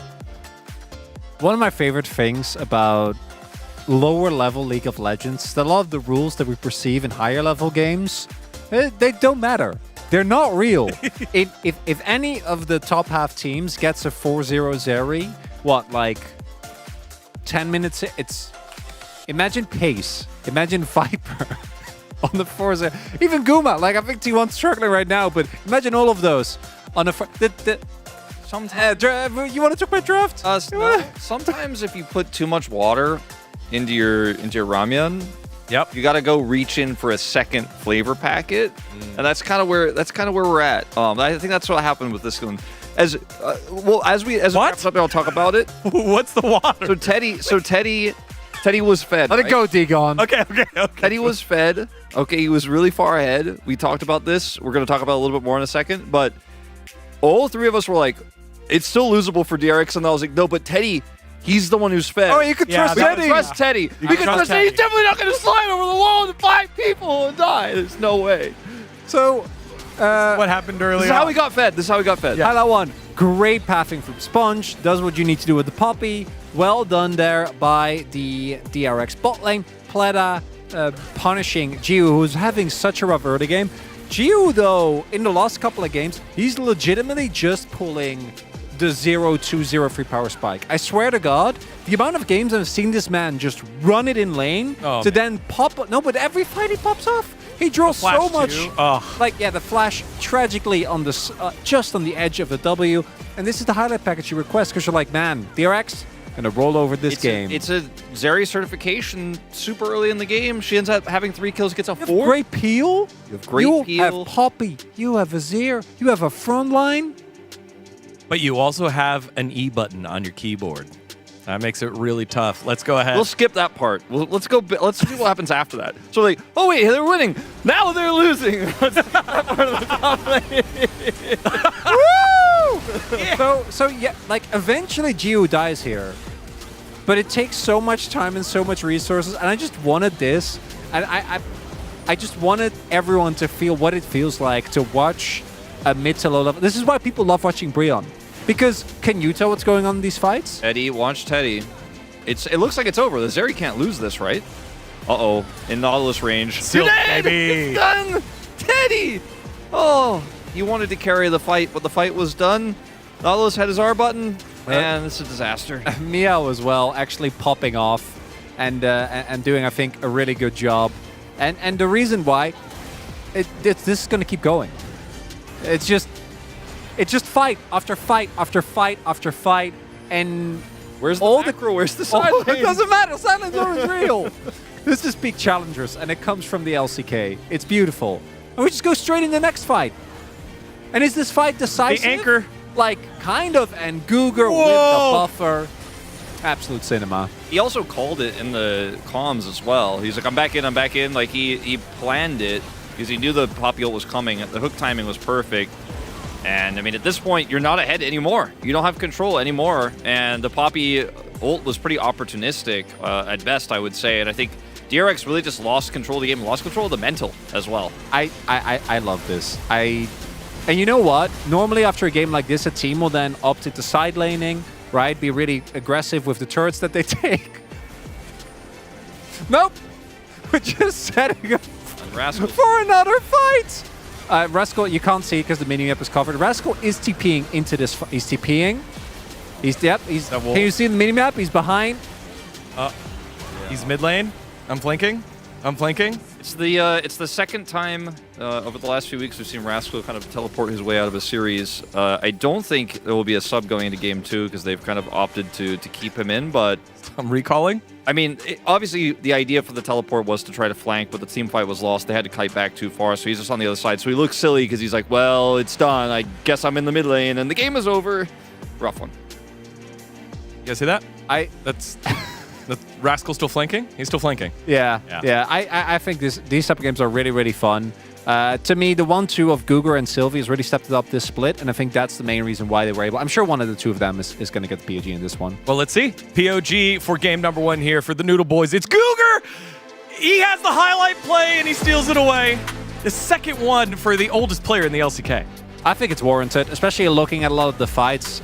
I want you to pay attention to, again, that two-man unit. That was the slide I was talking about. Yeah, this is a slide that we opted not to show because it was unnecessary. It was too much, and yet it happened.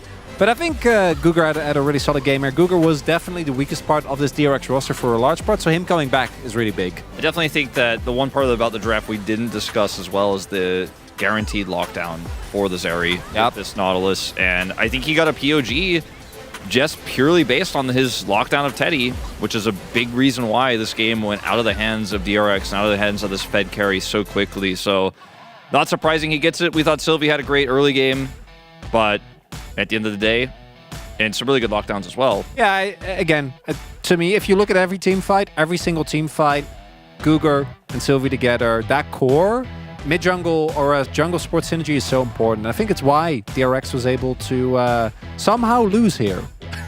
Left Media was cooking there with the Fisher vote as well. All right, time to head back on in for game number 2. Do we close it on out with Nongshim getting the win? DRX come back. Let's find out. Thank you guys on the space. As for Guger, it's easy peasy winnings for him. Pick Nautilus into Zeri, press your buttons, and win the game. And very well deserved. We talked about how Fisher also had a great game. Yeah, you know, Left Media, I think definitely the highlights for the jungle support, but Left Media, like, yeah, Fisher was pretty solid, pretty consistent. I just think it's amazing because we've seen a lot of Zeri in the LCK. Before I was even here, we saw a lot of Zeri. Yeah. And we are just now learning that you can just pick point-and-click CC like Nautilus into it and lock it down. Quite amazing. Not news, obviously, to most people, but I feel like we've had some drafts in the past week or two where people just haven't had a response to this champion. And Nongshim made the right call. You know, Fed Zeri denied, specifically by Guger's pick there.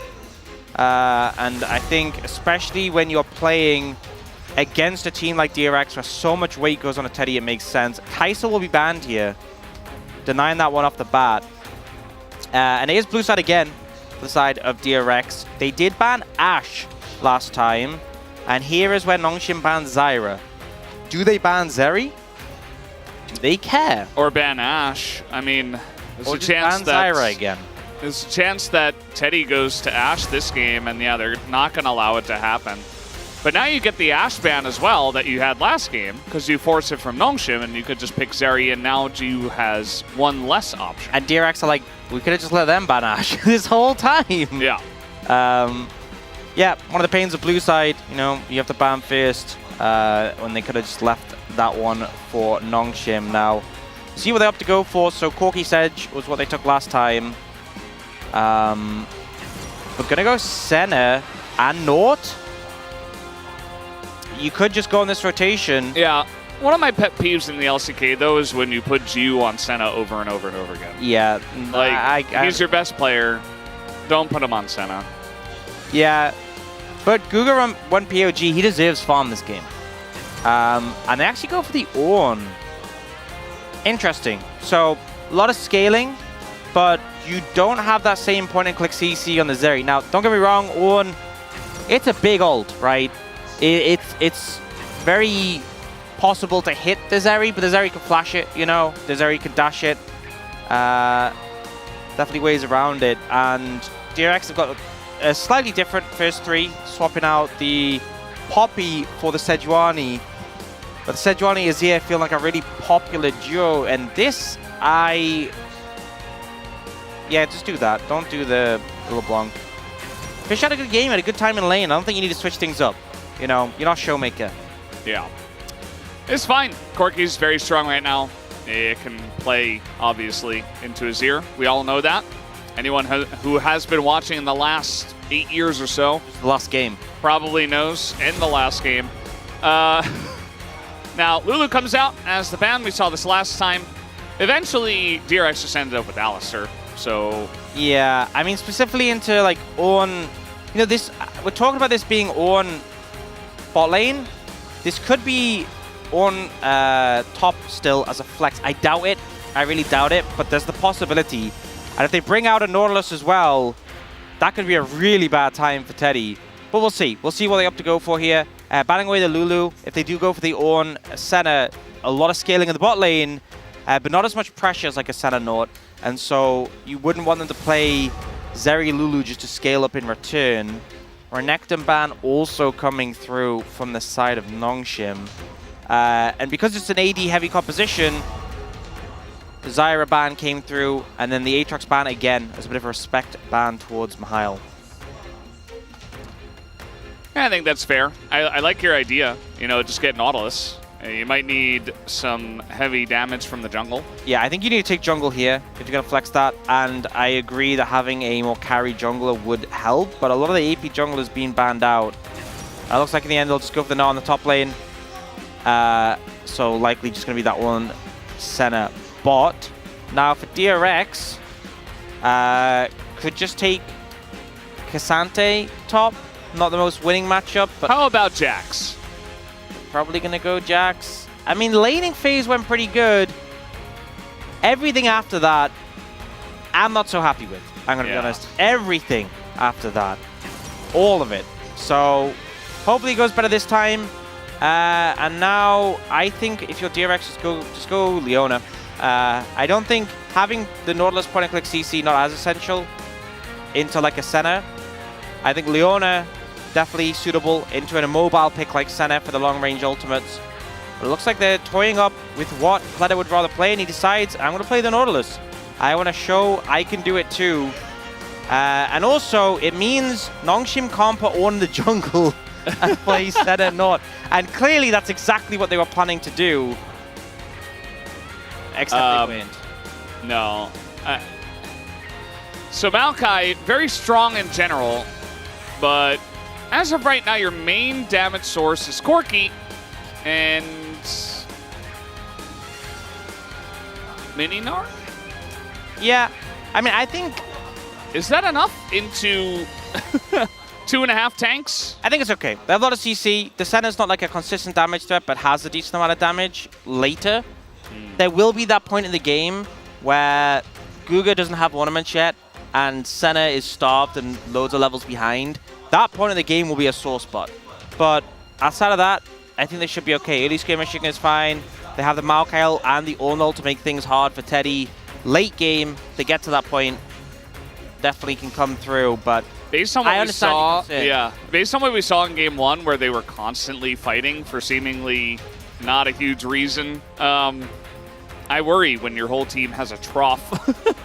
But you're right. I mean, if you do get to late game, Senna will pop off. Gnar can do damage, especially if the laning phase goes well. Whoa. Look at that. It's a raccoon. The head's going crazy. How many abs does it have? About 12. Counted 16. It just keeps going. All the way. Yeah, and I don't think DRX's comp is... You know, the Sejuani Jax at least is a pretty strong combo, so hopefully they make use of that. And excited to see what Pleta can do on this Nautilus in this game. Yeah, we'll see how it goes as we are ready. Let's hop onto the rift for game number 2.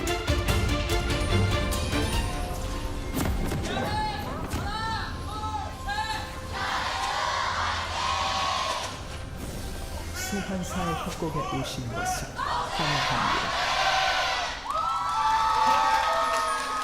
Alrighty, let's jump into this one. The Nongshim fans are hyped up because, well, they were losing pretty heavily in game 1, and then they came back and stomped them.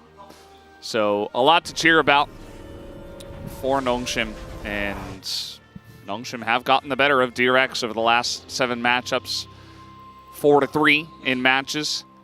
Can they extend their lead, or will we just achieve equilibrium again? That is the question. And yeah, I feel like this is a difficult game to play Nautilus into because he tends to struggle into things that are very bulky and up in his face and have a lot of CC to block his CC himself. And Maokai and a farming Ornn definitely provide that. So yeah, might be a bit of a challenge here. Double grasp solo lanes for DRX. See if they can get some value out of that. Something to mention though, it is the cleanse for Teddy, but they have cleanse, they also have ignite, and Nongshim only have heal in terms of combat sums, with the teleport obviously being taken, so have to be a bit delicate in these early fights. You can see Jiwoo taking some big damage already. Yeah. He is sent up with Ornn, so should be able to sustain up a little bit as this does come along. And Jiwoo has played this twice already. Both of the other times I wasn't very happy, just because, again, we talked about this in the first series. Every team has an identity, and I feel like one of Nongshim's big identities is that Jiwoo is the carry. And Senna can eventually carry, don't get me wrong. We have seen Senna POGs, players pop off on Senna. I mean, it's not even necessarily his play style either. I'm just going to be honest, you know, it's called fasting Senna, and I feel like a lot of the teams play it like famine Senna, where they just never farm, they never get XP. I feel like, obviously, early on you give the farm over the Ornn, but after a certain point you need experience on the Senna, and honestly gold as well. Like, souls are great, don't get me wrong, but there should be a transitionary period where you're giving camps over to Senna, or just like actual giving over farm, or at least experience. I feel like teams just... well, this the Senna might be experiencing more than just fasting. Yeah. It's a flash away. Oh, look at this play again. Where have we seen this before? Fisher is much healthier this time around, and he is respecting it as well. No, he's not. Well, he was for a little bit. And he nearly kills Yehu, but it was a bait all along. And where's he going to go now? Because Sponge is here as well. Right over the wall. He does flash, but the follow flash from Sponge should get the job done. One more auto is there. It's first blood for Sponge. Yeah, good. Another good move from Rascal. Got this playoff in the last game. We'll do it again with a sync up from Sponge. Able to find a nice punish there. And put Fisher behind in the lane, which I think has some big payoffs. We'll see the replay. And just the angle, I mean, Fisher just overextends pretty far. Clearly just not expecting him to be here this early. They think Rascal maybe just reset and went for a buy. And here, the Valkyrie is timed perfectly if it's just Rascal, but it's not. It's the Sejuani as well, who's just able to chase it down. So well played there from Sponge. Good timing, and just a little advantage for DRX in the early game again. Yeah. Everybody bullying Fisher. Feels pretty good for DRX. And once again, Mihail is going to feel pretty good about his laning phase early on. There is a big wave coming into this one, so Rascal could definitely catch up in CS and should even get ahead if he gets the majority of these. As Jonas Strong zooms in. Oh! On the turret CS. I thought he was going to miss that one. Oh, he got it. I think he got everything. He's literally got every single one so far. Nice. Oh my god. Every single one! That's some gaming. All right, GG. Yehu just missed 1, 2, 3. Got that one. 3 CS, not as good. And Jiwoo's on 7 CS? Wow. Please don't trigger twist. Wait, too late. They're permanently triggered. Yeah. That's the way it goes. Man. I love, you know what? I love those goofy things people do. They're so silly. And I'm sure so many people hate them. But it's like, you know, when you're in draft and they're obviously not in, like proper order yet. They're like in pick order. Yeah. And they're like, Senna jungle? LOL? What the heck? It's really funny. It's been a thing for such a long time, and it's still, I still give it a little chuckle, you know. And I feel like this is just like that. Senna 8 CS. Is Jiwoo? Why is the support? Yeah. Why is the support farming? Why is Guga stealing Jiwoo's farm? Yeah. Did they have an argument? Maybe. Yep. Maybe. That's some beef. No, last game with in this game. Yeah. Yehu really was trying to pressure Fisher. They love to punish the tier-only Corki again, but it's just some pressure. And they've got Pleta coming up from bot. And they want to make sure they can get the grubs, which it looks like they should be able to. Surprised that Jiwoo hasn't left the lane yet. We've seen Senna's leave as early as level 3. Yeah, it's notorious. Senna roam to top to get souls from the grubs. Yeah. Is the hallmark play. I feel like, of LCK centers. How about from the Dragon? Not as common, not as inspired. We saw it yesterday from Pays. Yeah, but what does he know? He's only on Gen G. Yeah, true. DRX coming on in. Fisher doesn't really do much, and there's no smite here for DRX, but they want to take a fight. But Nongshim get in, they Look, the smited, they Souls! get away. The Souls, they're denied! Souls, denied. That's the true victory here.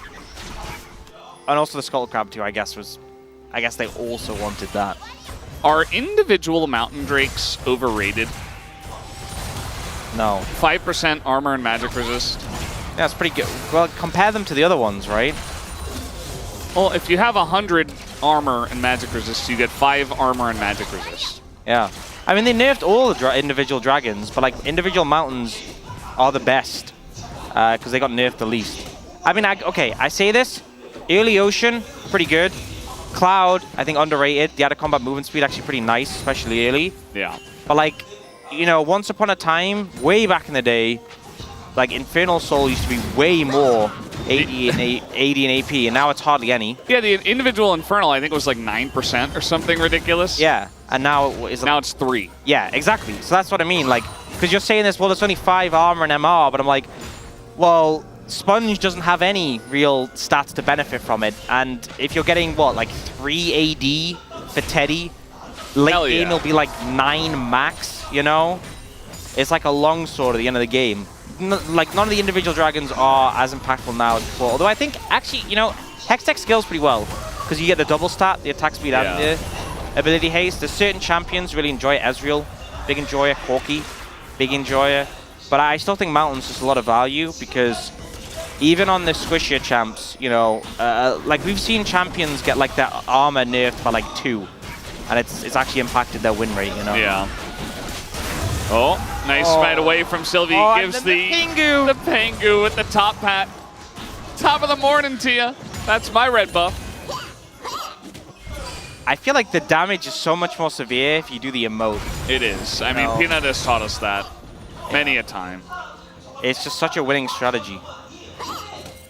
Did you ever hear about so when I used to cast LPL, there was this player Wayward he did emotes all the time.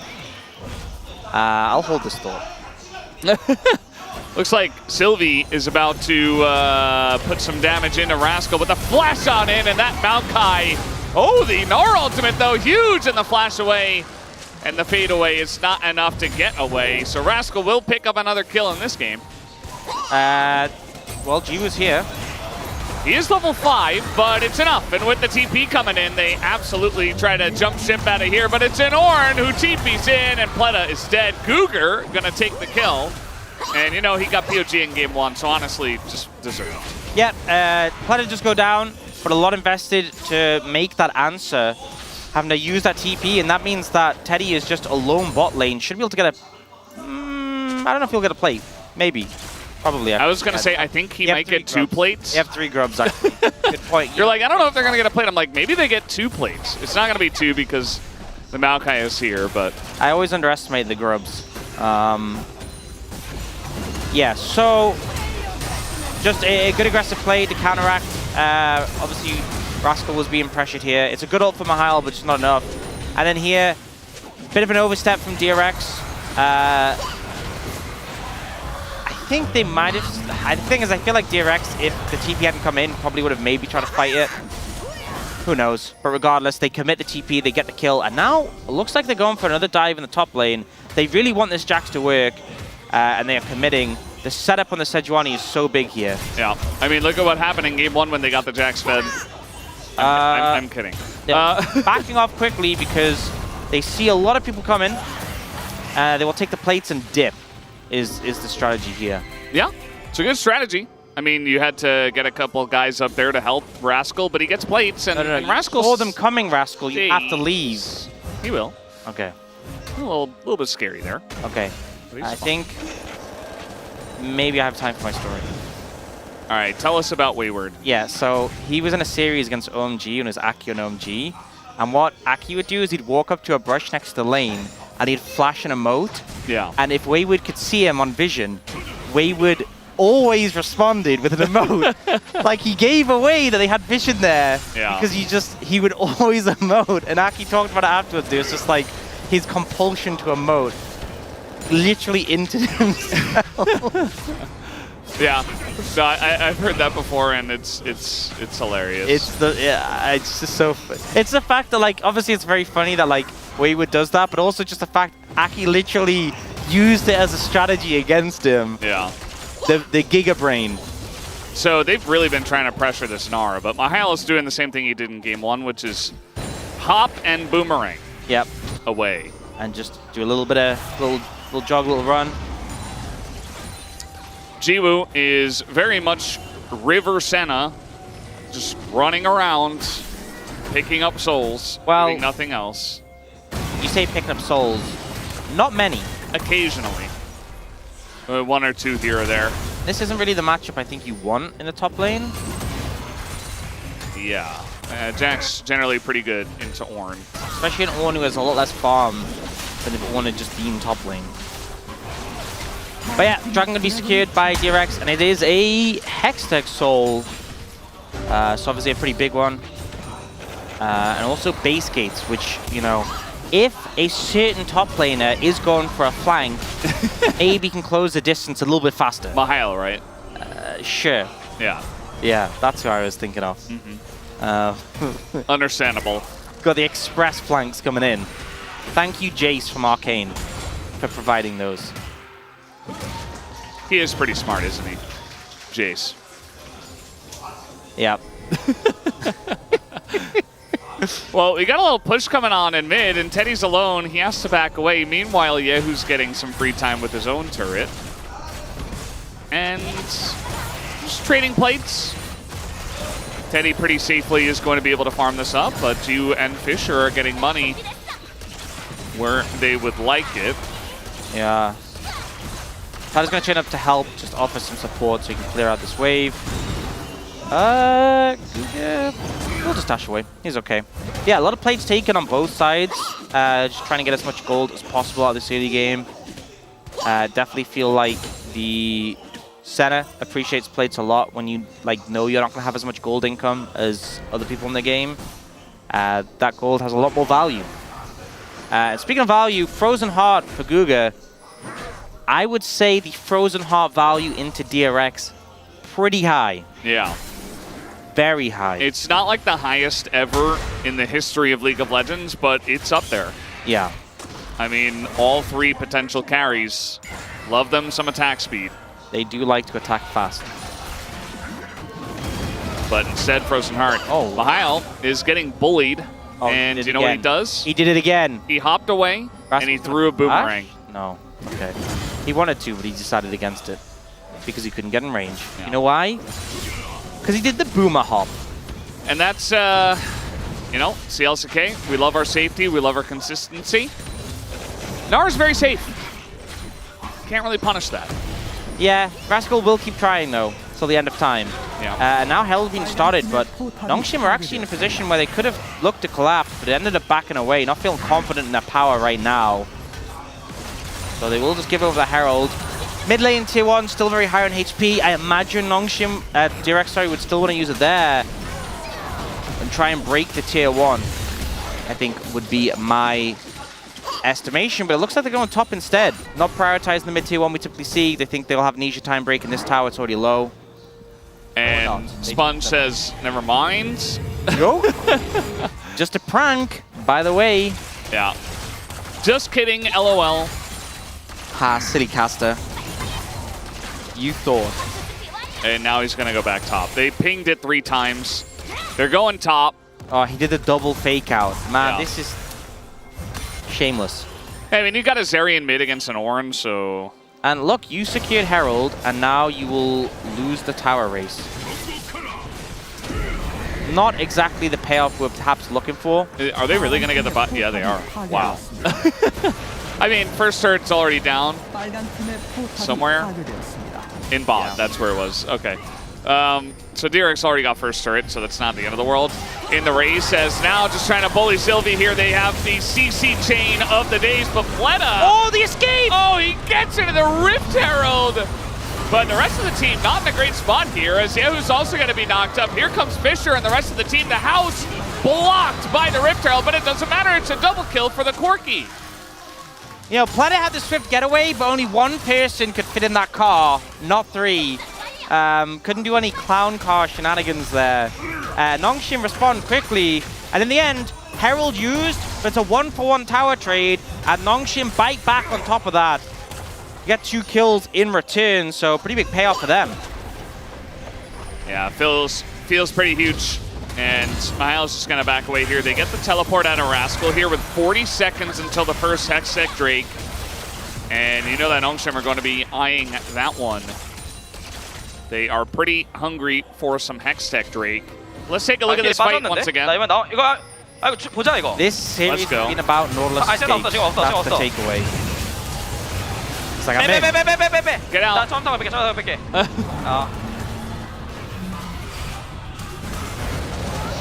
And that's all you have to say. I'm getting out. Well, actually, they cut the clip because he said, "See you, nerds," immediately after that. Yeah, we didn't get to see the end of the conversation. Fish are going to try to TP, and you know what? There's no divide, so he will actually get away. That feels bad for you. Meanwhile, it's DRX starting this up. Why did Mihail not back? He doesn't have TP. Rascal? Guga's just trying to eat him from over the wall. Yeah, I feel like he could have flashed and maybe they get the pick. Yeah, very... This game's getting goofy fast. Yeah. No. I feel like the early game, genuinely, the early game feels like both teams are actually making some pretty intelligent moves. And then it gets to this point, and it just gets goofy. It happened last game as well. I just don't get why Nongshim didn't back and try to group for the Drake. I mean, they got top turret. That's good. They did a tiny bit of damage to mid. But DRX, it felt like they were behind on tempo on that one, but they still ended up getting the Drake. Yeah. Oh, well. That's kind of the feel of this game. It's like, oh, well, you know, DRX just got it. It happens. Yeah, it happens. It's not big of a deal. Hey, last time there was a 4-0 Zeri and they still won. This time it's a 0-0 Zeri. No concerns. And his opponent, Jiu, has 3 assists instead of 3 deaths. That's a bit better. Yeah. But they did win with that last time, so maybe not. Yeah, he also got 3 kills and was 3-3 at some point. And was a shutdown. Oh, he can't get a shutdown from Teddy this time. Well, he can. He's 150 shutdown from farm alone. Yeah. Most farm in the game to Teddy. That's nothing new. But, yeah.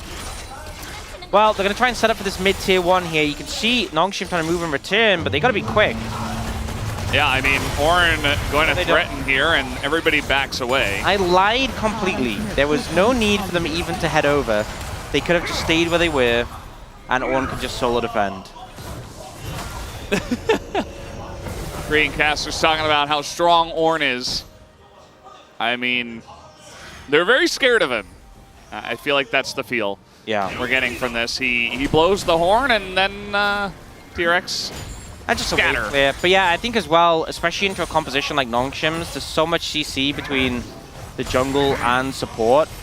Like, these are like premier CC champions in terms of what they are. Jiwoo doesn't care for it. Okay, well, he's going to get this one, at least. Yeah.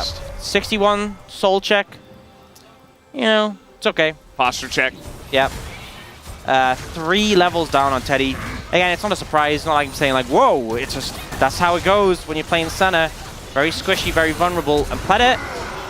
Okay. Like the energy, is it going to amount to anything? It looks like, no, the disengage from, well, Flash and Maokai is good enough.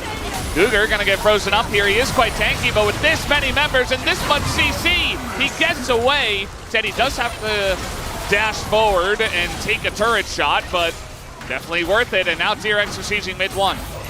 And they should be able to get this. No Ornn to stop them this time. Good moves. And you know what? You know why it went so much better? Because Rascal just TP'd in the middle of the fight, not like 7 miles away. Yeah. He was like, I'm gonna be there. Immediately.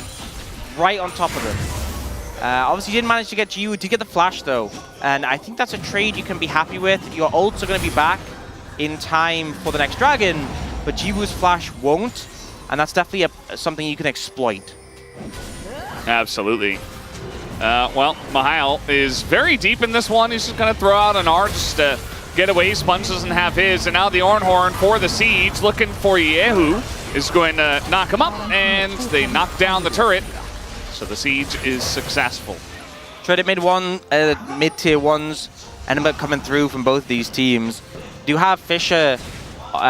Honestly, again, it's been a kind of a quiet game for Fisher, but he's now got second most farm in the game. We do see Plata go for the flash Q here, but Jiwoo does react fast enough. But then Guga moving over to Peel ends up getting caught out. Sponge just a step away for the full AoE on the ultimate. And then Teddy just cleans up the kill with the dash at the end. So good pickup there. But yeah, Fisher, 230 CS, second highest in the game. 2 kills now. Has that power spike that the Corki is big on. And was most damage in last game. And I feel like he's had another silent one here where he could end up making a big impact. And needs to, because you kind of talked about it a lot during draft. They need the Corki to be doing some damage. They need the damage from him and the supporting acts, which are Gnar and Senna, as this game comes along. First Ornn item is online for, you guessed it, Ornn on that Frozen Heart. And as he keeps gaining those levels, we are going to see more and more. And, you know, eventually, it is going to be a Corki that does obscene amounts of damage. It is going to be a Senna that has gotten through the trough pretty much unscathed. I mean, Jiwoo's still down on levels, not quite through it, but for now, we haven't really seen too much. But the CC's coming in again, once again onto a tank, but there's the Senna ult. And the heal to try to peel. Fisher is out in the middle of nowhere, is going to have to flash. Not sure about that positioning, but... Yeah, so... Yeah. Summoner burnt, health bar low on Sylvie, but he's got Warmogs. The big thing is, though, you've burnt a lot of big ults for DRX, and you didn't get kills, just summoners, you know? And unlike the fight before, where you're going to get the ults back for the fight, they're unavailable, so Nongshim going towards the Dragon. They will take mid-tier 2. Nongshim trying to come in here, trying to punish, but Cougar gets zoned off of his ult, and they will keep them around, but Lena not going to take that over the wall. And we'll just stick with the team, a 5-man unit. Meanwhile, the Dragon is being taken by Mihail and Mega Gnar. There's the Nature's Grasp. As now Rascal very much behind enemy lines. What is going on? I do not know. Jiwoo is playing a dangerous game. And Rascal is... LoL is a dangerous game, you're right. Rascal is just flanking again, doing his own thing on the back line. Yeah, an interesting passage of play. Nongshim feeling confident after DRX been a lot of big ultimates, so able to push in and get the Dragon. DRX do end up picking up the tier 2 mid, but definitely a win for Nongshim on the back of that. So, navigate pretty well. And a lot of summoners been as well, Sylvie and Fisher's flash going down. But we end up having no one dying. A very peaceful exchange. Well, apart from the Dragon. Yeah. Any Dragon rights supporters will be very angry at me. I'm a little bit devastated, for sure. But there's going to be more where that came from. Can't change it in a single game. But it's a Hextech Dragon apiece, so neither team is on soul point. So this one could extend for a very long time, and I mean, you look at the side of DRX, they have ample amounts of scaling. You look at the side of the Nongshim, they have a good amount of scaling themselves. Yeah. So might just end up being like a 40-minute game. I honestly feel like this is the point where Nongshim are in that trough, really, because only one items come through. Jiwoo's 4 levels down. And Teddy is LDR. Oh, but is now getting engaged on. Yeah, and then Maokai is just tanking up so much. But here comes the Teddy ultimate and the double stun onto Sylvie and Guga. The front line is just being melted. Mihail is in that back line, and Jiwoo and Fisher are still alive, though. And now the Zeri ultimate has kind of timed out. But look at the damage out of Yehu, just pushing him back. And you see that Nongshim not quite able to continue chasing after that one. It's just a 1-for-1 trade of junglers. Yeah, they'll not push for the tier 2 hit though, because DRX need to back away. They've been routed on this turret. This might just die immediately. They don't really have a defense here unless Yehu can get in. And he's taking a very conservative route, so it should just be gone. Good moves coming out from Nongshim to secure that one. Feels like the fights are so delicate, you know, both teams conscious that it could easily backfire, and both junglers suffering a similar fate. But now, oh, he's flanking.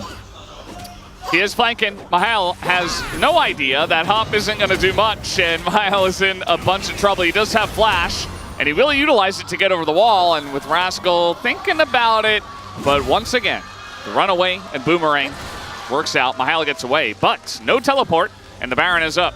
And so much value from the Boomerang, honestly. Flashbang, though, I think DRX obviously wanted more, but still a positive play to burn Mihail's Flash there, but it's not nearly as much as if he'd gotten the kill. And gold lead, it's just under 2,000 in favor of DRX, but you don't really feel it right now. This fight, the engage starts to come in, so immediately Platter starts the fight because he knows he has to counteract it. Teddy steps forward, starts getting damage down, but a big amount of burst comes out from Fisher on a Teddy and Sponge and really forces them back.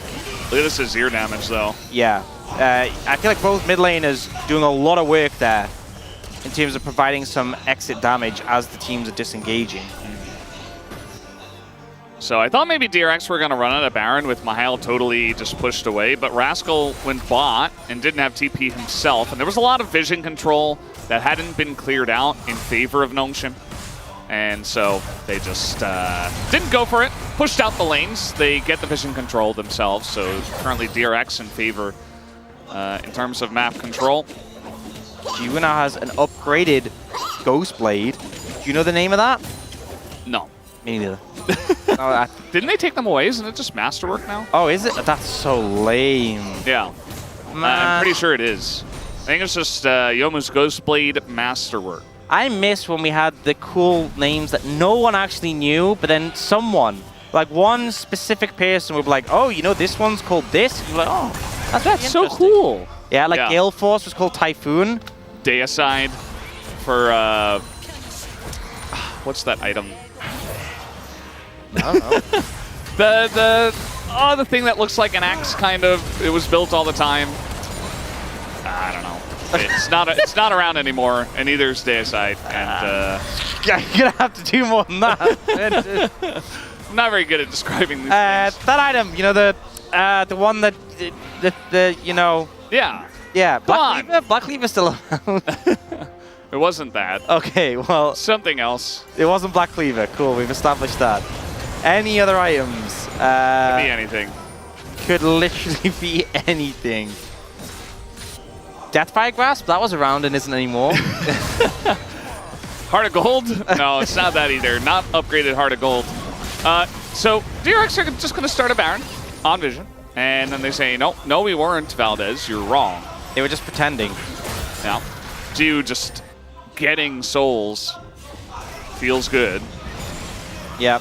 Trying to apply some poke down here. Red buff, though, on DRX will sustain them up a little bit. Nongshim rotating over to play out this Vision. And Mihail pushing top. Ideally would line up to have Mega, but now Guga could be in trouble.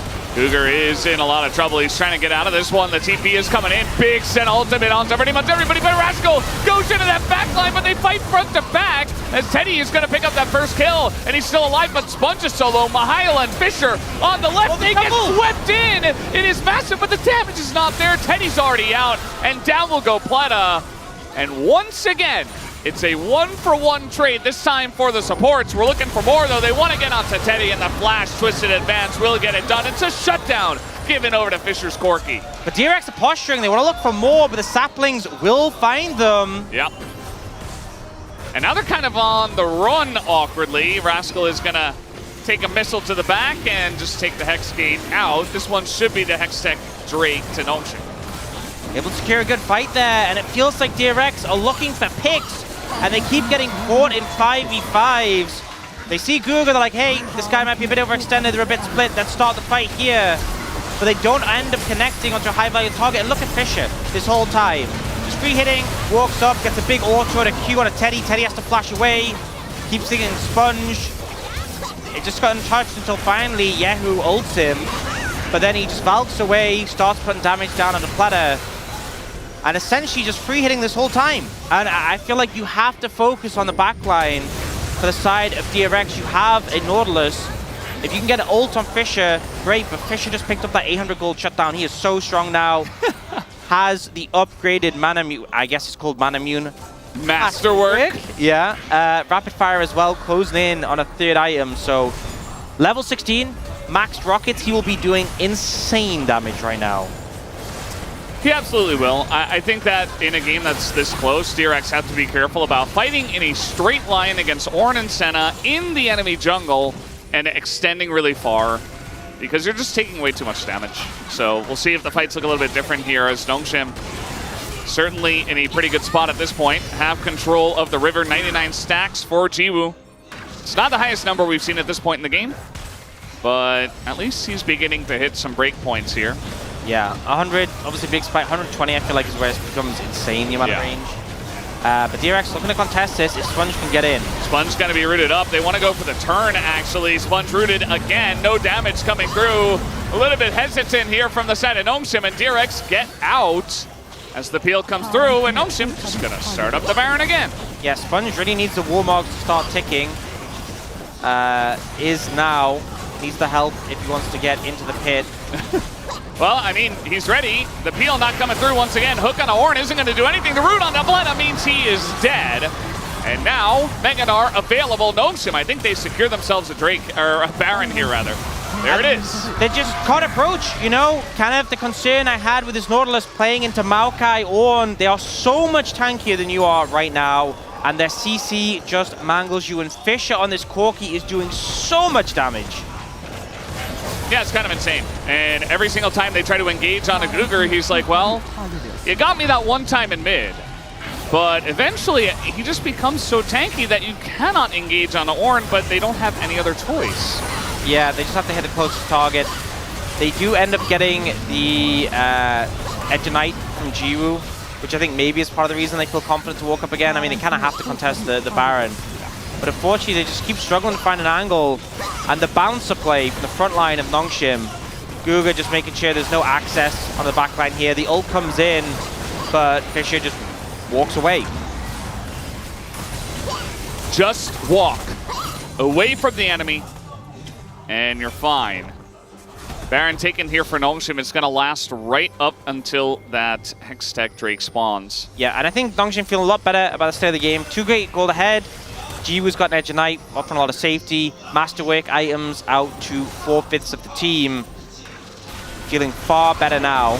Well, they're engaging on a Guger again, but this time they've got everybody in here. Tons of CC, but it just does not matter. He is way too tanky, and now the Ornn value is huge as Rascal not even going to kill Guger. Not even able to do that as Mihail is going to go down to Asterix, but man, the job is already done. Guger gives them the thumbs up because he knows all he got to do is taunt the enemy team. Just stand there and be on, and the amount of AoE damage that is coming out, Chetty will step forwards and just basically get one shot. Not even intentional damage, it just feels like the AoE flying out from the likes of Fisher, Sylvie, Jiwoo is just burning through that health bar. They can't get that first kill, they can't get the momentum Zeri loves, and now they're looking to end the game. And now, Jiwoo is just outranging the Zeri, who has no front line. The rest of the team trying to stop the push, but it just feels doomed, and down will go Pleta. The rest of the team is just alone and sad. Yehu desperately trying to stop them. That's a kill onto a couple as they overextend. The Nexus is laid. They're trying to hit it down, and they should be able to. Jiwoo with the range gets the job done, and Nongshim take the 2-0. Yeah, really strong performance there from Nongshim. You know, game 1 definitely felt like, you know, there was some, they have to make a big comeback to get into it. But game 2, they were the ones who managed to, I mean, again, I guess, make a comeback, but just really show a higher level of control. Their composition had all these scaling elements. They stole it out, they leant towards them, the team fights they had complete control of. And it just feels like the first time they beat DRX, it was a bit of a surprise. This time feels a lot more convincing. It is a 2-0, and it feels like they're starting to really feel better about these players they've integrated onto their roster. Shouting out Nongshim Red Force. The org feeling pretty good about themselves. They're able to defeat DRX twice here in summer. And they only have 3 wins now, but it's a sweet 3 wins. They defeat the same org twice. And as Nongshim, you're just going to be looking up from here. You say, okay, we can beat DRX. I believe the other team they beat was Bro. And, you know, it's a good day to get a 2-0 for these guys. They played as a team. They looked great. Guger looking really strong, actually, today. I was impressed by him. Yeah, and I'm going to be honest, Guger has had some rough games early in the season, and I think a lot of people were critical because he is an older player. But older player, younger player, like getting used to a new environment, whether it's a league or a team, takes some time. And I think, you know, given time, given space, he's shown improvements that need to be praised. And Nongshim with this win, going to be able to close a bit of the gap between them and the likes of BNK FairX. Still a while behind, but this is a big win for them if they want to keep their hopes alive of getting top 6. And we'll see a lot of the early game dictated by DRX, but it just felt like there was a lot of backfiring. You know, game 1, the advantage they had early was significant, which is why it felt like more of a throw. This didn't feel like a significant throw. It just felt like they never really got as much of an advantage as you'd hope, and the engagers never found the right target. You know, it was constantly on this front line, and damage taken, I think Guga topped the charts. I mean, he had to have. I mean, there were times where he died in situations like that. I mean, he dies in this fight too, but it just doesn't matter because if DRX used everything for a tanky Ornn, like, that's just not good. That's not gonna feel good unless you can get multiple kills afterwards and you're very far ahead. But it was a very even game, and he threw everything into eventually level 16 Ornn, who just didn't care. Yeah, it got to the point where he was just so tanky, and Zeri isn't the best tank shredder. You know, it takes a lot of time to cut through a target like this. And you see here, so it's the damage from Fisher with the Senna ult. Look at Teddy's health. Yep. Just and then Ornn. It has to flash the Ornn ult, but like, you know, flash it or not, you're out of the fight. And then Pleta having to ult and flash away did not die to Mihail, but the game's already over this point. Maybe Pleta should have also ulted Guger. Maybe then they can kill him. I don't think so. Yeah. They're just saying we can end. Hit the turret.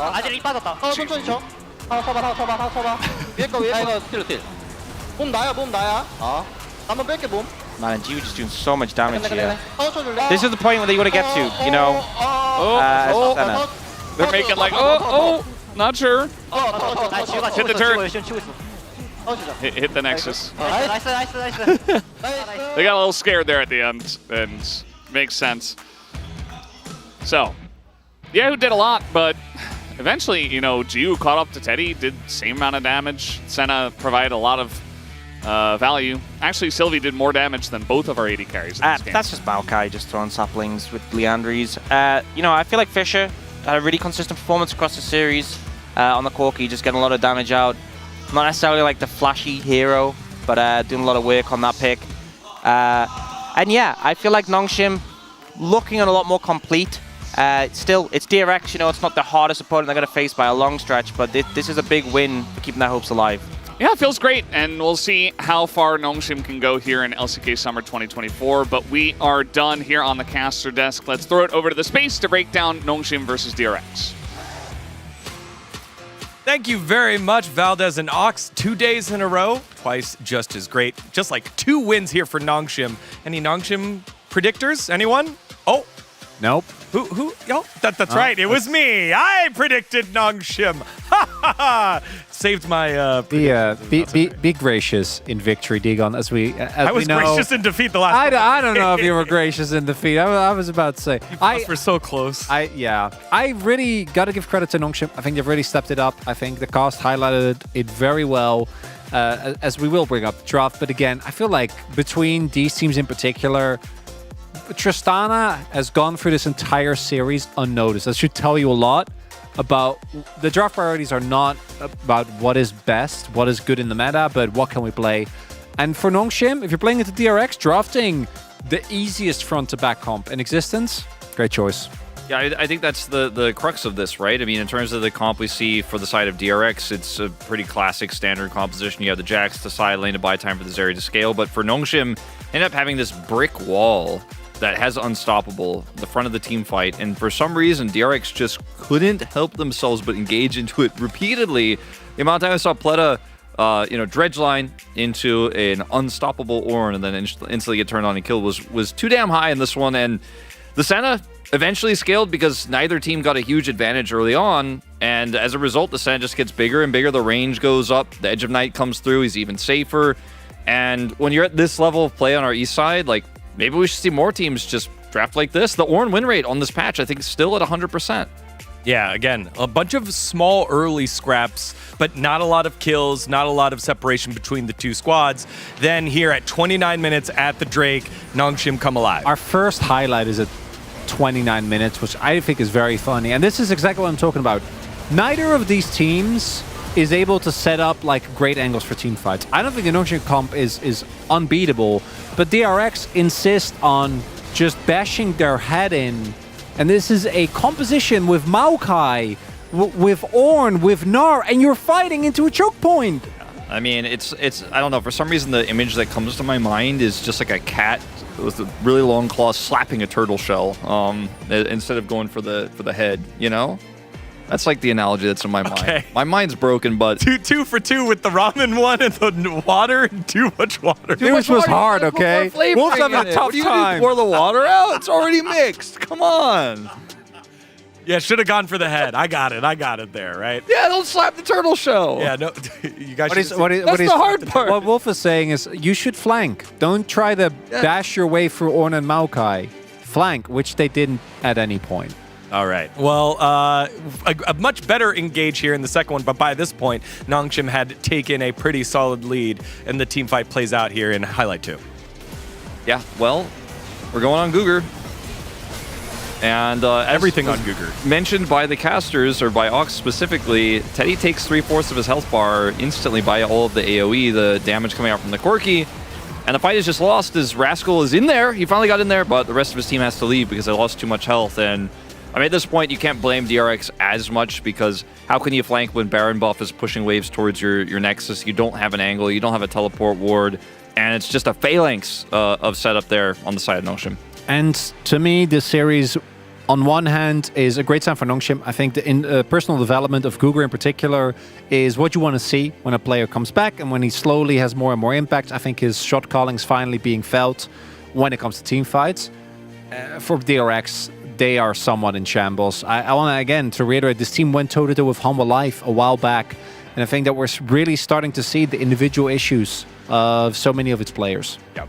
All right, well, let's find out who the POG was here in game number 2 as Nongshim get 2 in a row, and it's Gugur, 2 in a row, this time on the Ornn, soaking all the CC. It's deserved, right? The fact that Gugur has had such a big step up is the main reason why Nongshim has started winning games, because if we go back to Summer, the start, he legitimately was just dying in lane, engaging, desync from the rest of his team, and him developing, and then on the other end, Meow coming in. This team is unrecognizable. Over 25% of his team's damage taken on this Ornn, which is not surprising given how the team fights did play out, but he was the rock that Nongshim needed, and yeah, there were some mistakes from him in this game as well, but he did his job in the crucial parts of the game. See a smattering of votes as well. The Corki damage was real, you know? Yeah, I think Fisher played the fights out very nicely. He's had some positioning issues, so I think a big step up from him as well. Even the Jiu votes, I think Senna into the other enemy composition can actually struggle because she's so squishy, but I'm always going to be happy about the Jiu vote. Yeah, Gugur, again, doing a great job, especially developing the AD carry in Jiwoo, so great job there. Congratulations, Gugur, picking up 2 in a row.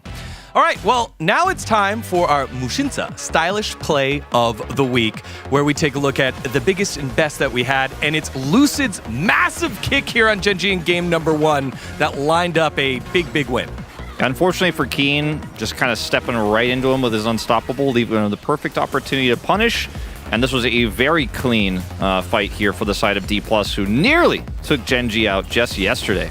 Even though DK ended up losing the series, and I'm sure as we could see that in the moment, they were very unhappy about that, this is still considered a huge win. No single team has been able to take off a game of the LCK for the entirety of summer. So them getting a big win, playing Lee TF in particular, because obviously Lucid is the highlight of this play, but the fact that Showmaker was right beside him I think as long as DK leans into that, they're a top tier team in the LCK. Yep. Well, Lucid will get himself a sports set, a stylish sports set here from Mushinsa as part of his package. Congratulations to Lucid.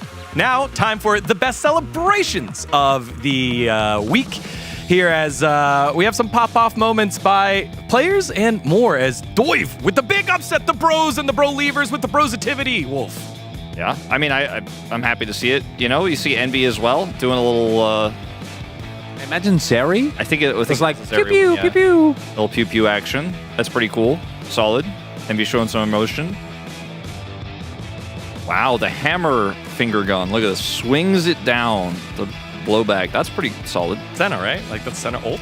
It looks that way, but Lance definitely not the guy playing Senna. Yeah, I don't know what that was all about. Closer. He's just cute. Ari Charms. A little Huge bit of that win. today. Yeah, huge win this week. Oh. Watch the iPad. Look at the mechanics. Whoa. The catch. And then in the business, sometimes you got to find where the camera is. Bam. That's really good.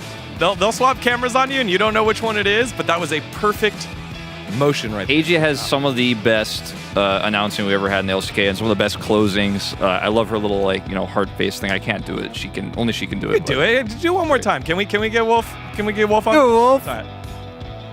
Bro, I don't know. that was great. I think she won, but I mean, it's up to you guys. You guys have to let us know. Yeah, let us know in the chat right now. We'll let you know who the winner is with the best ceremony. You can't vote for Wolf, even though Wolf Ayaya works out pretty well.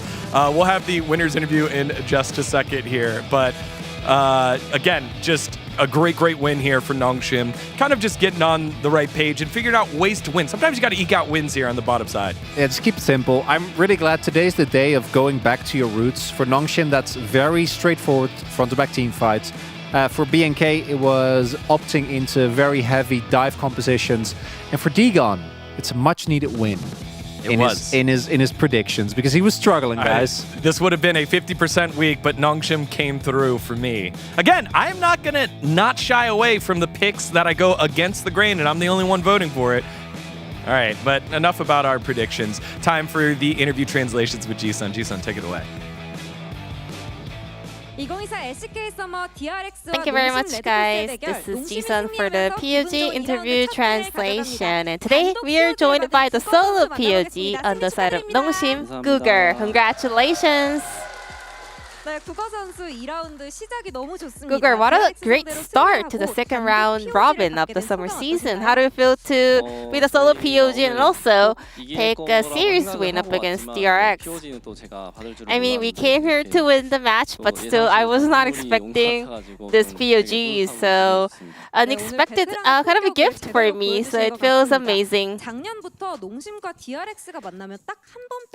So ever since last year, every single DRX Nongshim match was a 3-game series, but this time around, you guys managed to get a clean 2-0 shutout. How did you pull it off? I think mainly we wanted to just, make sure that just try not to make mistakes and also stay kind of calm and collected. So as long as we can, remember those kind of goals, I was pretty confident that we'll make it happen. And recently, you reached challenger rank in Korean servers, so a lot of people are calling it the power of the 30s. How has your practice been going lately? I mean, we were not having a great result in the first round robin, so I just wanted to grind, I didn't even, take any break, I just wanted to make sure that I'm not, spend my vacation just to chill out. I would rather wanted to kind of, climb the ladders, and I think it's slowly paying off. Now let's talk about the game today. Well, in the early game of first game, Kai'Sa was repeatedly being targeted, so You guys were in not the best spot, to be honest. How did you manage to kind of make a comeback? Well, Jiu kind of said, if I played better, you know, in the first turret dive, he was like, I could have played it better. Maybe I could survive there. But after like dive 2, dive 3, he was becoming a little bit speechless. But still, we wanted to make sure that we're not getting too tilted, you know. Other laners were still buying time for the Kaisa to scale, so... heading to the mid to the late game, Jiu managed to get a kill, and he slowly was able to get things started. Now let's take a look at this replay together, where you were able to land a hook that turned the entire game around. So we started the Drake, and then, you know, we wanted to make sure that we have the control of the C-curve brush, where we call the banana brush. And then I saw like enemy approaching, and I thought Bobby was just gonna like hit a home run on me, so I was like, I might just like be kind of flying to the opposite side of the map, but I want to make sure that I land my hook before I leave the scene. So I was going for the play, and it worked. And game 2, you won POG on Ornn, and Ornn. Actually, Senna-Ornn combination is 6-0 so far this season. I mean, Nongshim is a team that has a very high or very strong AD carry potential, so a lot of teams are targeting Jiu's champion pool. So in game 2, we wanted to focus on the Senna-Ornn comp, especially unless Jiu gets targeted so bad and like gets killed or dove so many times. We thought Senna late game will be so powerful. So when you are making comp around Senna, unless you one-shot Senna, the sustainability is so good. So I was reminding my teammates that take it slow, you know, as long as we have a longer team fight, it's a win for us. Yeah, Senna's sustainability was the focal point today. In game 2, the enemy focused heavily on your Ornn during team fights, but your Ornn just didn't die. How did you manage to survive that long? And also, were you confident that you're going to be the POG because you just didn't die at all? Well, to be honest, I felt like I didn't really pull off any kind of an outplay, you know? I was not going for some super like team fights or like making crazy angles. So I was not expecting a POG, but now that I watched the POG highlight reel, I kind of, realized I didn't die. I was very, very, you know, tanky, so maybe I deserve a POG.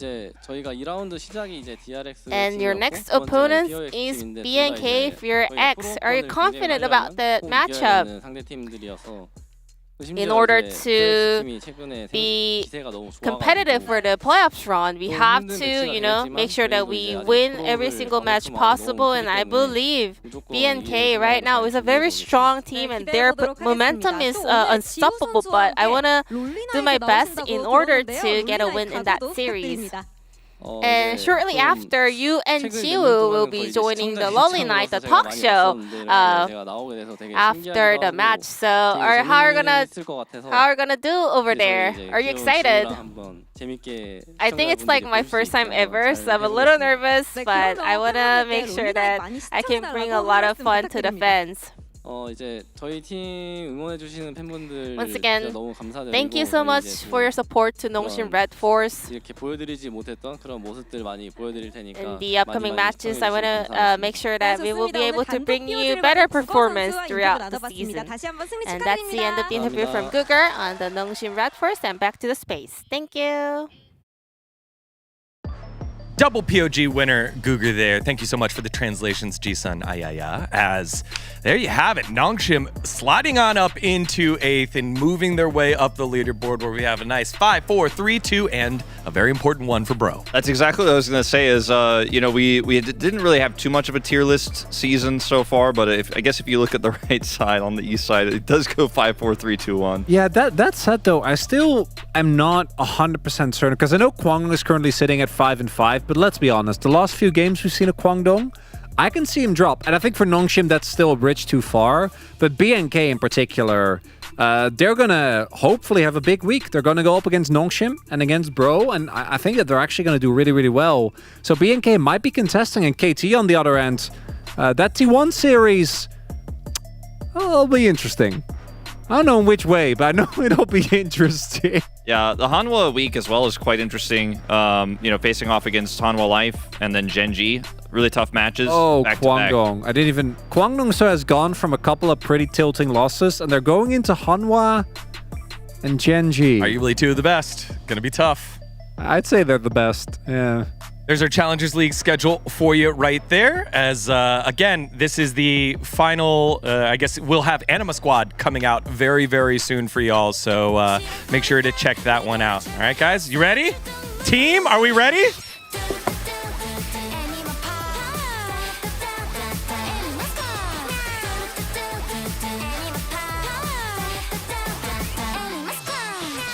See you next week. Fred.